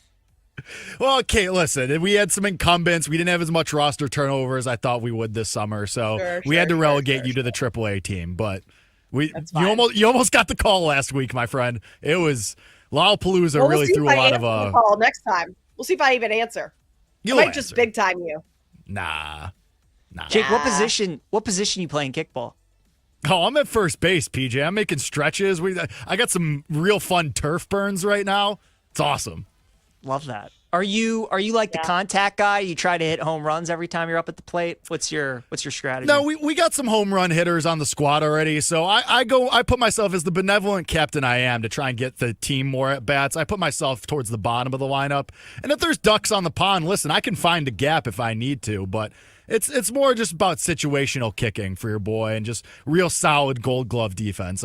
Myself and a friend of the program, Isaac Trotter, we got a real connection. He's our third baseman. We got a real good thing working. Nice. So friend of the program gets the start over someone who's on the program. Well, he's also been on the program. Also, friend of almost 10 years, Isaac Trotter. Okay, that's fair. That's fair. Honestly, I don't want to play kickball. I'm not good at kickball, and I don't want to play. So it's hard to be bad, Kate. You don't overthink it. It's fine. We had somebody headfirst dive last week too. Ripped up his elbow. It was awesome. That's not good. That sounds brutal. Well, when you win 8-0, it's pretty awesome. Well, perks. Playoffs next week, guys. Bye week this week. What seed are you guys? What seed are you? So, unfortunately, we got stuck with the 5th seed. We didn't get to play a full season. One game got rained out and not made up. So, we could have gotten up to the 3 seed, but now, as the 5 seed, we're going to have to play 3 straight games if we want to win the championship next Thursday. So, it's going to be a drag, but I have faith. Wow, 5th seed. Yeah. That's rough. Listen, a couple of the games didn't go the way we wanted this year. We had a couple close losses. We had a 1-0 loss that didn't feel great. It happens, but I'm really encouraged by what I saw last week. Unfortunate about the bye. I wish we didn't have the bye. Would have preferred we kept playing and knocking the rust off, but it is what it is. It's fine. It's just it's collusion. The league doesn't want to see us win again. They don't want to see us repeat. It's fine. We will overcome these challenges, and that second banner is going up regardless. Whew. All right. Well, that was all fantastic. We have 60 seconds left in the program. Would you like to give us any best bets? Yes, I will parlay the Tigers and the Padres as moneyline favorites today. You get almost 2-1 on that at BetMGM. Fading 2 terrible teams that traded most of their players away. The Tigers are going against the Twins, who famously traded 11 players, and the Diamondbacks traded Eugenio Suarez, Josh Naylor, among others. So that lineup is decimated. I'll just moneyline parlay those two, get some good hashtag value on that one. And I think that's going to be all. I like the first 3 under in A's and Nationals. 2 bad offenses, 2 good pitchers. That'll probably be my other one. All right. Love it. Love to see it. Thanks, everyone, for joining us here on BetSweat. Sammy P and Joe O will be back with you tomorrow. Thanks to Joe Osborne and Michael Felder, our guests today. For PJ Glasser, I am Kate Constable. Thanks for joining us here on BetSweats. Thanks for listening to BetSweats. If you missed anything on today's show, make sure to listen back on the Odyssey app or wherever you get your podcasts.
It's time for the Daily Tip This is like Disneyland for adults. If I wanted to have fun, I was going to go to Disneyland with my kids. with Michael Jenkins. Honestly, you could talk me into just about anything.